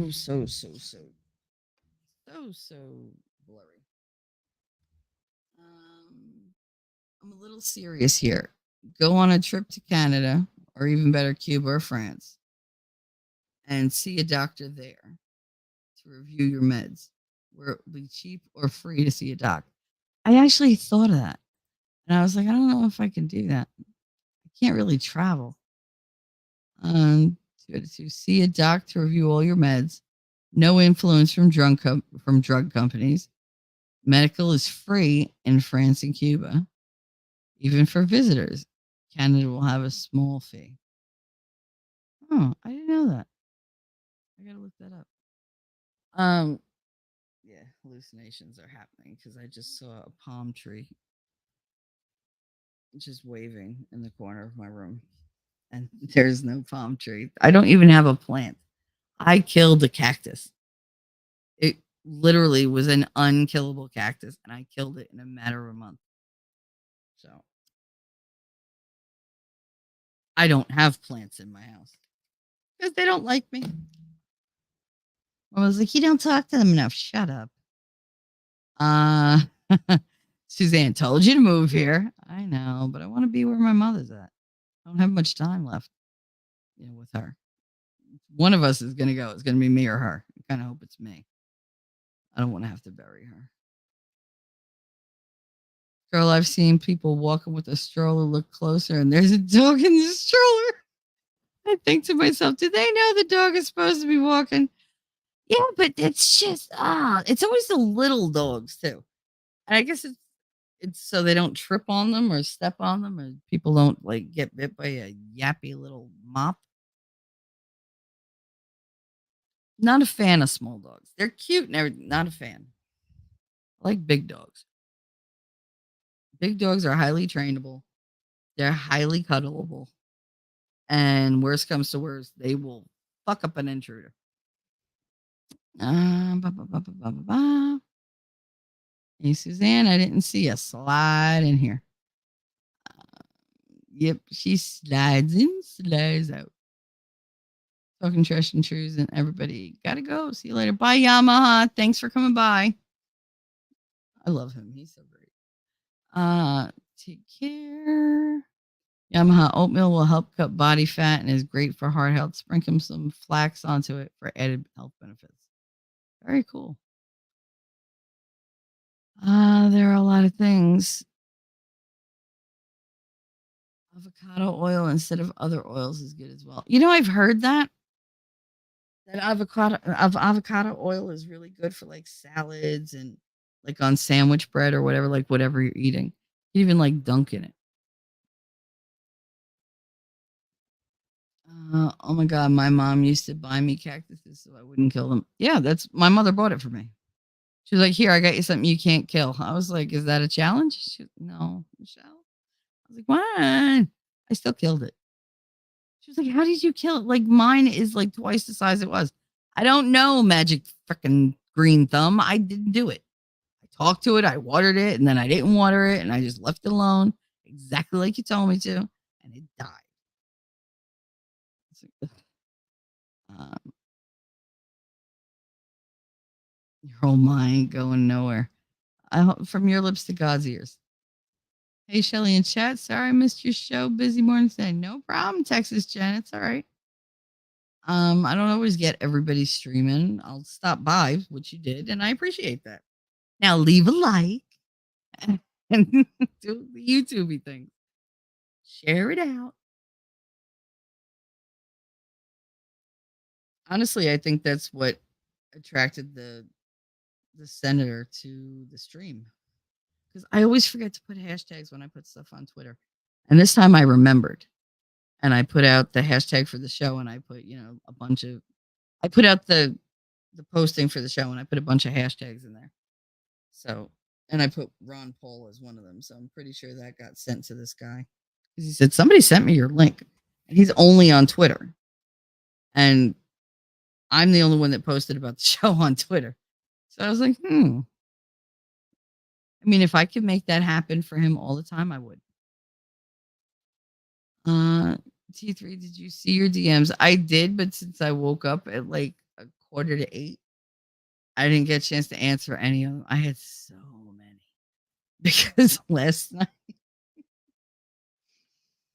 Okay, so let me finish this shit up since I'm now caught up. Yay! Because it says you, Murph, and Daisy Girl were gifted memberships in Strategic Eyes. Yeah, I did see that. I didn't get to respond to anything, but I did see that. I was like, oh yay. I like Strategic Eyes. He always brings like an alternate opinion. And he's like, yeah, you think so? Yeah, prove it.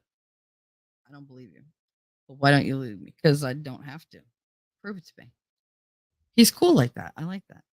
Um, so yeah, last night, so we did my stream, and then, you know, Winning was invited over to V Radio. So I went over there and I sat in chat and, I listened because they were talking about Kyle Rittenhouse and all that. I'm sorry, I moved away. Um, and then we went to Jessica Reloaded stream and we went into her game night. Now that started around 9:30, maybe 10. Went in there and I was just watching and I was just relaxing in chat, talking to chat. Winning finishes V Radio. I'm like, we have links. Let's jump in. We jumped in, had so much fun. We stopped, I think, around 12. Around 12 o'clock, we stopped. And it was great. There was Howard, there was Waifu, there was Casey, Waifu's husband. Um, it was T Rex, me, Winning. And I want to say that's it. Is that it? Shit, well, I know Shizzy was there. But I don't think anybody else was there. Anyway, so we were playing games and it was so much fun. Then we stopped and we were talking. And we wound up talking till like 2:30 in the morning. And they were still going. And I was like, I can't do it. I gotta go to bed. I gotta go to bed. I was so tired. And they were like, oh, I was like, I have an 8 o'clock show in the morning. Oh shit. I was like, yeah, I forgot. I didn't forget. You forgot? I didn't forget. So I was just, oh god, I was so dead when I woke up this morning. I was looking at that alarm clock going, I hate you. That's why I do Monday, Wednesday, Friday. Because last time I was doing it 6 days a week and other streams, and I was burnt the fuck out. So 3 days a week that I have to be up early and do my thing and whatever. And that's awesome. I'll do lives whenever the hell I feel like it. I will continue to do videos, although those are a little bit more time consuming. So I need a day where like I'm not planning to like move furniture or whatever. I don't remember what I was saying.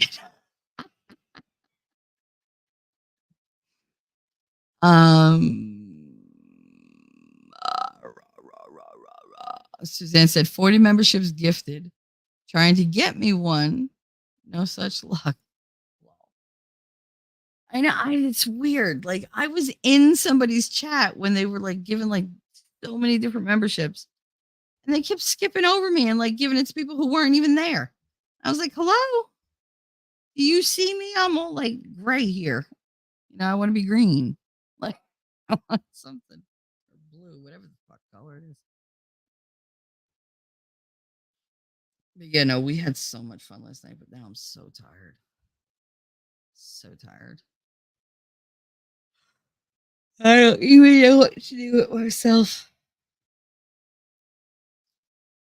But wrapping up our topic, getting out, it's a lot harder than getting in because they want you there. They don't care that you're going to have issues. They don't care that there's drama because what they'll do is they'll just use it to their advantage and make you feel bad and get things that are in their self-interest. You know, they're going to twist and turn your moods however they feel like it because they can. They're the only people in your life. So, you know, you got to be careful. Don't get into it. Don't allow anybody to change you. You know, change is usually good, but when they're trying to change you, why do you want somebody in your life who's not completely in love with who you are, as you are? You're fucking awesome. Why would you need somebody to tell you that you weren't? Why would you entertain that person in your life? That's what I don't get. Get rid of them. Get rid of the toxicity. Get rid of all that animosity and backbiting and all that. And just live a peaceful life. You can be wild, do whatever the hell you want. But don't fall for stupid shit. You know, don't listen to lies. You can tell when somebody's lying. I mean, especially if it's like mob mentality. Come on. Texas Jen said, sleep well, talk later. Good to see you. Crystal said, sorry, I need to go to bed now. Yeah, I'm going to bed. It's 2 a.m. here. Shouldn't have been online in the first place, and I've been here 2 hours. Good night. Well, I mean, not for nothing, I'm not going to bitch about it. I'm glad you were with me for 2 hours. I love when people are here. It's just much easier to talk when there's somebody in chat. I mean, don't get me wrong. You know damn well I could sit up here for 4 hours and talk by myself. So it's just like whatever. All right. Sleep well, Texas Jen. Thank you. Sweet dream. Thank you, Lady Autumn. I appreciate it. Suzanne said phone died. Aw, and now I'm gonna like good night. Like because I'm loopy and I can't seem to keep my thoughts straight. So I did it for 4 hours. I'm good. I can sleep plenty and then I'll get up and eat. Oh, I got a eggplant parm sandwich with my name on it. Oh, I can't wait to just dive into that thing. Oh, I know it's eggplant, but I love cooked eggplant. I love it, especially with like the gravy with marinara sauce and like melted mozzarella. Oh, so good. On some like hero bread. It's really, really good. So, and hi, Grimmy. You chose the very end to say hi. I wish I was high, but no, I'm not. I'm just addle brain today. It's a bad brain day, Grimmy. Bad brain day. So, Lady Autumn, Mimsy, everybody in chat, Suzanne, Lady Autumn, Texas Jen, Jen No Filter, Yamaha. Who else am I missing? Way down in the Congo land. Crystal. Live the happy chimpanzee. Inya. She loved a monkey with his long hair.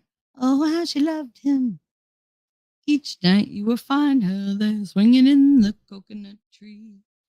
And the monkey's way at the break of day. Love to hear his jimpy say. Ah, I just want you to know, Grimmy, that you're one of those people on the list of people that I love. I'm very proud to be friends with you. I know I'm feeling sentimental today. I have my period. Give me a break. It's just this is just mushy me. Yesterday I cried because I dropped my chocolate on the table. I didn't drop it on the floor. I dropped a little piece of chocolate on the table and I was so upset and I just burst into tears.